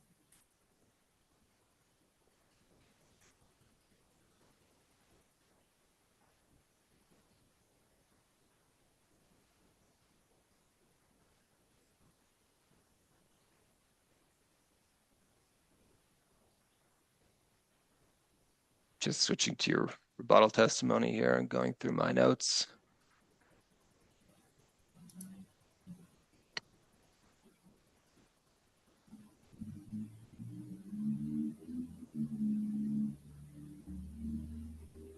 I mean, this seems at page 4 of your rebuttal. You write at lines 7 through 9.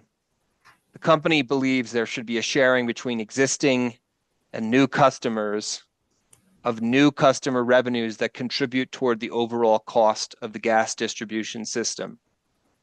In other words, as the system grows, all customers should receive the benefit of the growth of the system. Is that principle fairly universal in the utility world?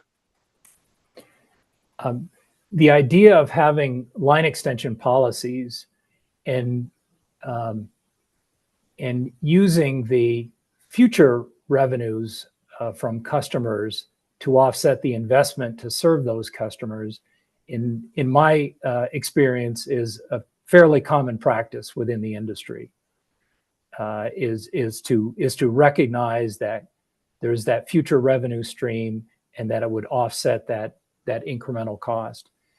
The point here is that there's value associated with these new customers coming on the system.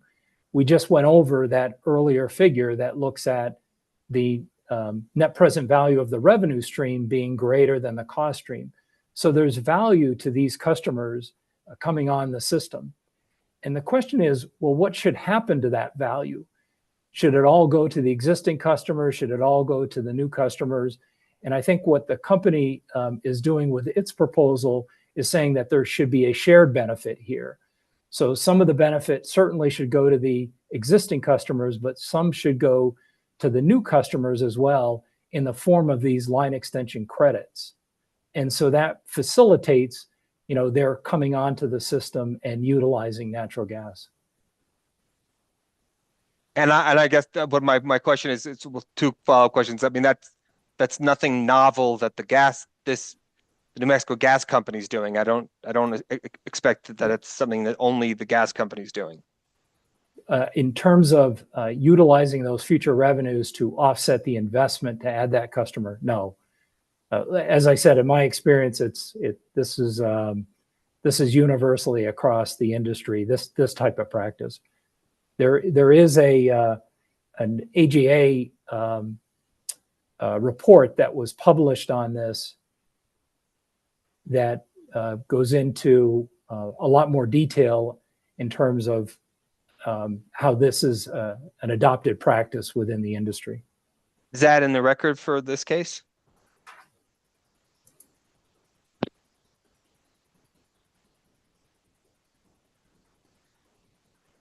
I don't think it's cited. Oh, I'm sorry.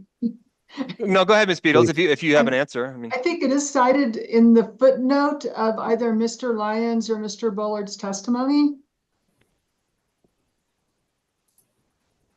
Yes, it's definitely cited. Thank you for that. It's And definitely in. It's not in the record anywhere. We did not offer it as an exhibit anywhere. no, it's a citation to, well, yeah, well, that's a, I remember having a conversation with Ms. Glick, or former hearing examiner Glick, about, learned treatises. It's sort of, I don't know if you even use that word. In law, we have, these sort of civil procedure textbooks that no one's going to, challenge. But I think in the utility context, that doesn't always hold to be the case, because oftentimes whoever's doing the, data collection or whatever gloss they're putting on the data tends to be somewhat divisive. So does anyone have any objection to the content of what appears? And where is that specific reference? Can you just direct it to me? Yes, if you go to page 7 of my direct testimony, Exhibit 3, right at line 2. Well, let me back up. Right, this is it's a Q&A that's talking about using the revenues from new customers in determining the customer cost responsibility, an accepted practice in the gas utility industry.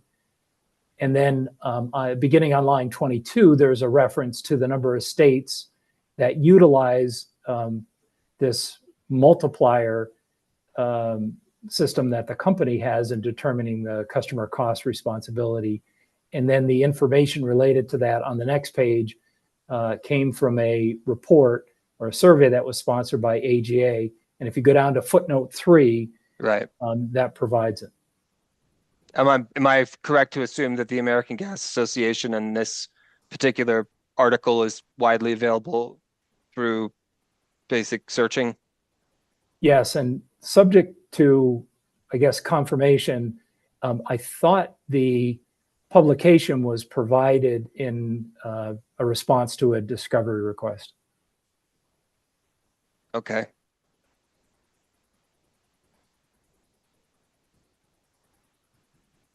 Does anyone have any specific objections to this article and the commission perusing it in terms of trying to understand the current landscape of what's going on in this field?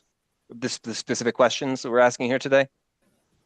I would like an opportunity to skim through it before I decide whether I have any objections. I don't know if we're going to take a break soon, or can I get back to you after the next break? Well, yeah, and I would need to read it. I mean, I don't know what it says either, Ms. Beatles. So I think it's just, I don't know, my view on everything is I spent a lot of time in the law library, and you can never inform yourself enough with stuff. But I am very attuned to the fact that in this particular field, who is producing the document and the conclusions reached oftentimes can be controversial.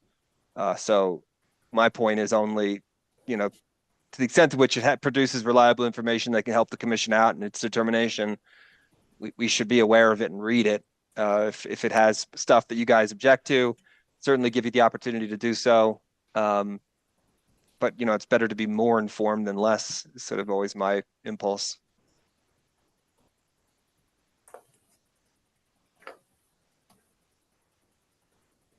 But it's cited here in the footnote, apparently it was shared in discovery.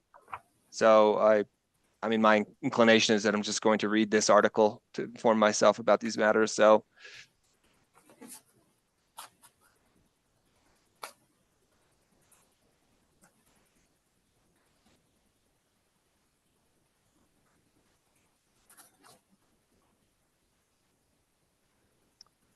what was the other question I was going to ask you is related to that, the sharing of expenses.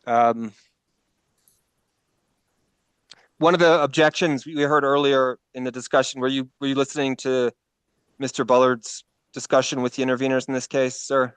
Yes, I was. Mr. DeSalen brought up this question of, is there some sort of risk of inappropriate subsidy?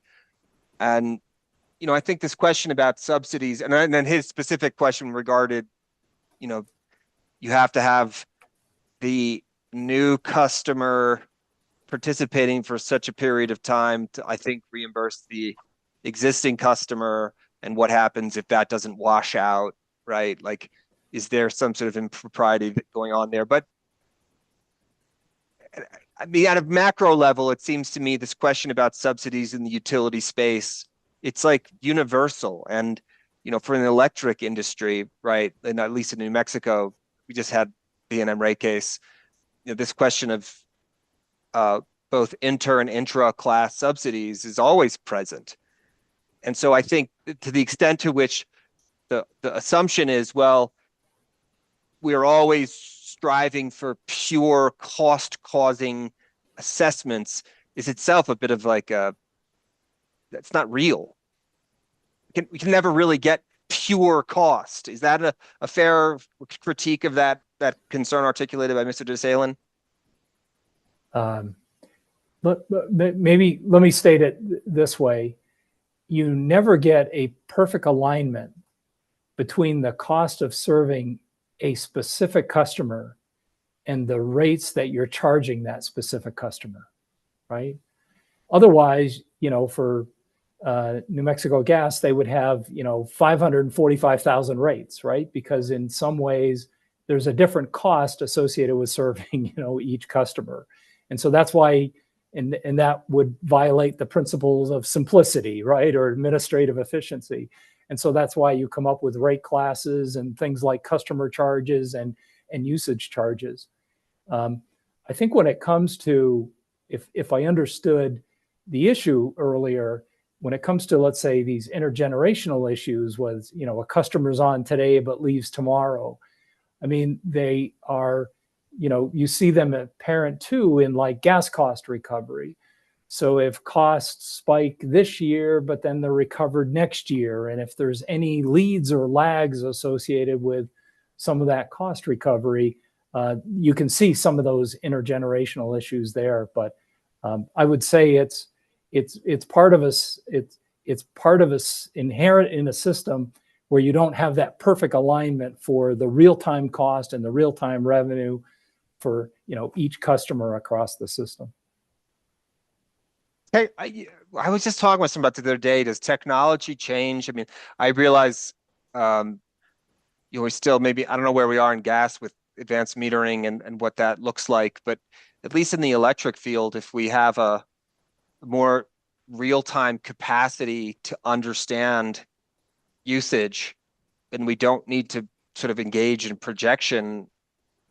I don't know, do we ever get to that place where there are 500,000 rates? Does that is that a future that we may inhabit? Well, I think you do see it a little bit, right? In some of the innovative rate proposals that are out there in terms of time of use rates or demand charge rates and so forth. So, I mean, there are innovations in rates. You had mentioned the electrics in the electric industry. You know, there are those types of innovations that try and maybe more precisely align those rates to the underlying cost of serving each customer.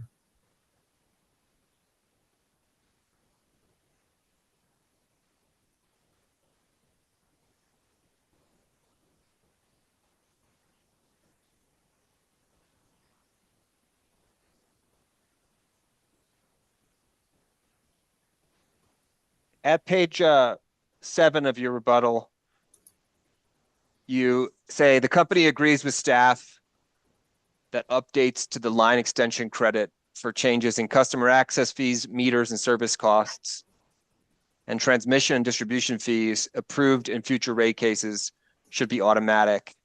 And I just want to make sure I understand that. So in effect, to the extent to which there's the line extension credits and there is sort of, and I might be totally missing this, some sort of degree to which there will be increases and we can just fold them into the calculation automatically, that the company should do that where possible. Is this what's being said here? Yes. Okay. In other words, in the course of a rate case, the customer access fees, the meter and service costs, and transmission distribution, all of those will be part of a rate case filing that the company makes, and all those will be, part of whatever decisions that's made.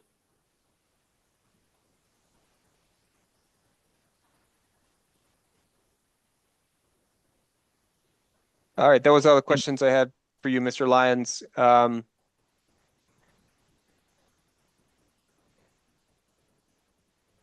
Mr. redirect. Haver, no to redirect? No direct. Thank you, though. Thank you. All right, Mr. Lyons, thank you very much for appearing today. You're excused, sir. Thank you. Gas company, that's end of the presentation of your case, correct? Mr. Hearing Examiner, that is correct. That is all our case. Terrific. Then it's 2:30. Let's take our 15-minute break. And when we come back, we will have Mr. Brandt, who is CCAE, correct? Correct. Okay. And I see him in the waiting room. I'll admit him now. He can just sit and we'll have him. Great. Thank you.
All right, why don't we just go back on the record and Mr. DeSalen, Coalition can call its witness. Yes, thank you, Mr. Hearing Examiner. Coalition for Clean Affordable Energy and Southwestern Energy Efficiency Project jointly call Mr. Justin Brand.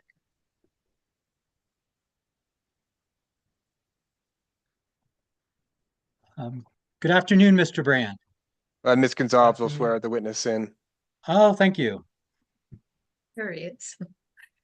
Do you solemnly swear the testimony you're about to give will be the truth, the whole truth, and nothing but the truth, so help you God? I do. Thank you. Good afternoon, Mr. Brandt. Afternoon. Could you state your name, please, and spell it for the record? Justin Brandt, B-R-A-N-T. And what is your business address? 2334 Broadway, Suite A, Boulder, Colorado, 80304. And where are you employed? By the Southwest Energy Efficiency Project, or SWEEP. And on whose behalf are you testifying today? I'm testifying jointly on behalf of SWEEP and the Coalition for Clean and Affordable Energy. Okay, and have you prepared written testimony for this proceeding? Direct testimony? I have. And I referred you to a document that's been marked as CCAE Exhibit 1. Can you identify it, please? Yeah, this is my direct testimony. Okay, and did you prepare it? Yes. And is it true and accurate? Yes. Are there any changes that you would make to it? No. Do you adopt it today as your direct testimony? I do. And there are exhibits or attachments JB1 through JB7 attached to it. Is that correct? Yes. And could you identify exhibit JB1? That's my resume, a summary of my qualifications. Okay, and is that accurate and up to date? Yes, sir. And could you identify exhibit or attachment JB2?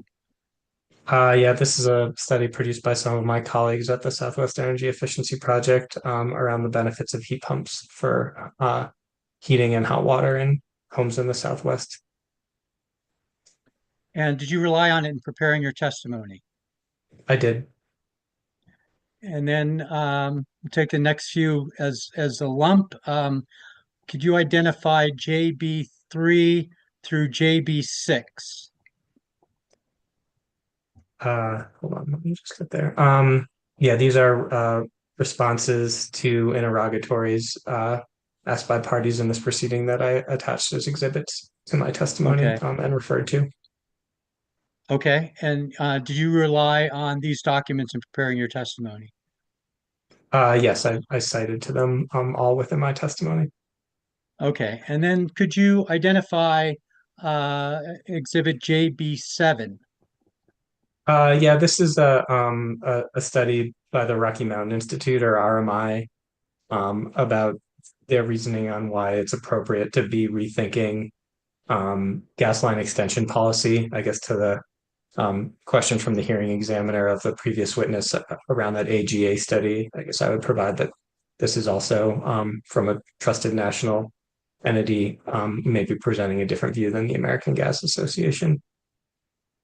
Okay, and did you rely on that document in preparing your testimony? Yes, I believe I also cite to this document within my testimony, and that's why we included it as an exhibit. Okay, and then I refer you to a document that's been marked as CCAE Exhibit 2. Could you identify that, please? Yes, this is the rebuttal testimony I filed in this proceeding. Okay, and did you prepare it? Yes. Is it true and accurate? Yes. Are there any changes that you would make to it? No. And do you adopt it as your testimony today? I do. At this point, Mr. Hearing Examiner, I'd like to move for the admission of CCAE Exhibit 1 and 2, including the attachments to Exhibit 1. Are there any objections? No objection. CCAE Exhibits 1 and 2 and the attachments appended to Exhibit 1 are admitted. Thank you. The witness is now available for cross-examination. Mr. Haverly. Thank you, Mr. Hearing Examiner. Good afternoon, Mr. Brandt. My name is Brian Haverly. I represent New Mexico Gas Company in this proceeding. I have a few questions for you. Would you please turn to page 6 of CCAE Exhibit 1, which is your direct testimony? Is that page 6 of the PDF, or I have the electronic version or the testimony itself? I'm going with the numbers on the bottom of the page of your testimony. Okay. I have it as a hard copy, so I'm not sure what the pages of the PDF are. Looks like it lines up, so that's good. Perfect. On line 14 through 16, you have a question and an answer. Please describe New Mexico's heat pump adoption goals. And you answer, New Mexico, as part of the U.S. Climate Alliance, has committed to install its share of 20 million heat pumps by 2030, quadrupling installations compared to 2023. Did I read that correctly? Yes, you did. And for that principle, you cite a press release from the U.S. Climate Alliance. Is that correct? Yeah, that's what it looks like. Okay. You can't tell us what New Mexico's share of 20 million heat pumps referenced here, can you? No, I have done the math based on a number of different criteria, but I don't believe the state has adopted one specific number for its piece of that goal. Can you tell us what progress New Mexico has made on installing these heat pumps? Again, off the top of my head, I don't know. I will say, as was brought up earlier, PNM last year saw 350% increase in its heat pump rebates in 2024 compared to 2023. As I say later in my testimony, the state has also adopted tax credits and is sort of rolling out an incentive program as part of the home energy efficiency and appliance rebate program. So, well, I guess I don't know specifically. I know the state has made it a policy goal to advance heat pumps. Let's move to page 8 of your testimony, if you would, please.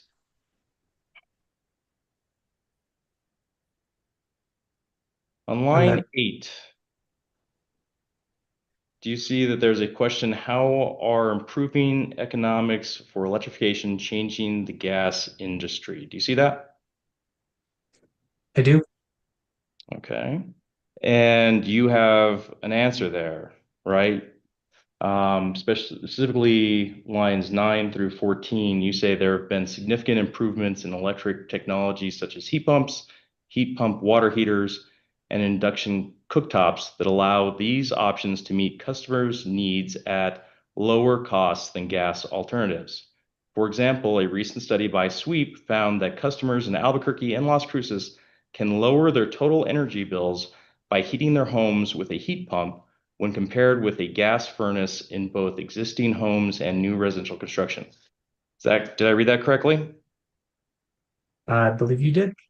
Okay. And then on your next page, you have a table. On my copy, there's not a label on the table, but there's a table at the top of page 9. Do you see that? Yeah, I believe the label is underneath the table. Oh, thank you for pointing that out. Okay, so table JB1.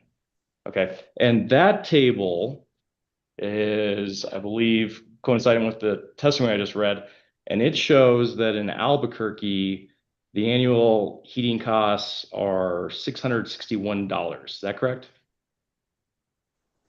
That would be in a new home using a gas furnace, according to the assumptions made in the study, yes? Correct. And that a heat pump would cost $613. Is that correct? Correct. Okay.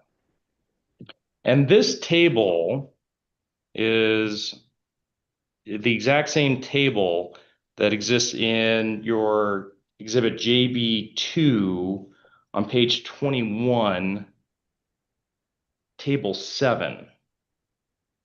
I'll give you a second to get there. Or it has the exact same data, I should say. Is that correct?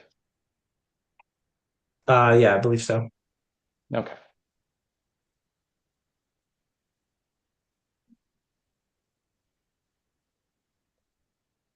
Do you recall New Mexico Gas Company served CCA and SWEEP with certain discovery, requesting information about the data that was used to create this table 7 in JB2?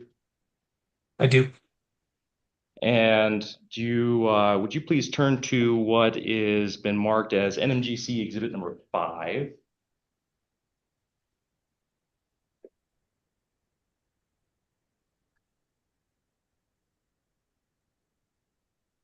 I'm there. Okay. Do you recognize this as part of the data that was provided by CCAE and SWEEP in response to that discovery request? Yes, I do. Okay. And at the top of NMGC exhibit number 5, it shows that there is a PNM TOU rate. Is that correct? Yep. Okay. And then you can see that there are various entries in there. There's on-peak, off-peak. There's summer rate, off, and then other month rates. And then there's the combined rate for a heat pump. Do you see that? I do. And the on-peak, or yeah, the on-peak combined, or I should say not the on-peak, I apologize, strike all that. The amount that is contained in the combined rate for heat pump column on $1 per kilowatt hour, that's listed as 11 cents or 11.66 cents. Is that correct? That's what it says. Okay. And we can find that 11.66 cents again, going back to your JB2.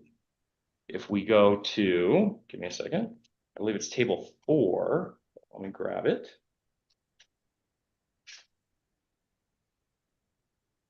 Yes, table 4 on page 16. You see that again, you have that 11.66 cents listed for the Albuquerque, New Mexico electricity and gas rates. Is that correct? Yeah, I just am trying to confirm what the second number is.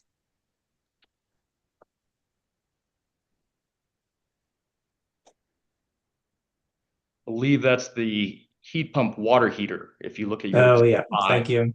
Yeah, or my exhibit 5. Thank you. I believe that's what that number is. I think you're right. Excellent. Okay.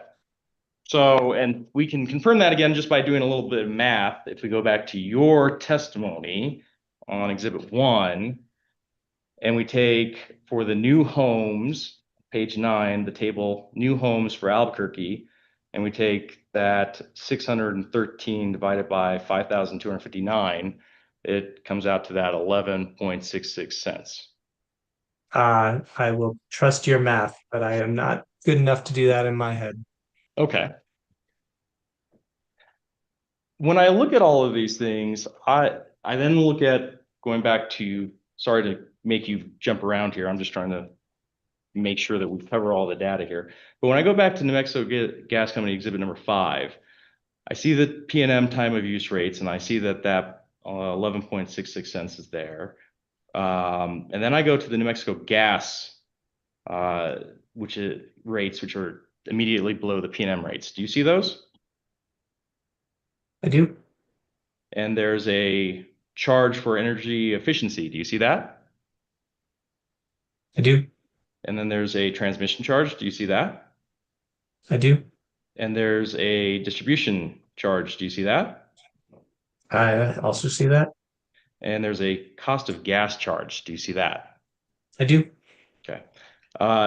Notably absent from the PNM type of use rate is a fuel charge, correct? I guess my understanding, so I will admit I was not the primary author of this study, though I am familiar with it. My understanding from my colleague who put it together, who did do this work, is that these are all in rates that do include fuel and other riders on all sides.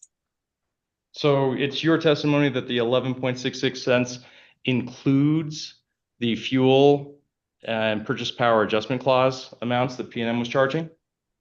That's my understanding, and I believe we stated this in the discovery response you've referred to. Again, I would need to take it back and confirm with my colleague, but that's what he represented to me. Okay. One moment, Mr. Hearing Examiner.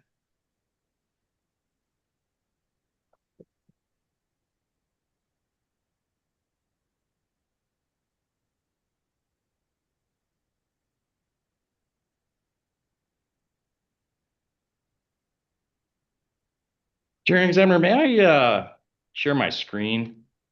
Sure. Thank you. Should be able to. I don't think I have to grant you permission. Should be just an option. Oh, perfect. You're right.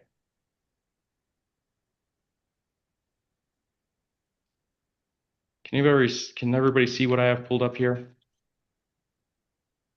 Public Service Company, New Mexico, 22nd revised rate number 1B. Yes, residential service time of use. Do you see that, Mr. Brandt? I see what's on your screen, yes. Excellent. So going down here, you see that you have the billing amounts, and you see you have a customer charge. Do you see that? $21.14 per bill. Do you see that? Yeah, I see what's on your screen. Again, I can't say that I put this exhibit together, so I'd have to confirm with my colleague where these numbers come from. Then you have a meter change, a meter charge fee. Do you see that on this tariff? I do. And then you see energy charge on peak. Do you see that? Yes. Okay. If you look at those numbers and you go back to Exhibit 5, the energy charges for the summer rate and the other months, those line up, do they not? For on-peak, I can't see the off-peak. Yeah, I was just asking for on-peak right now. Appears to, yeah. Yeah. Do you see when you go down to off-peak, those numbers also line up? It appears to, yes. Yeah. Then do you see down here, fuel and purchase power cost adjustment, all kWh usage under this tariff will be subject to fuel and purchase power cost adjustment clause factors calculated in accordance with PNM's Rider 23. Do you see that? I do. So that means that the fuel purchase power adjustment clauses are separate from these numbers, correct? It appears so, yeah.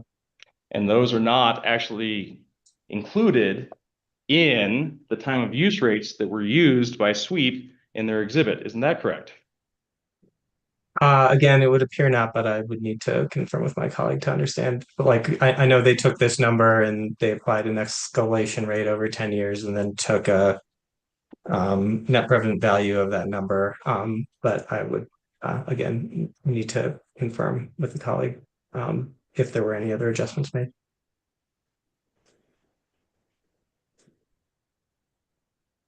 Do you know what the fuel purchase power adjustment factor was in 2022 at the time of this study?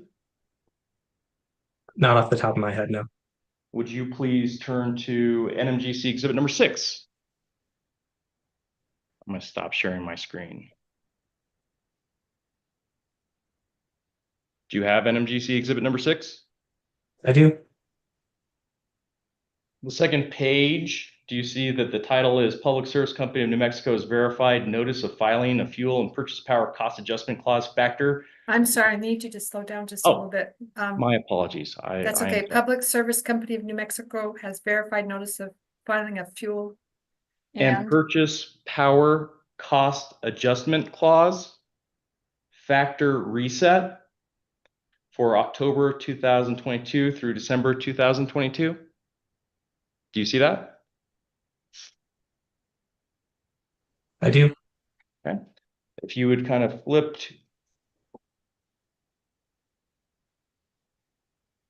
to page 8, and I'll tell you that there is a spreadsheet, and the top of the spreadsheet says table 2, 2 of 8.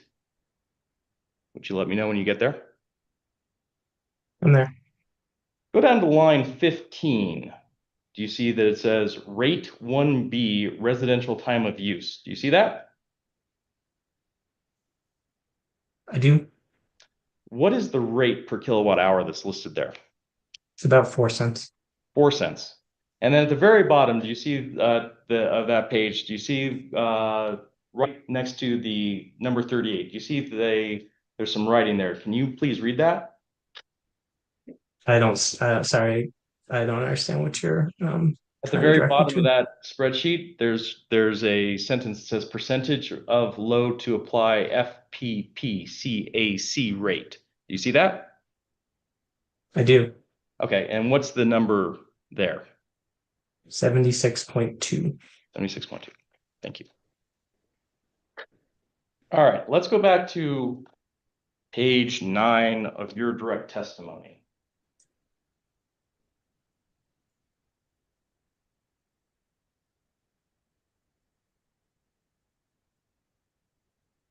Okay. Okay. So if we take the 5,259 kilowatt hours listed for a new home heat pump in Albuquerque, and we multiply that by the fuel and purchase power adjustment clause factor of 76.2, we get 4,007 therms. That sound about right? I don't have a calculator on me, so I can't confirm that, but I will trust your math. Okay, and if we multiply 4,007 therms by 4 cents, 412 cents. How would we do that? We'll just round up. 4,007 therms times 412 cents. So we'll just round. That's that's $165. Do you agree with that?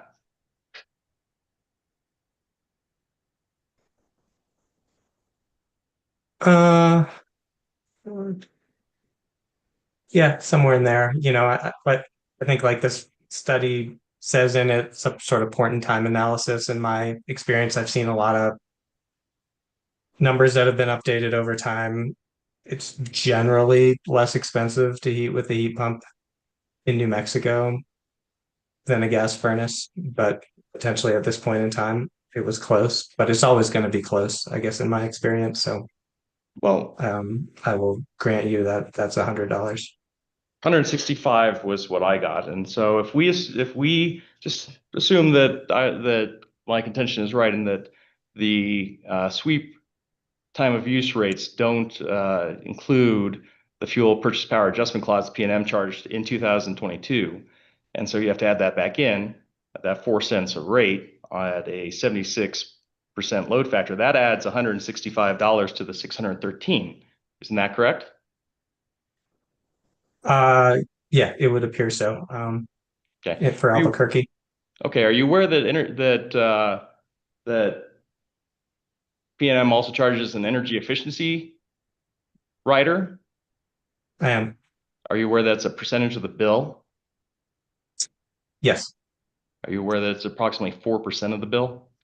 It wasn't in 2022, but it is now. Okay, what was it in 2022?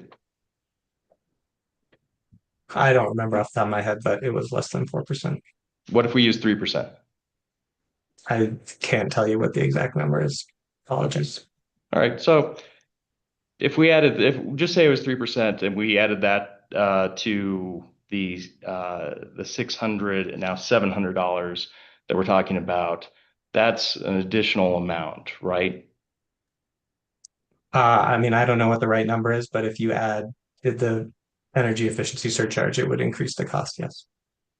So if all the things that I'm talking about are correct, then just using the numbers that Sweep used in their reports and then truing them up to what P&M was charging at the time, the number to actually use a heat or the cost for an annual heating cost for a heat pump for a new home in Albuquerque, New Mexico was more in the line of $800 rather than the $613 that was posited in this study, correct?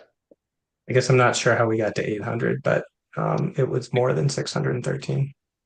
613 plus 165 plus another 21. Okay, I don't know where the $21 came from, but yeah, it was more, and I agree with you there. That was the energy efficiency fee that we talked about, assuming it was even 3% on a 700 bill.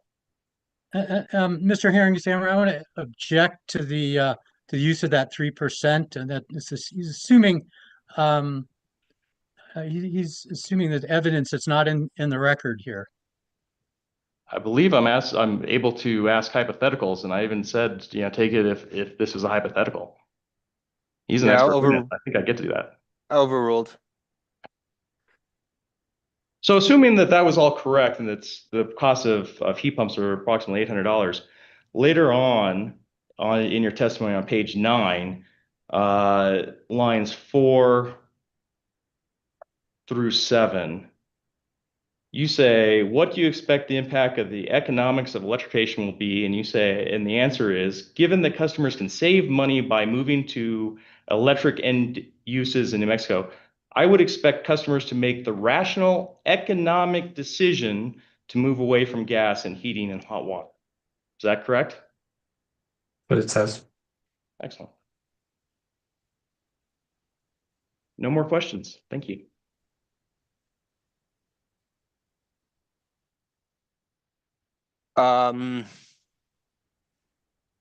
Commissioner O'Connell or Commissioner Nybert, either of you have questions for this witness?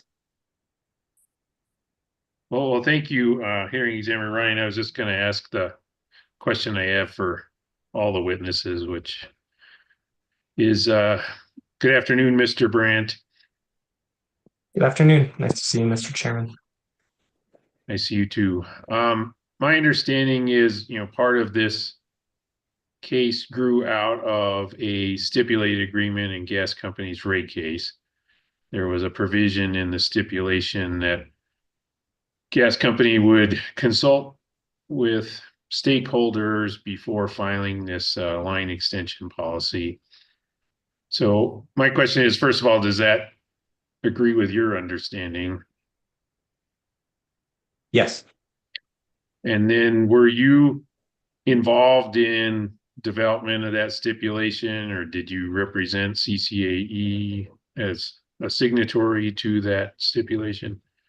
No, I was not. CCAE was a signatory to that stipulation, but I personally was not part of that case. Okay. So then I guess just to the best of your, perspective or whatever, do you feel like the signatories to that stipulation, and particularly that agreement, got the benefit of their bargain? I believe that the company revisited and filed an updated version of its gas line extension policy. Again, I wasn't part of the proceeding, nor did I participate in some of the stakeholder outreach that they were required to do by that stipulation, but my understanding is that there was not a lot of time given to consider stakeholder input, but that's probably a better question for the witness from Western Resource Advocates, who's been more involved throughout the process. Okay, thank you. No further questions, Mr. Ryan. Commissioner Nybert? No question. No questions. Okay. Actually,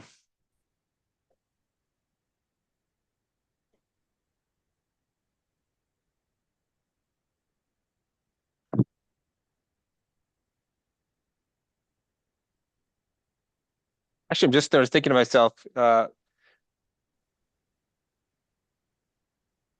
Ms. Beatles, for WRA, you wouldn't cross-examine Mr. Brandt, as you all are friendly in this point, correct?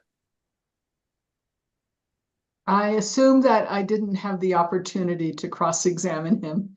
I just So wanted to make I sure. haven't prepared any, yeah. Yes, okay, I just wanted to make sure we go over that. And then, Ms. Lang, is that, your position may be different, is a slightly different from the other interveners, is that correct, or no? In terms of, well, to answer the question first, we don't have any questions from, cross-examining questions from Mr. Brandt. Right, no, just a simple question was if your interests are aligned for purposes of efficiency, the commission does not permit friendly cross-examination. Correct.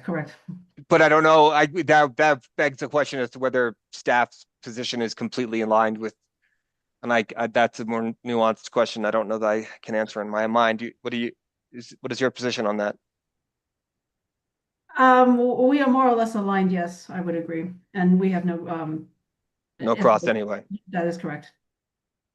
Okay. So I'm glad I just went through that. Mr. Brandt, just a few questions.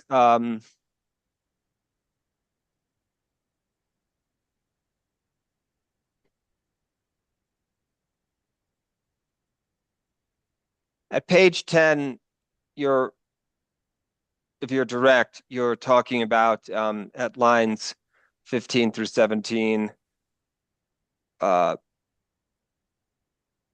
In 2024, the American Lung Association ranked El Paso as having the 15th worst ozone pollution in the country, and Albuquerque, Santa Fe, and 21st. I guess when I read that sentence, I was sort of understanding that we were talking about greenhouse gases, and then it transitioned into ozone concerns, and I just wondering what I should make of that line specifically. Those lines. Yeah, I mean, I guess I think I'd talk about both in this answer. So I talk about greenhouse gases, and then on line 14 switch to say natural gas usage in buildings is also a large source of NOx, NOx emissions, which is a precursor for ozone pollution. And go on to cite those that study from the American Lung Association, and then state that reducing gas usage in buildings can thus have significant air quality benefits in addition to the greenhouse gas emission reductions. So I maybe wasn't super clear, but was trying to talk about both public health as well as greenhouse gas emission reductions. Sure, that's fine. Okay, then at page 14, the table there, JB3. I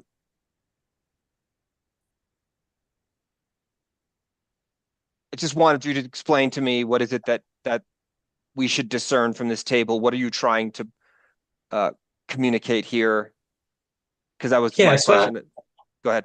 I think, as pointed out by the witness of, so the company in this proceeding is just basing their line extension allowance calculation on, average usage across their service territory. But as was pointed out by a number of witnesses, I think myself, as well as the staff with witness and potentially WRA, the service territory of the gas company is very diverse, just in terms of geography within the state. So it encompasses what we call 5 different climate zones.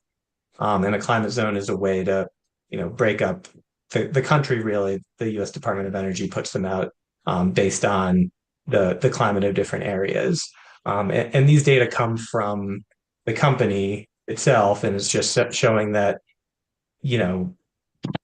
across their service territory. So you have climate zone 3, which is the warmer southern part of the state around Las Cruces and, the warmer states. And in that area, usage is generally 75% or so of their system-wide average, whereas climate zones, so climate zone 4, that's Albuquerque. Climate zones 5 through 7 are up in the mountains. I think Santa Fe is in 5.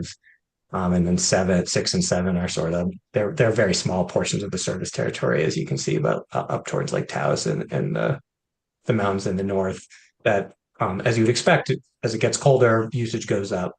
So I think I tried to take this to show that, again, the company's analysis of the net present value of its benefits that you were talking to with the last witness of the benefits of line extensions requires the assumption that a customer will use 52 therms per month over 20 years. And I guess, I took these data to show that if a home is built in climate zone 3, that's a pretty it's a leap of faith to make that assumption that they're going to, use that level of usage, because the average usage in that area is only 38 therms per month. So I guess I used that to then, as I think Mr. Lyons alluded to when you asked him a question of where in the record you could find sort of information on when these things might not pencil out. I tried to take his analysis and just adjust the assumptions around usage over that 20-year period. So on pages figure JB1 and JB2 are me reducing the estimated usage over 20 years by 25% in JB1 and then 50% in JB2. And as you can see, especially with 50%, the majority of the projects don't pencil out then in terms of having a positive net present value for customers. So the, customers are not generally, I think there's a total of like $100,000 in benefit from all 23 projects.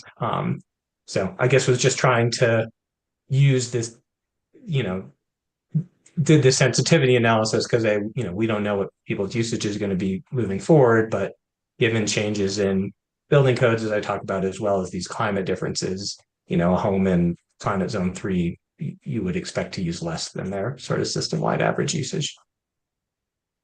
Seems at a point Mr. Bullard made during, I believe he was communicating with Ms. Lang, counsel for staff.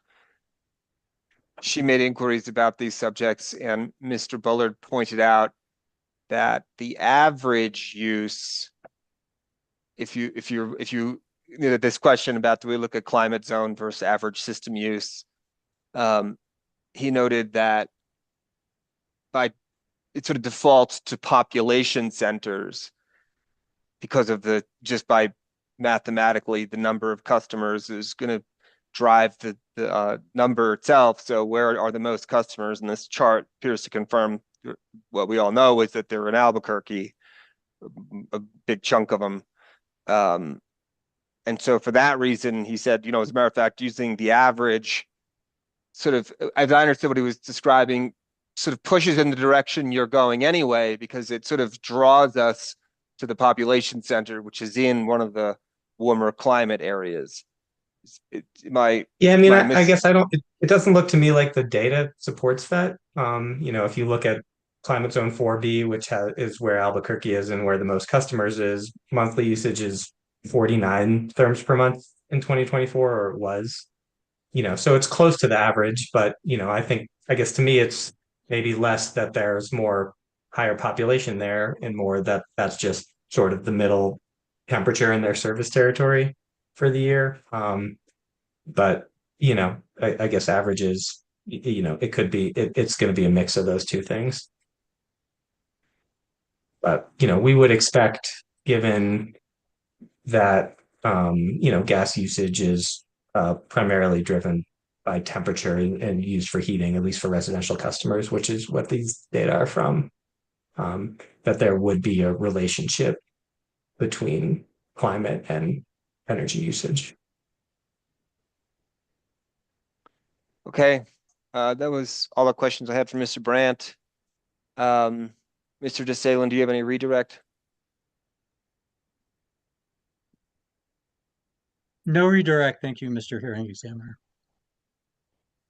Mr. Brandt, thank you for appearing today, and thank you for your testimony in this case. Thank you. Ms. Beatles, let's just do this. Mr. DeSalen, that was CCAE's sole witness, correct? That is correct. We are finished. Thank you. Great. Turning to Western Resource Advocates, Ms. Beatles, would you go ahead and please call your witness?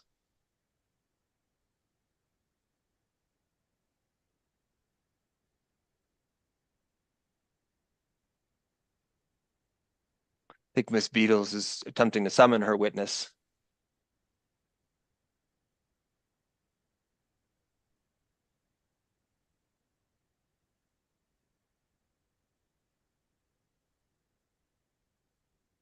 There he is.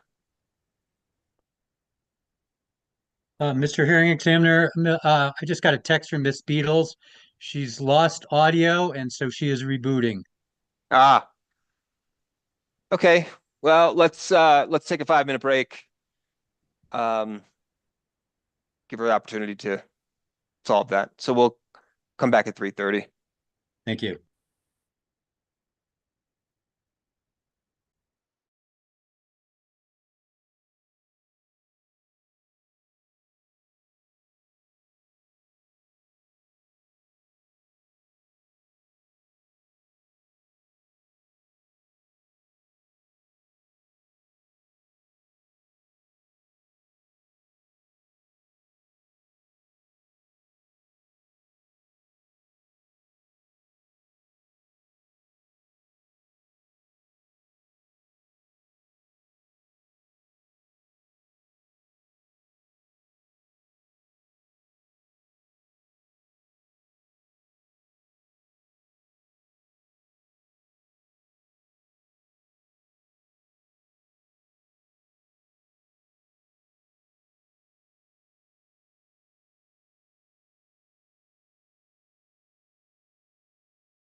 Ms. Beatles is joining just now, so hopefully her audio will be restored. We'll just wait a minute and see when she comes in just to confirm she's good to go.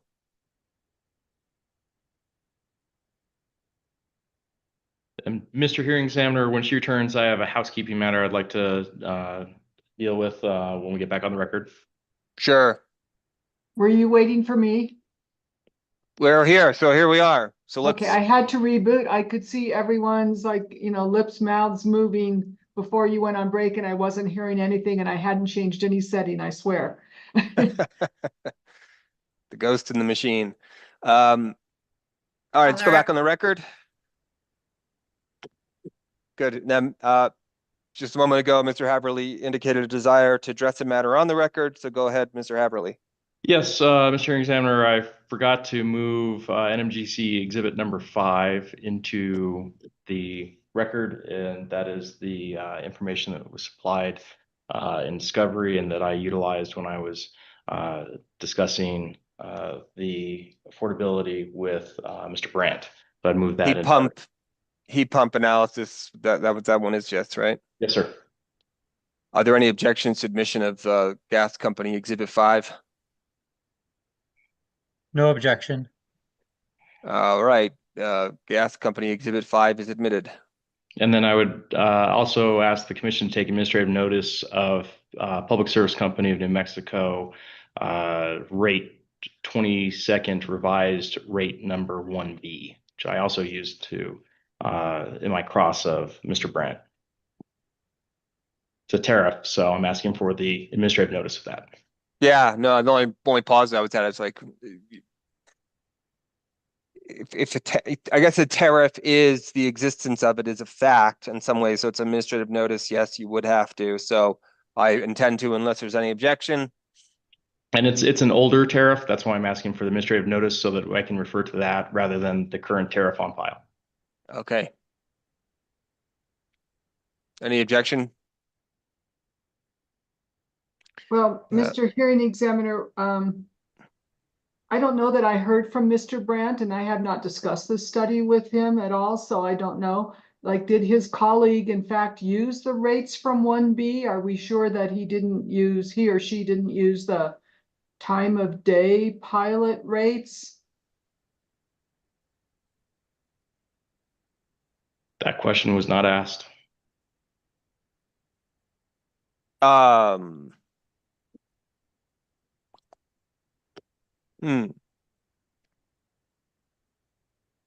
Is Mr. Brandt still around? I will say this, Mr. Hearing Examiner, he did agree with me that all the numbers listed in 22B or into PNM rate 22nd revised rate 1B matched the information that was contained in Exhibit 5.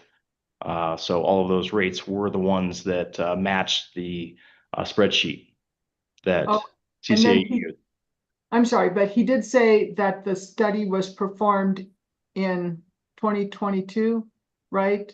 So that was before the time of day pilot rates were approved, I understand. Let's just do this. So rather to sort of have to, which, yeah, I understand the point there, Ms. Beatles, is that if that was the case, then he couldn't have been pointing to that. But Mr. Brandt is reappearing, and let's just have him answer the question for benefit. Sorry, can you repeat it? I was listening on the YouTube, so I feel like I'm behind. Mr. Haverly, go ahead and ask the question that was not asked.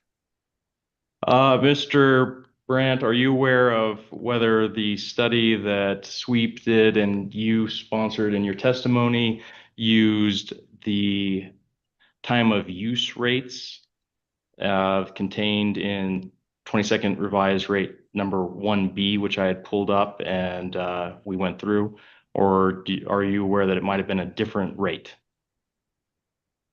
I believe time of day rate or something. I'm not familiar with that rate, so I don't know what the other possible rates were.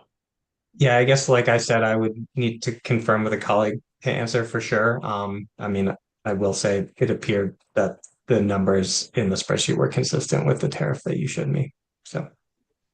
Right, because the time of day pilot didn't come into existence until what is it, 22-270, and that was decided in 2023, 4, I don't remember exactly. So it would have to have been, I think just deduction would suggest that that was the case. The numbers match, Mr. Hearing Examiner. That's Yeah, all I well, the know. rate 1B was the one that nobody participated in, which is the question as to why do we have rate 1B? That's the big problem with rate 1B is that no one uses it. Which I never understood, but whatever. Okay, thank you, Mr. Brandt, for returning and answering that question for us. That was helpful just for clarity of the record. So Ms. Beatles, I think that this discussion, your excuse, Mr. Brandt, thank you, originated from you momentarily potentially objecting to the admission of Exhibit 5, or excuse me, administrative notice of the actual rate itself, which, I mean, I'm not sure the question you were posing was one that was related to the testimony, not necessarily the rate. So I'm inclined to take administrative notice of that rate, and then we can just have it in the record for convenience purposes. I have no objection. Good. Mr. Haverly, anything else? I don't believe so, no. Thank you, sir. Thank you. And Ms. Beatles, with that, go ahead and call your witness. Oh, one more thing, Mr. Hearing Examiner, did you revisit the question of the admission of the AGA publication? I mean, what I said earlier was, I think the commission is always better to have read materials and be informed about their content. I'm not surprised to hear Mr. Brandt tell us that his perspective about the American Gas Association's report is perhaps there's a counter position articulated in the attachment included with his testimony. I'm sure those two documents collectively will give us a fairly safe lay of the land. So my inclination is to read that document unless you have some objection to that being the case, Ms. Beatles. Yeah, I just remember asking for some time to think about whether I had any objections, and I don't have any for a couple reasons. One, it is cited in a footnote, and I have often viewed that as fair game for Sure. Briefing what's on the record and what isn't. I mean, assuming that it's in the record and that parties have an opportunity to cross-examine or probe other content and any cited reference resources or references.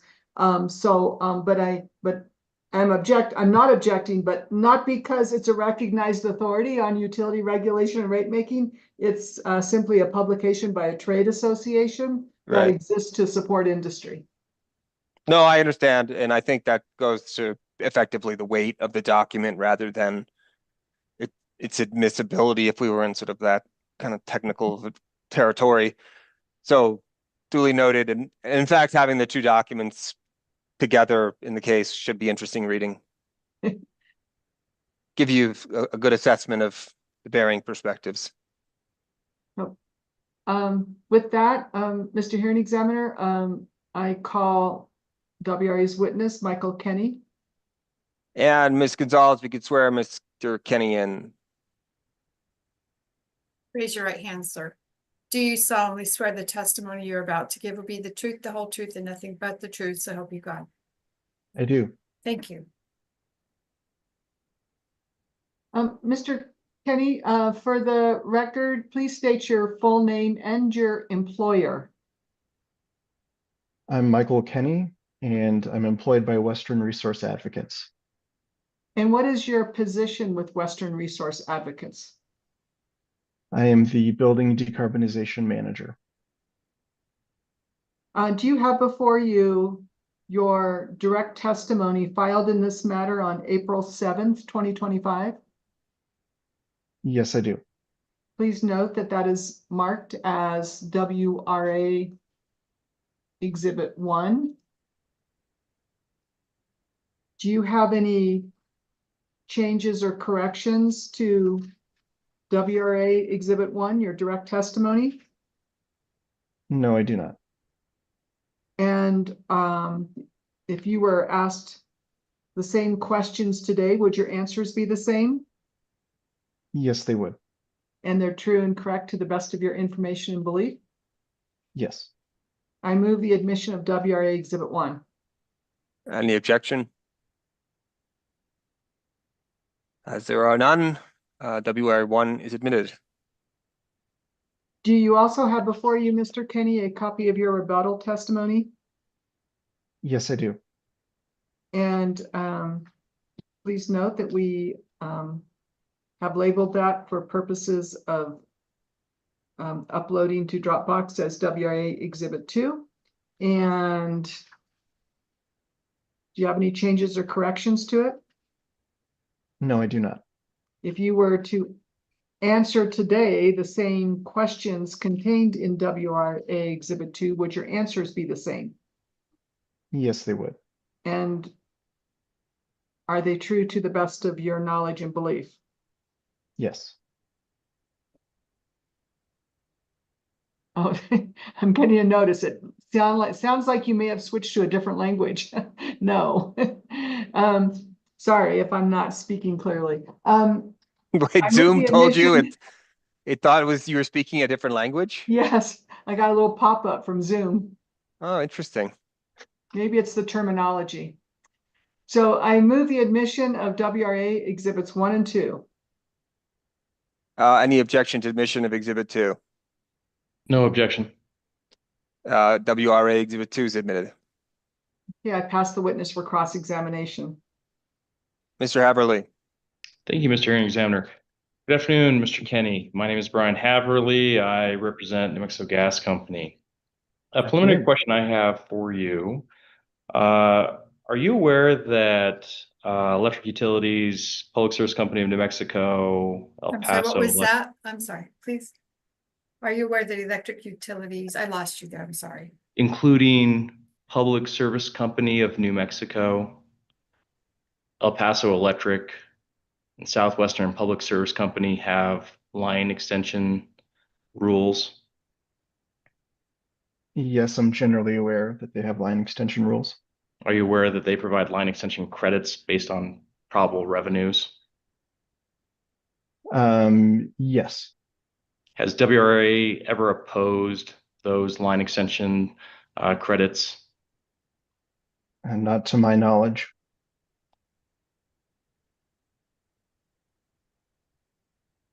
Is it WRA's position in this case that none of the new customers that New Mexico Gas Company adds through line extensions going forward will generate revenues above their costs in the future?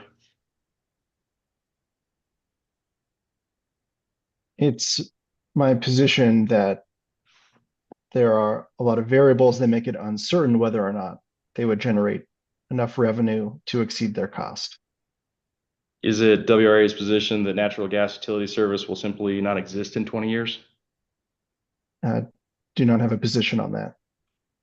But you still advocate that there should be no lot credits and no revenue credits. That's correct. Yes. Are you aware that MGC's customer base is growing year over year? I'm generally familiar with the customer forecast, yes. Has WRA provided a forecast that shows customer counts declining in the future at New Mexico Gas Company?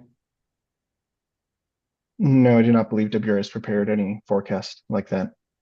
And WRA likewise has not done any polling of New Mexico Gas Company customers to determine whether they plan. I'm sorry, I need your question again Sure. from the beginning. And WRA has not conducted any polling that shows what percentage of NMGC customers plan to switch to heat pumps, has it? No, WRA has not done any polling on that question. Thank you.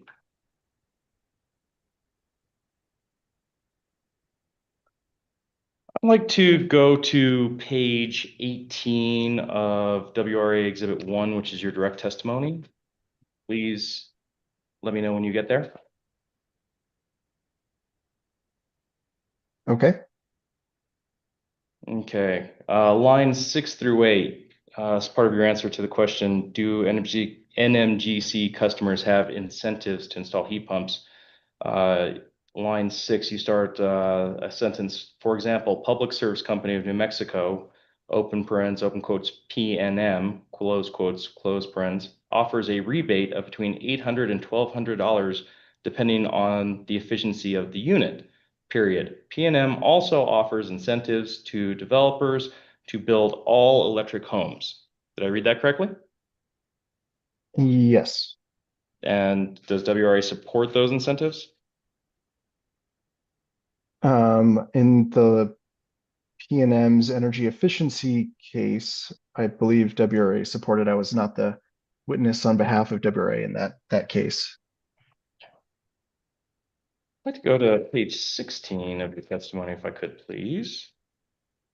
Let me know when you get there. Okay. Okay, do you see a question starting on lines 13 and the question goes through 13 and 14. Do you see that? Yes. And the question is it appropriate then for NMGC to continue incentivizing new development through its line extension plan? Did I read that correctly? Yes. And the answer on lines 15 and 16, the first two sentences are no. By reducing the upfront cost of connecting new homes to the gas system, NMGC creates market distortions that would otherwise not exist. Do you see that? Yes. How is New Mexico Gas Company's offers different than PNM's offer to, or offers of incentives to developers to build all electric homes? Specifically, in relation to market distortions. I would argue in the value. PNM's connections for new lots represents a fraction of the revenue that New Mexico Gas Company wants to contribute to customers. So on a home by home basis, New Mexico Gas Company would be offering much more money from ratepayers to connect that new customer. So there's it's the magnitude of the offering that creates the market distortion that you're concerned about. Is that it? Yes. And so the electric companies do not create a market distortion. Is that correct? No, I mean, every household is going to connect to the electric system. So there's not a market distortion to create. Including the incentives for all electric homes. That's not a market distortion in your world. Is that correct? No, those are voluntary rebates that developers can choose to partake in. There's no obligation for a developer to participate in that program. There's no obligation for a developer to take line credits, are there? Under New Mexico Gas Company's line extension rule? I mean, as proposed in the rule, I suppose a developer could deny the credit that you want to give them. Thank you. Wait, so Mr. Haverly, I just want to ask a follow-up question on that very line. Do you mind, sir? Please, sir. So, Mr. Kenny, Mr. Bullard articulated a position, and he put it this way, and I think it's interesting. I mean, you use the word market distortion, and you say, we're providing an incentive for behavior that is somehow getting us away from true cost. But in many respects, I think what Mr. Bullard's points ultimately were earlier were, look, when you have more customers on the system, costs collectively decline. So were we to not provide that credit, we would be basically taking away something from the existing customers that would ultimately benefit them in the long run. And now I understand the broader argument to say, well, yes, but we want to move away from gas. I mean, I get that that's one of our points that the parties in this case have taken. But as far as a distortion to the market, I mean, isn't it equally true that if you do not like account for the fact that the new customer will provide existing customers financial benefits in some capacity, that's equally a market distortion? I mean, from my perspective, if, say, in the case of New Mexico Gas Company, their current proposal is to offer 4 years worth of revenue as the credit. That's the multiplier. And they want to go to 5 years. So there's 5 years of the new customer's revenue that goes towards that credit. So on the other side, PNM's is about a year's worth of revenue or less. So there's a very different order of magnitude of what kind of cost sharing is occurring and what risk is being placed on the existing customer. If we look at how New Mexico Gas Company calculates that credit, and we talked about this with Mr. Lyons and Mr. Bullard, they're assuming a perpetual use of 52 therms into the future statewide.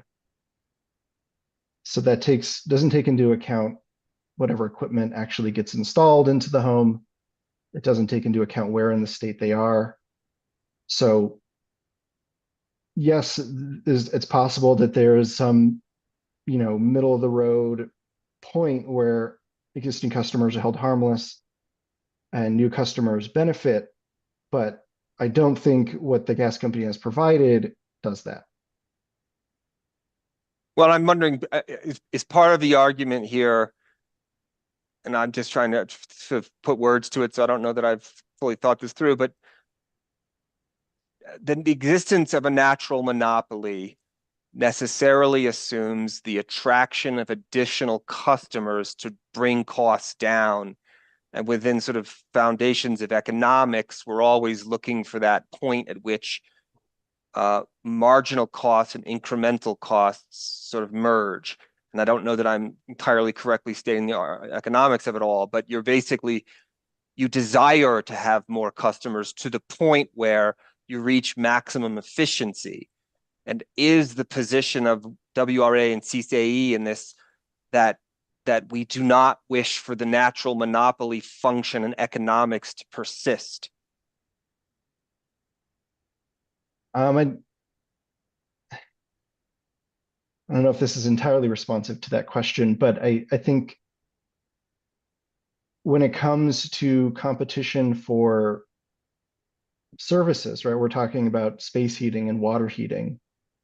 I think for a long time it held true that there was separate monopolies for an electric and gas service, and they largely didn't overlap into what technologies they were kind of competing over.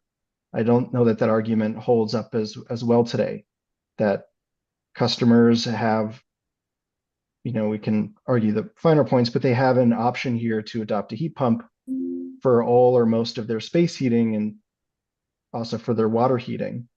That didn't really exist in the past. So there's now much more competition for that same load.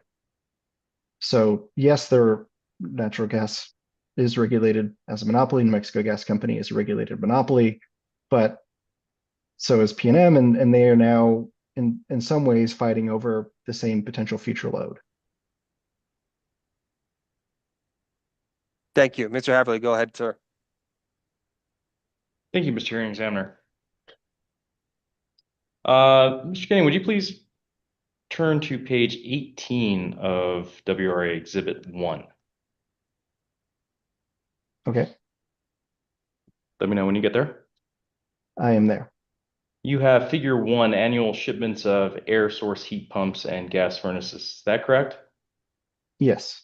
And this purports to show that, for your statement that there are more heat pumps being shipped than gas furnaces. Is that correct? Yes. This is nationwide data, though, isn't that correct? Yes, but I have no reason to believe New Mexico strays substantially far from the nationwide trends. Do you have any data for New Mexico? No, the Air Conditioning, Heating, and Refrigeration Institute does not make that publicly available. So you have no data for New Mexico, but you don't have any reason to believe that New Mexico is different than the rest of the country. Is that your testimony today? Objection. It's been asked What's and the- answered. Mr. Haverly? I'm summarizing to confirm his testimony, Mr. Hearing Examiner. That's totally legitimate. Yeah, I'll overrule it because I'm still thinking about our last exchange. So go ahead and ask the question again, just for my own benefit. Could it be read back? Actually, I can't remember exactly how I phrased that. I'm sorry, it's been a Towards the long end of day, the Mr. day. Hearing Examiner. It's been a long No, day. this is how this should go. All right. So the question was, so you have no data for New Mexico, but you don't have a reason to believe that New Mexico is different from the rest of the country today. And this relates to air conditioning and heating. Sorry, it was, there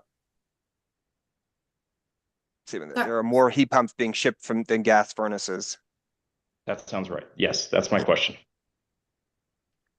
Mr. Kenny, do you understand, or do you need us to reprompt with another question? But have him reprompt the question. No, I understand. Yes, it is. It is my position that I believe New Mexico follows along with those nationwide trends.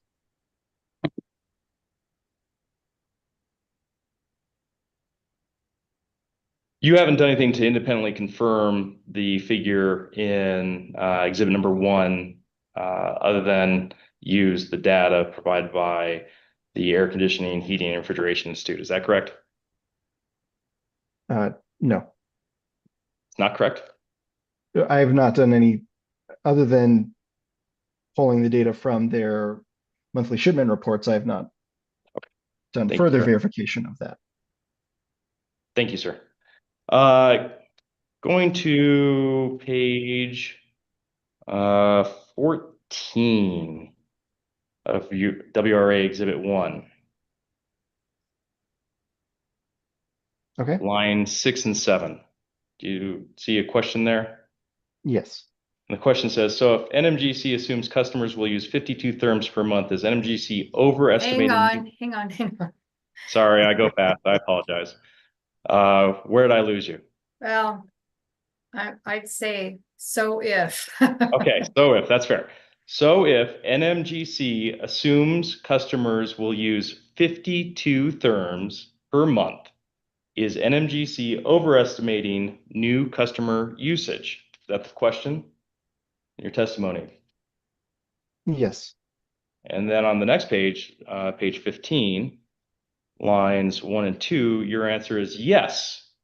Based on the usage patterns across the NMGC service territory, NMGC is likely overestimating the usage of new customers. That's your testimony, correct? Correct. Then on page 16 of your testimony, you have table 3. Do you see that? Yes. And in this table, which is table 3, New Mexico space and water heating related energy usage under the 2021 energy codes compared with the 2009 code, you have a table that shows climate zones, space heating, and water heating. Is that correct? Yes. Okay. And then you in this table say for climate zone 4, there will be a 42% reduction in space heating. Is that correct? As estimated under those building codes, yes. Okay. And you provide your supporting analysis for this in your exhibit to your testimony, MK-9. Is that correct? Yes. Could you turn to MK-9 for me? Yes. I'm there. Mr. Hearing Examiner, if you'd let me know when you're there, I will then proceed. Yeah, I am there. Okay. So, Mr. Kenny, when I look at this, I see several tables here. The first table appears to be estimating costs of heating based on the different conservation codes in New Mexico. Is that correct? Yes, these were values taken from the 2018 IECC New Mexico cost effectiveness study and the 2021 IECC New Mexico cost effectiveness study. Excellent. And then the next table down, there it appears to be a similar table, but showing the savings in therms or therm usage. Is that correct? Yes. Okay. So in that middle table, 2009 IECC, second column, the heating for a zone 4B, one would assume that there would be 56.64 therms used to heat a residence. Is that what I'm seeing here? Based on the modeling of their 2009 home, yes. Okay. And then under the 2018 code, it drops down to 35.95 therms for heating for a climate zone 4 home. Is that correct? And that's what it shows, yes. Okay.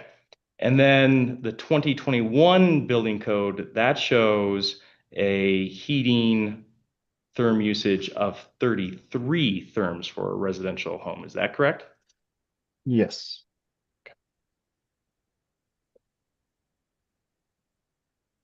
Do you have what was marked as NMGC exhibit number 4, the rebuttal testimony of Tom Bullard?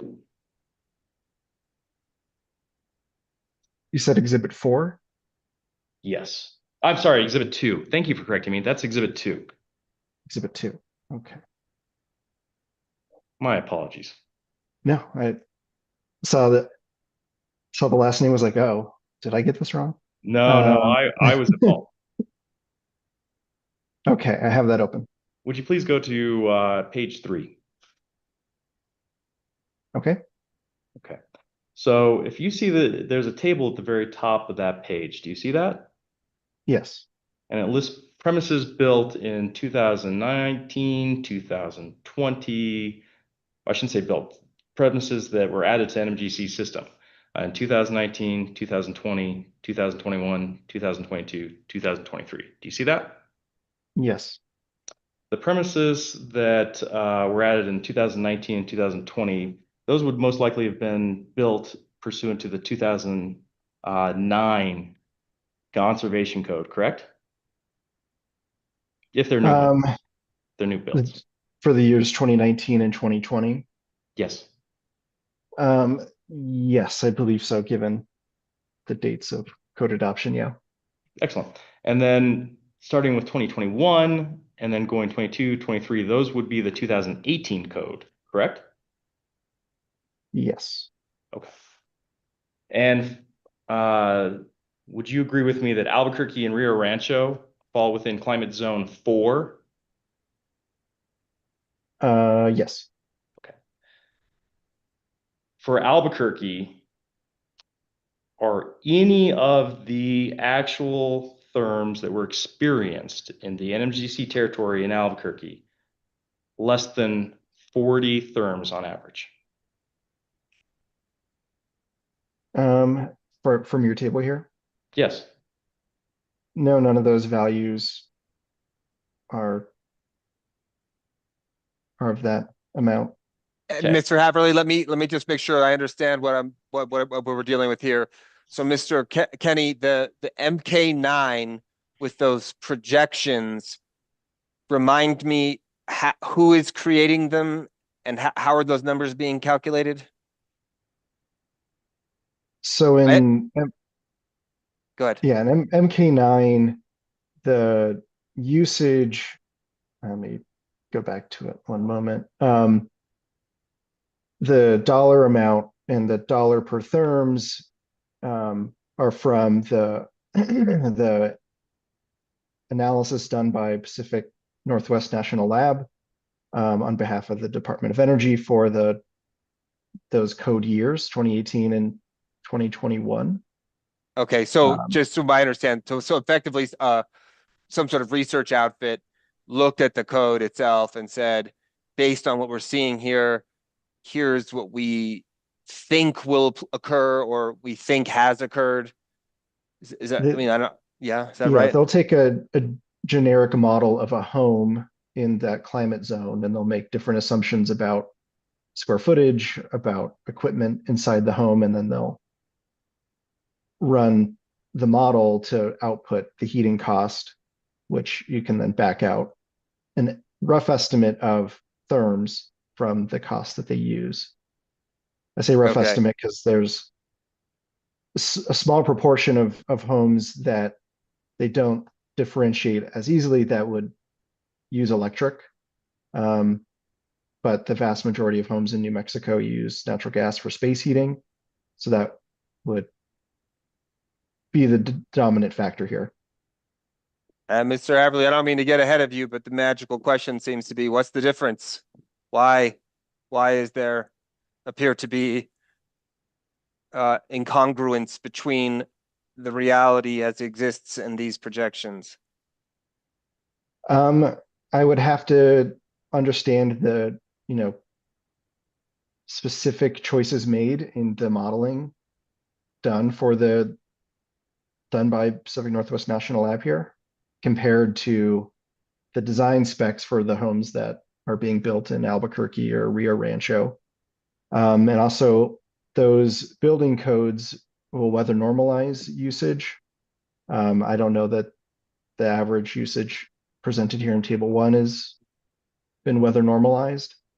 What table 1 is your table, or table 1 is? Sorry, NMGC table TCB rebuttal 1. I don't know that the usage there is weather normalized or not. So there are a lot of assumptions that we make to do the modeling in the same way that there are assumptions that the gas company makes too. Wait, sorry, Mr. Haverly, can I just ask you that, are these numbers on rebuttal testimony of Tom Bullard, NMGC TCB rebuttal 1? Are these just is this just raw data, or what is this? This is average data from the 2024 year. So they are not weather normalized in any way, shape, or form. These are actual results for the 2024 year based on the year that the premise hooked up to the company's system. And so the company can track that and can say that the premise hooked up in 2019 used this amount of therms on average, and it's all residential, it's all under rate 10 for the 2024 year. Okay. All right. Sorry didn't mean to jump in there, but I thought I figured it all out. Mr. Haverly, go ahead. Sure. No, I welcome you to help try to bring clarity to this, Mr. Hearing Examiner. I think this is all very tough. Mr. Kenny, you said that you were concerned because this wasn't weather normalized. How much of a difference does weather normalization usually adjust? Are you talking a magnitude of a few therms, or are you talking a magnitude of 20 therms when utilities usually do a weather normalization?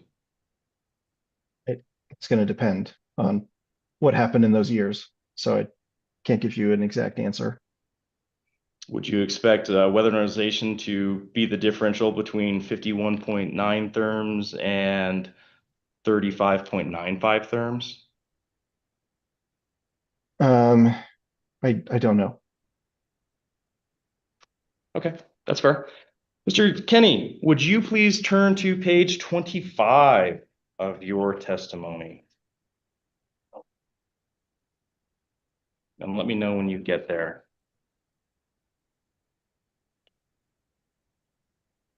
Okay.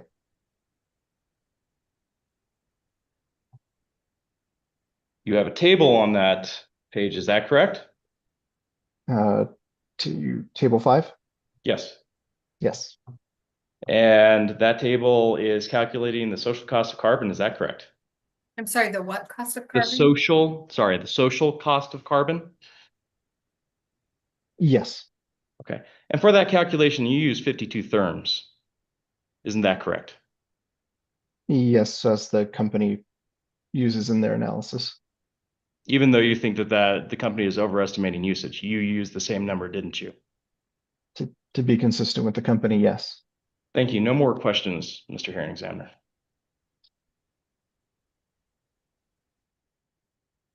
I presume CCAE and staff will not be doing cross, given friendly cross prohibition. That is correct. Thank you. Ms. Lang, That is correct.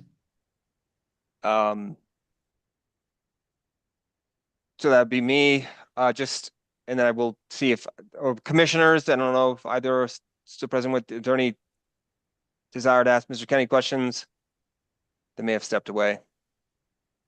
I do not. Okay. Mr. Kenny, I'll just try to get through my questions as efficiently as possible. I think we're all sort of running out of steam.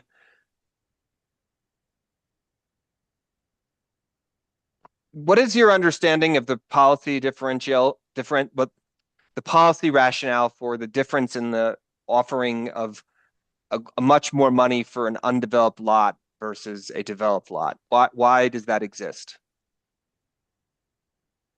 Are you asking in general or in this specific case? In this case, I'm just trying to understand, like, what Yeah. is the basic rationale for the differential? I mean, it's my understanding that the company initially had them as separate amounts that they viewed developed lots as potentially having maybe less likelihood or more costs associated with converting. So they were given a lower credit, whereas a undeveloped lot, it's a blank canvas. So from a construction perspective, it's simpler to install the necessary equipment and piping. Okay. But the company in practice was not tracking the difference between them. Which is that's your point at direct testimony line, page 6 over to 7, right? That's the exact question. Does NMGC track how many developed and undeveloped lot credits it has given out? And you answer no, correct? That's correct. And why? Were you discern why they wouldn't track that? I did not know. Does it strike you as strange they wouldn't, or? If they're offering different dollar values, yes.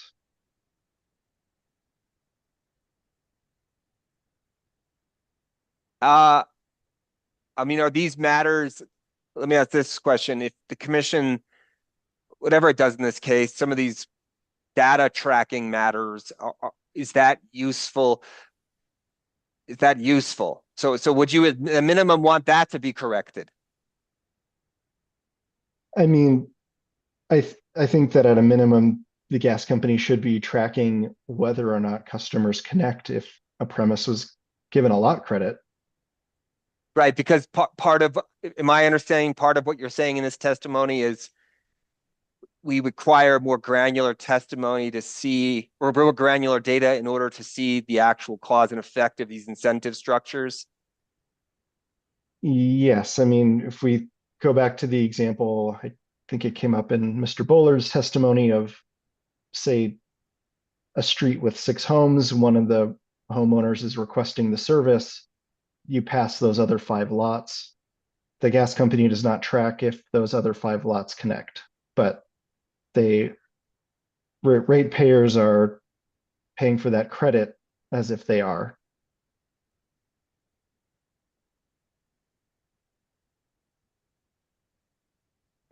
At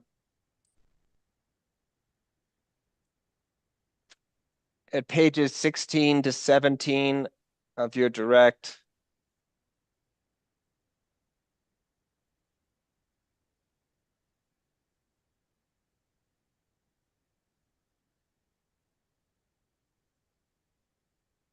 I'm just reviewing it to remember the nature of my question.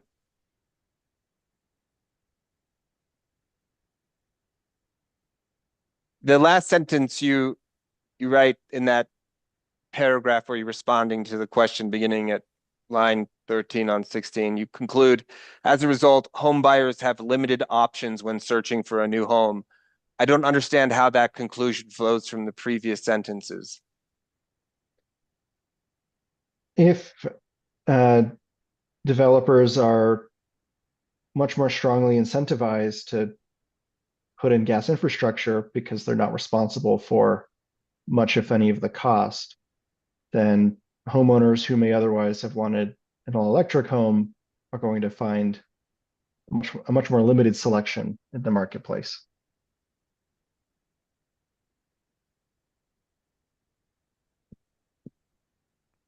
Generally, the housing, I mean, I'm not sure what evidence we have in this record. I think we can all speak anecdotally that, you know, the real estate market is it's pretty wild. The costs are high, barriers exist to entry.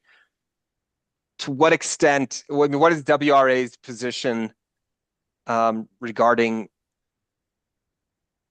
the need to have maximal housing stock available? And I mean, I think this gets to kind of the point you just made, perhaps, you know, as many options available to the potential homeowner as possible. I mean, is there some value in that, or do you all just reject that as, no, the electrification is the way to do this? I mean, as someone who lives in New Mexico, I definitely want more housing to keep the cost of housing, you know, where it is, if not much lower. So I think from the perspective of, you know, the real estate market, what I'm concerned about is if there's a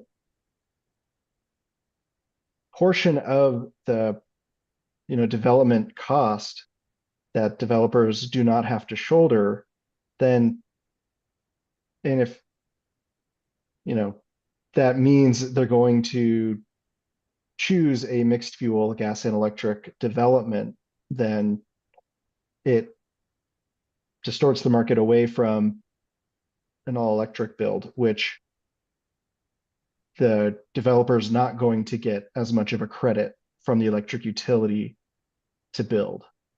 So the upfront cost of that developer is going to be slightly higher because PNM is not, say for example, PNM is not giving a lucrative credit to them. Okay.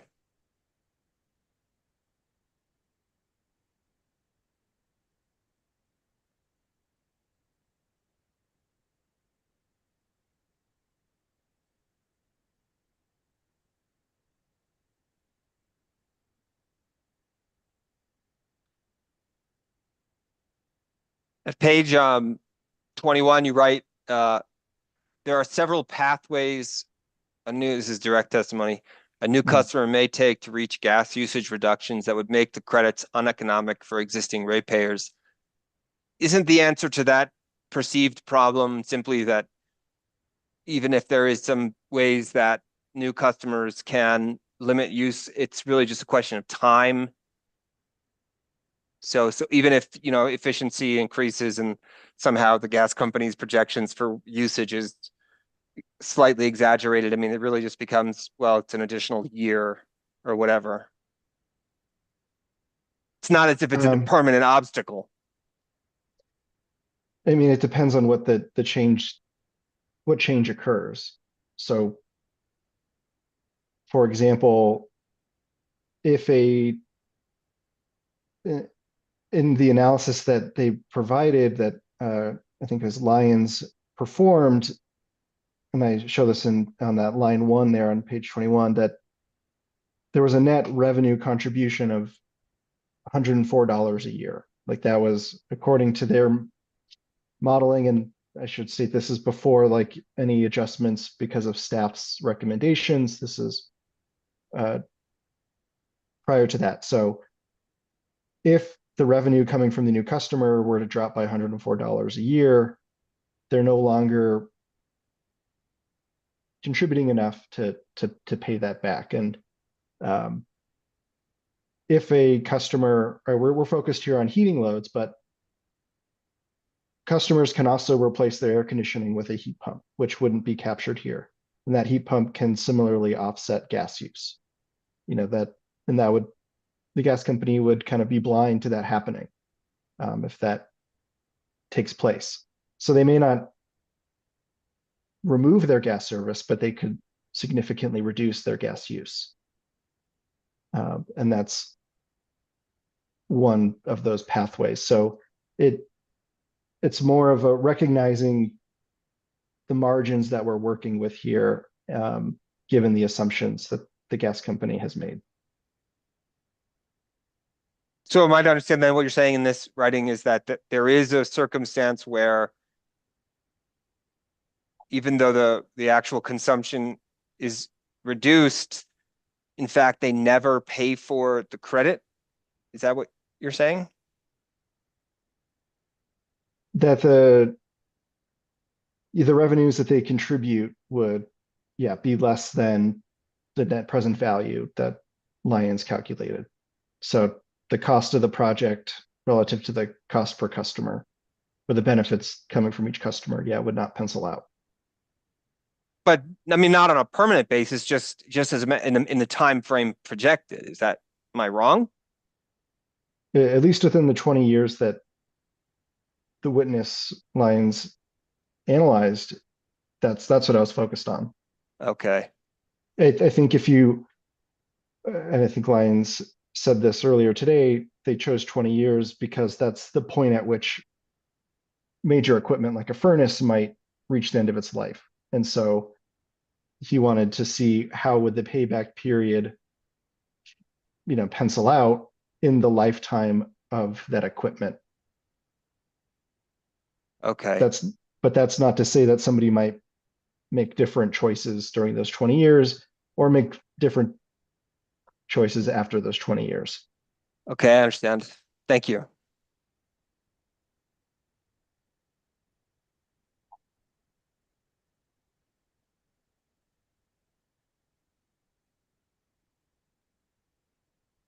There were several comments in the case that we received, and obviously comments aren't evidence. I'm very aware of that fact. And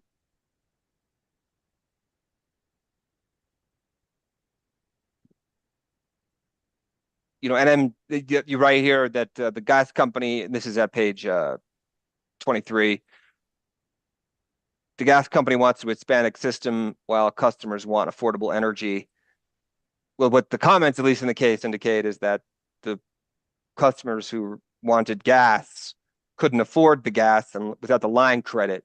So it seems to be some degree of dissonance. At least I realize those are limited cases and they are just comments, but can you speak to that?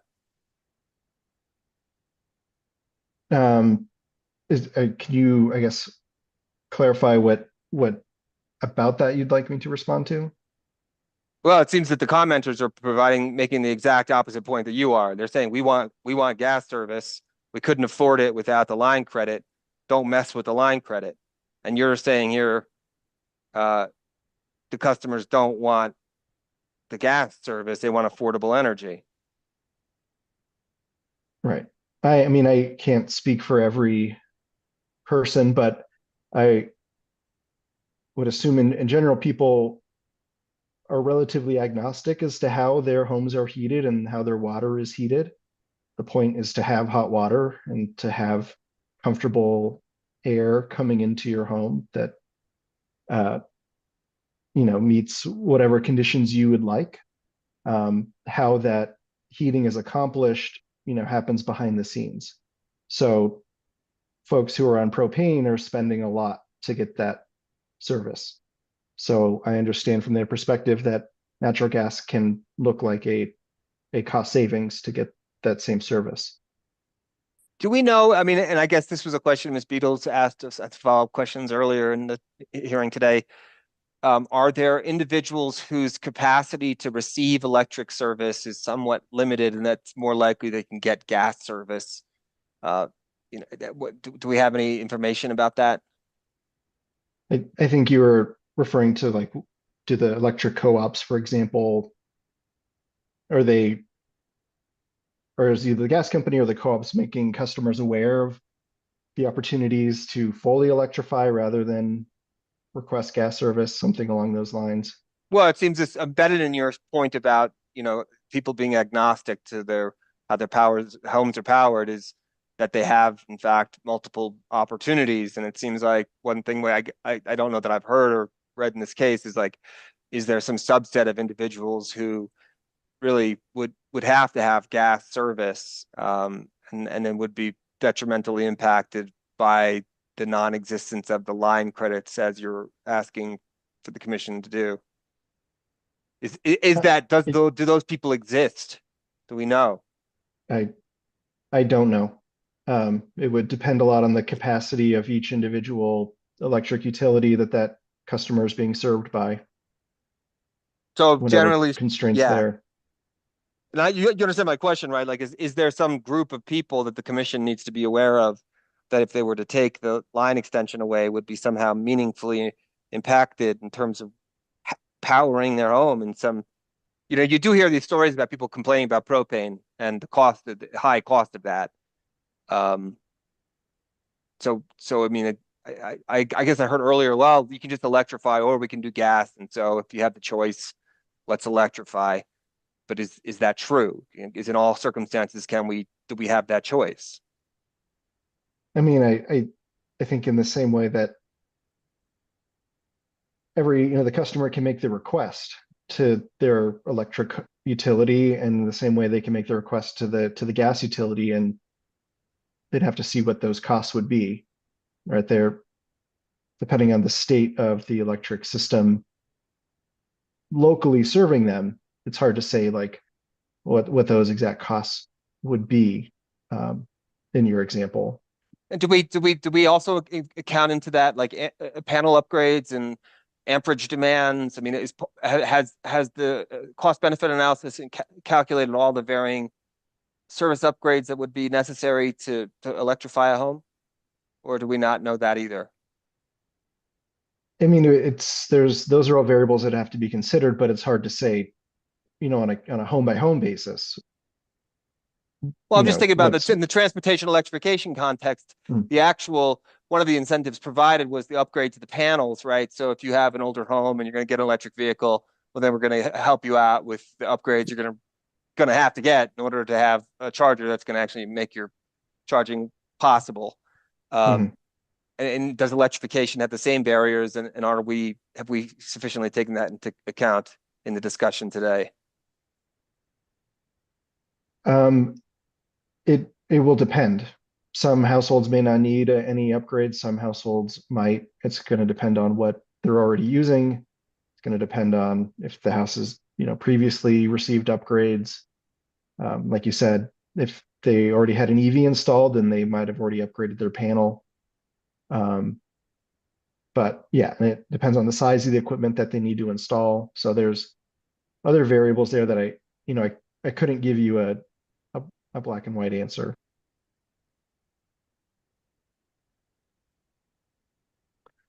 Okay, thank you, Mr. Kenny. Those are all the questions I have. Ms. Beatles, redirect.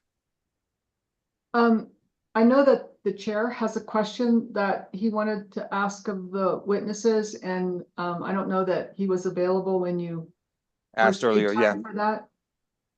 Chair O'Connell, would you like to ask the witness a question? Yeah, apologies, I was absent for a bit there. So good afternoon, Mr. Kenny. If you've been watching the hearing, I've just been taking a poll of folks for my understanding of how stipulated agreements work within rate cases. So understanding from previous witness that you were involved in crafting the stipulation from the gas rate case that led to the consultation requirement associated with this advice notice. Is that true? I was not part of the stipulation, but I was part of the stakeholder process. Okay. So then, I guess you don't have both pieces of the thread there, but just from your point of view, did the consultation process satisfy the rate case's stipulation requirement? Yes and no. Yes, in the sense that we had the required meetings. We had discussions with the gas company. The gas company did perform an analysis of their policy and provide information as to why they were changing it. I say no in the sense that I didn't feel like there was a lot of time to review and assess and have kind of a back and forth about the study and how those were going to play out in what was eventually filed as the advice notice. So while there were opportunities to discuss, I didn't feel like it was maybe sufficient to get everything covered before filing.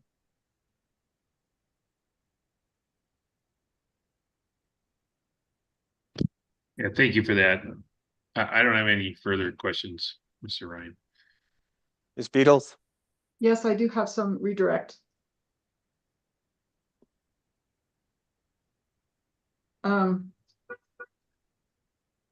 You were asked some questions by counsel for New Mexico Gas about your recommendation to eliminate lot credits and revenue credits and what it meant, referring to whether we expect the gas utility to no longer exist in 20 years or to that effect. Do you remember those questions? Yes. And to clarify your recommendation, do no lot credits and no revenue credits mean no line extensions? No. The line extension policy needs to be in place. I mean, there needs to be a procedure for customers to request service and the utility to assess that request. But the credits are not essential to providing new service to a customer. You were also asked some questions why you assumed 52 therms per year for purposes of estimating the social cost of carbon. Do you recall that line of questioning? Yes. If the system-wide average therm usage per customer decreases, then would your estimate of the social cost of carbon decrease? Yes, I mean, the social cost is tied to the therms used. So if you use less gas, you're burning and emitting less CO2. Then you were asked some questions from the bench that followed on the presupposition that when you have more customers on the system, then costs collectively decline. And do you recall those questions? Yes. So would costs collectively declining necessarily or even typically lead to rate decreases? I mean, that's a complicated question because there's more to rates and the revenue requirement than just the line extensions and distribution cost of new customers. I think it was it's my exhibit 11, which is the shared the analysis of Timothy Lyons, and it has as some of the sources data. Find the right tab here.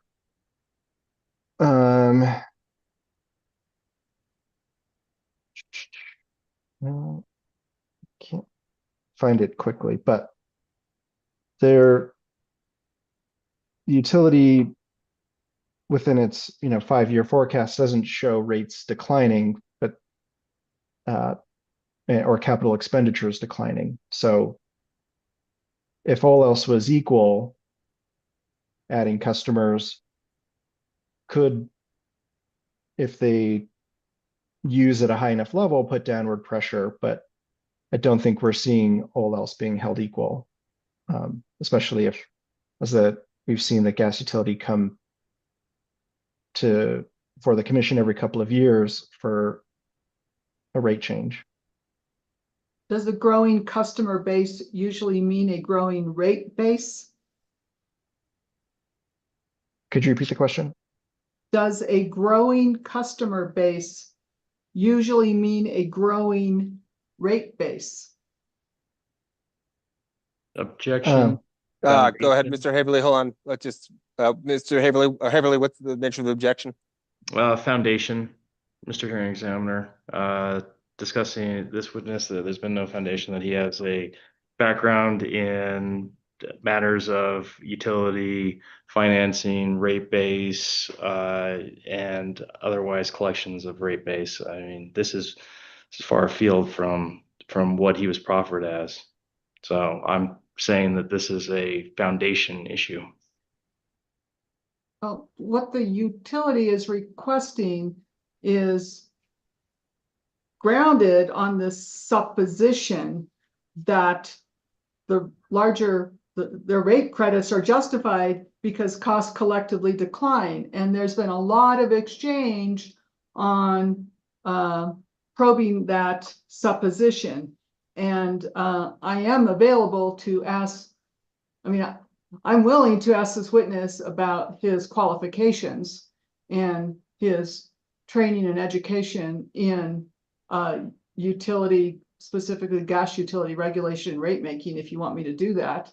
No, that's not necessary. I'll overrule it. I understand the nature of the objection. I think it's a weight matter, frankly. So, Ms. Beatles, I understand the question you're asking, and I understand the contours of it. So, I'll ask it again, using the exact words. Does a growing customer base usually mean a growing rate base? I'd say in general, yes. I mean, you are needing more infrastructure to serve those customers. And one last question. If costs are collectively declining, does that protect customers from stranded cost risk? Could you specify what kind of costs you're referring to? Well, I mean, there are some questions relating to the premise that with more customers on the system, then costs collectively declining. And does that situation necessarily protect customers from stranded cost risk? Not necessarily. I mean, it will depend on the lifetime of the infrastructure being installed and the decisions made by customers during the lifetime of that equipment.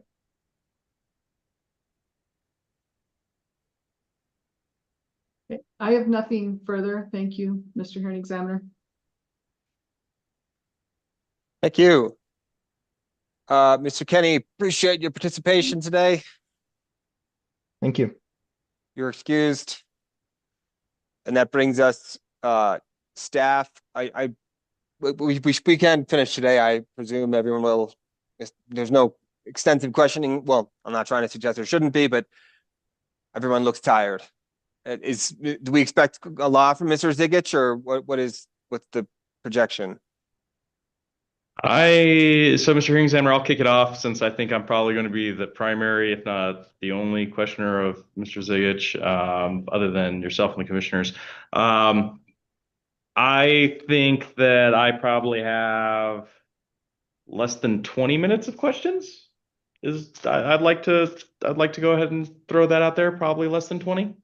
Well, then we'll just proceed on, if that's okay with you, Ms. Gonzalez. We'll just, Ms. Yes, Beatles, sir. go ahead.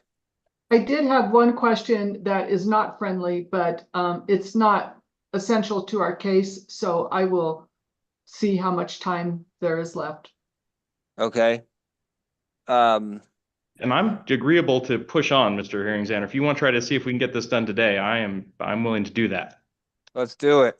Okay. So, Ms. Lang, let's have you go ahead and call, Mr. Zigich. I have just notified him to get on the Zoom, and momentarily he should be joining us. There he is. Admit.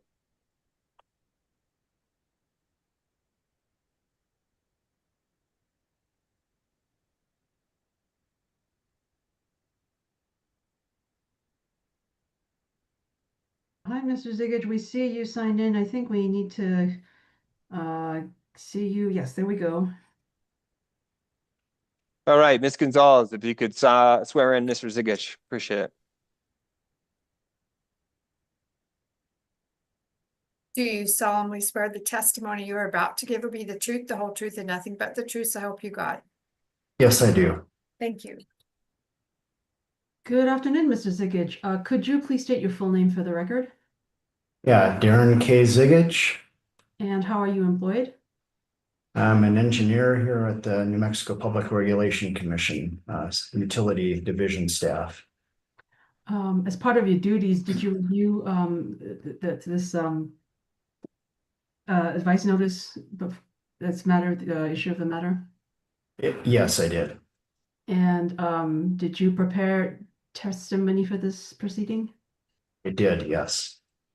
Do you have a copy of what has been marked as staff's exhibit number 1 before you? Yes. And you stated that you prepared this, correct? I did, yes. Are there any changes that you would need or like to affect to your testimony? No. Okay. If I were to ask you the same questions today as the answers in your direct testimony, would your answers be the same? Yes. Are the answers true and accurate to the best of your knowledge? Yes, they are. Mr. Hearing Examiner, staff moves to admit what has been marked as staff's exhibit number 1 into evidence, please. Any objections? Hearing none, staff exhibit 1 is admitted. I pass the witnesser across. Thank you. Mr. Haverly. Thank you, Mr. Hearing Examiner. Mr. Zigich, good afternoon. My name is Brian Haverly. I represent New Mexico Gas Company. Would you please turn to page 7 of your direct testimony, which is staff exhibit number 1, and let me know when you get there. Okay, I'm there. In lines 1 through 6 of page 7, you have a discussion of the 2000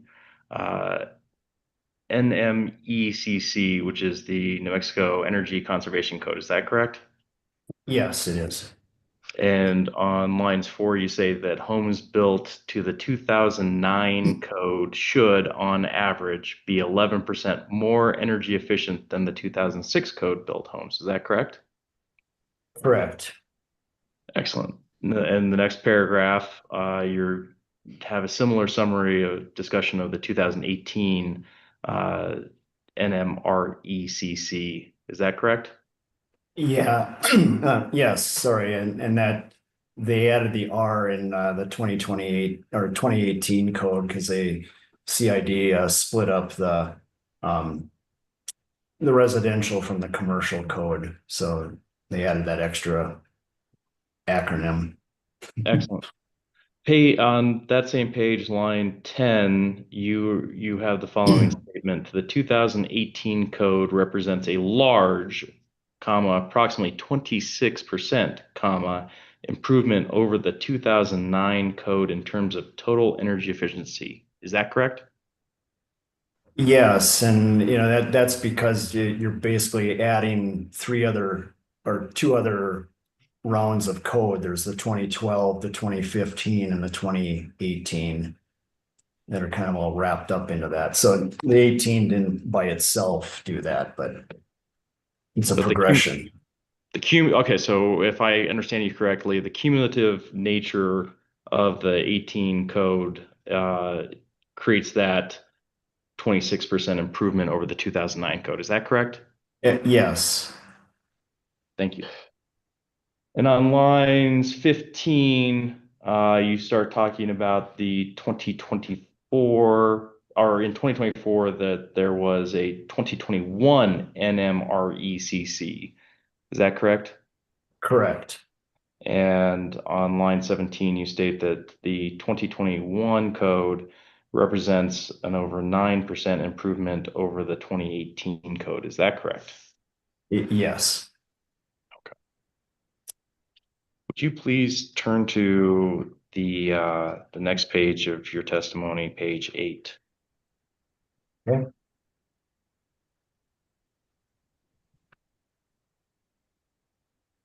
I'm there. Sorry. Thank you. Line 9, you have a question. If your findings above accurately portray future residential energy consumption, what would be a more conservative gas consumption value than the proposed 52 therms per month? Did I read that correctly? Yes. Okay. And then you have an answer here. Let's start on line 12. If one assumes the 52 therms per month reflects average gas consumption from a set of pre and post 2006 homes, then an assumption the gas usage of new 2021 code built homes would consume 40% less natural gas would potentially be overly conservative based solely on energy code requirements. Is that correct? Yes. Excellent. And that 40%, that includes the 2009 code changes and the 2018 code changes, correct? And the 2021.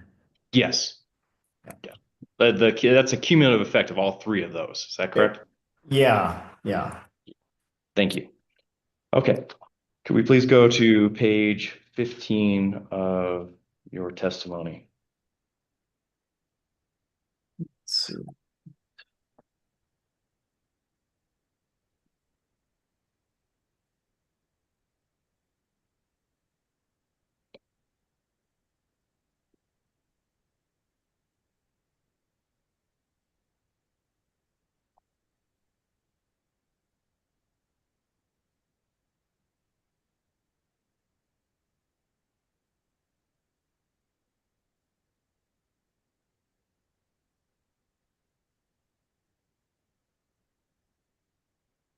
I'm sorry, did you say that you were there yet? Yeah. I'm sorry. Did you not hear me? I'm there. No, not a problem. Sorry. I missed that. I apologize.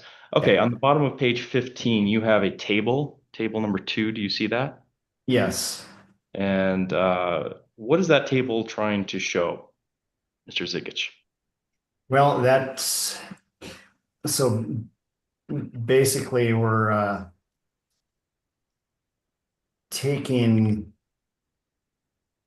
the data that I received from the gas company, in that interrogatory that's come up a couple of times, and basically in my testimony, the exhibit DKZ1, the gas company broke out each community in their gas usage, and I was able to reconstruct that and break it down by the climate zones, according to the New Mexico code, which, has multiple climate zones beyond just the normal 3 that we would have in the international code. A lot of that was due to our elevation changes. They didn't want Sandia Park to be the same as Albuquerque, and they don't want Angel Fire to be the same as Santa Fe. They're at different elevations, so you can't. That was the attempt, and that's the reason we have so many climate zones in New Mexico. But anyways, so if you break down the data that I received from New Mexico Gas Company and break it into climate zones, then you get kind of average therm, that 52 is very representative of the Albuquerque area, but it's a little bit higher in Santa Fe and north, and a little bit low, lower in southern New Mexico, as you would expect.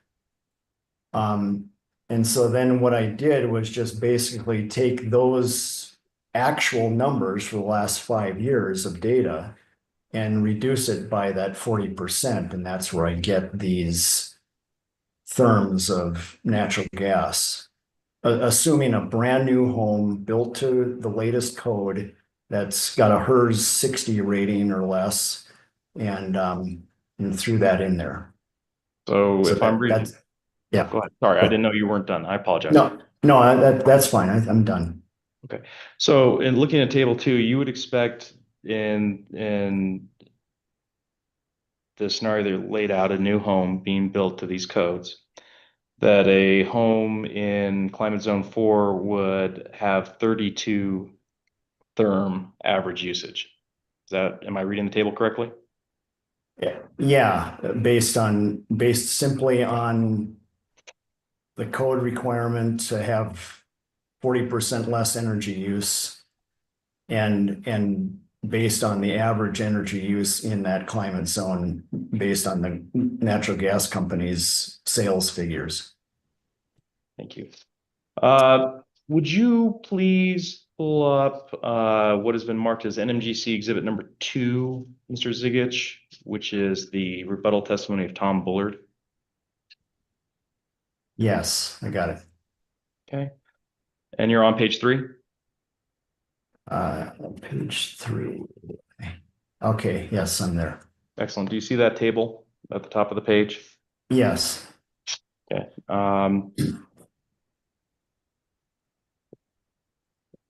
You would agree with me that the premises in 2019 and 2020, if those were new homes, those would have been built to the 2009 code?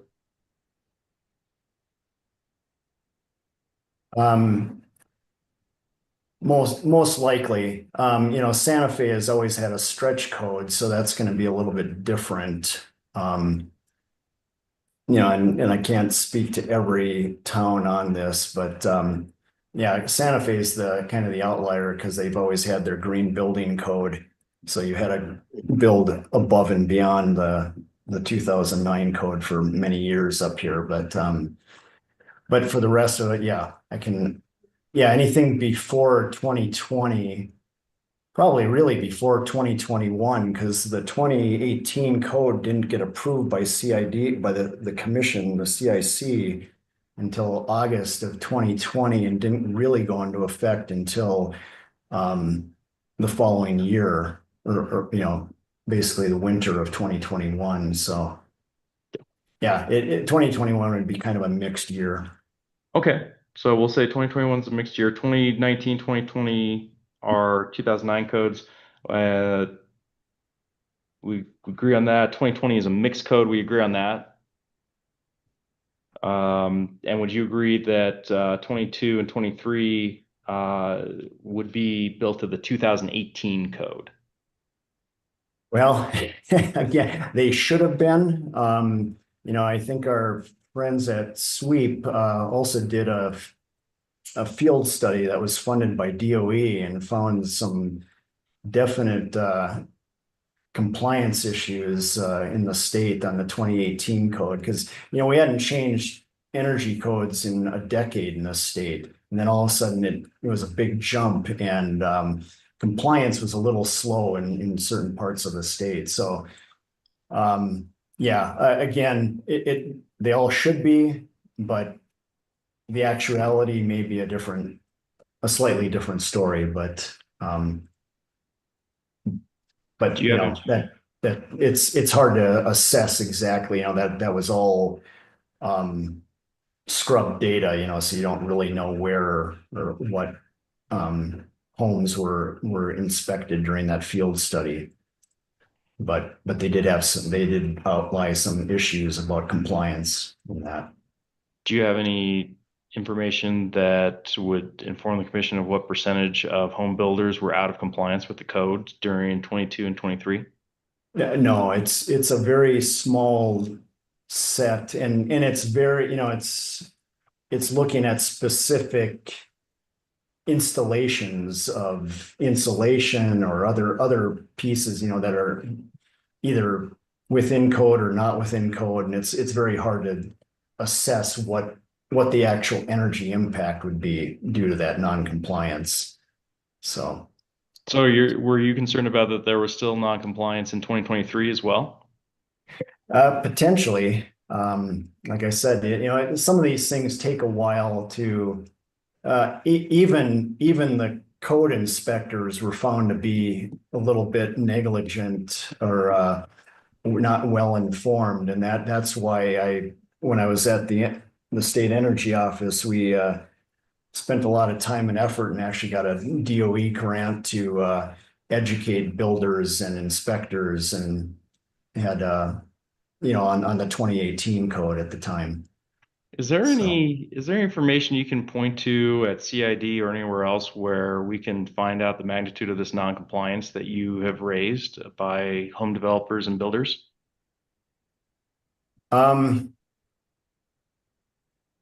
No, and like I said, it's, well, I mean, CID would definitely have records if they flagged it. The biggest problem with the state of New Mexico is we have all these local, authorities having jurisdiction, like the city of Santa Fe, Albuquerque, Bernalillo County, and then, CID basically gets the rest of the state, so you don't always have good visibility into local building officials. It's hard to get that information. I'm sure you could dig into it, but it may be a lift to actually find where the compliance issues are most prevalent. So do you have concerns then about the estimates that you've made about energy savings based on this non-compliance that you're discussing about home builders and developers? Well, again, that is a perfect world type of scenario. And I tried to, level that with, there's a lot of things that go into energy usage, not just the building codes. It's just the building codes are the only real concrete thing where you can say that if you have two homes that are identical, and even their orientation, because orientation plays a big role in energy use. But if you have two identical homes side by side in the same orientation, the same climate zone, one built to a lower code compared to the other one, in this case, the 2006 to the 2021 code, this one should present 40% better efficiency than the other one. But that's dependent on multiple variables. Is that what you're saying? Yeah, there's a lot of variables. If one house is bigger and one house is smaller, it's going to be different. But likewise, it doesn't account for all these other things that other witnesses have been talking about, like tax credits and other things that promote electrification and other incentives out there. And so those would have a greater effect than the building codes, but it's hard to quantify that immediately. And so I tried to just stick with what I could quantify. Got it. In the data that New Mexico Gas Company has on page 3 of Mr. Buller's testimony, are you seeing any, for Albuquerque, are you seeing any statistical differences throughout that time frame? Now this is all 2024 usage, and it goes across different time periods of when the homes were built. Do you see a statistical significant differential between any of these premises? No, but again, it's 1 year of data, and it's it's hard to see much in 1 year. I'll mention, there is EIA data you can look at. They've got residential natural gas usage for New Mexico going all the way back to the 1970s. And the trend in general is down, except there was a peak during the COVID years. And actually right before that, there was some peaks. 19 was a kind of a cold winter. But in general, the trend has been trending downward on a per capita basis, natural gas usage in the residential sector. You didn't provide any of that EIA data, did you, in your testimony? No, I didn't. But it's publicly available. Thank you, Mr. Zigich. No further questions. Okay. Ms. Beadle, did you indicated you had one matter of inquiry that you wanted to address with Mr. Zigich? I decided against it. It's superfluous. Good. Commissioner O'Connell or Commissioner Nybert, anything for Mr. Zigich? I've got my one question. Sure. Good afternoon, Mr. Zigich.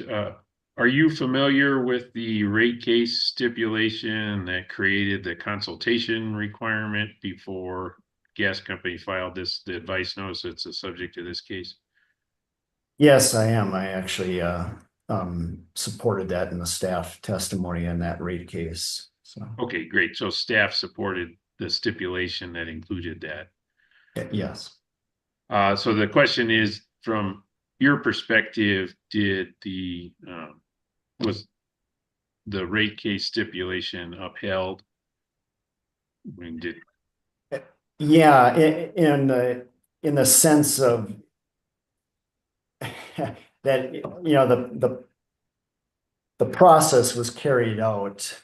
I don't know if the end result, I guess the problem is, you can discuss things in workshops or meetings, but until you see it in writing, it's hard for anybody to really envision it. And I think that's where the stakeholders felt maybe a little slighted at the end result.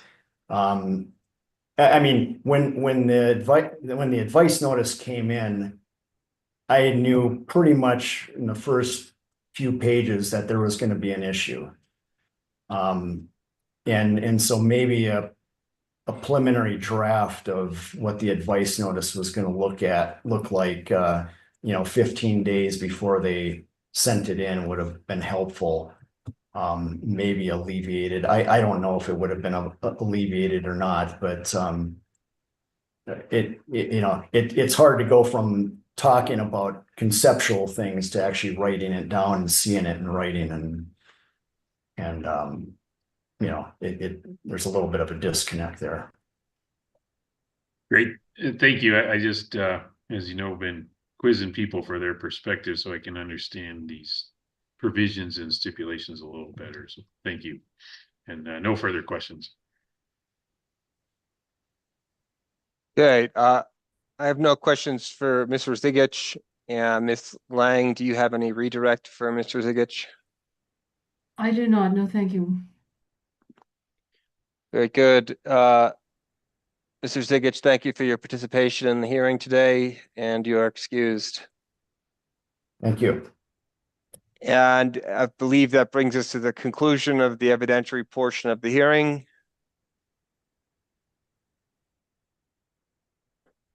So I was just going back to the order assigning me and identifying the time frame for this case. The initial 9-month suspension period runs through October 30th of 2025. And the commission may extend the suspension period by additional 3 months. So I don't think there's any reason to expedite any sort of, well, obviously the transcript will be available when it is. And then in terms of a briefing schedule, I think we can just go by the rules as they exist. Obviously 2 commissioners attended the hearing today. I think there are some necessarily policy embedded matters suffused in all of this. I just use the word embedded and suffused in the same sentence, but whatever. So I would like to have opportunities to communicate with them about what matters they would like for you all to brief. So I will happily issue a briefing order of some kind. I have to reflect on what I heard today too, for my own benefit. That would be very helpful from the company standpoint, to know what you would like to hear from not only the company, but from the parties, and we can focus our efforts. That'd be fantastic, I think, at least from the company standpoint. Ms. Beatles is shaking her head too. Yeah, I know. I figured as much. There aren't necessarily policy stuff in all of this, so we got to figure that part out. But there's time for that. So I will endeavor to get the briefing order out as fast as we can, but we'll wait for the transcript, and that'll be a little time too.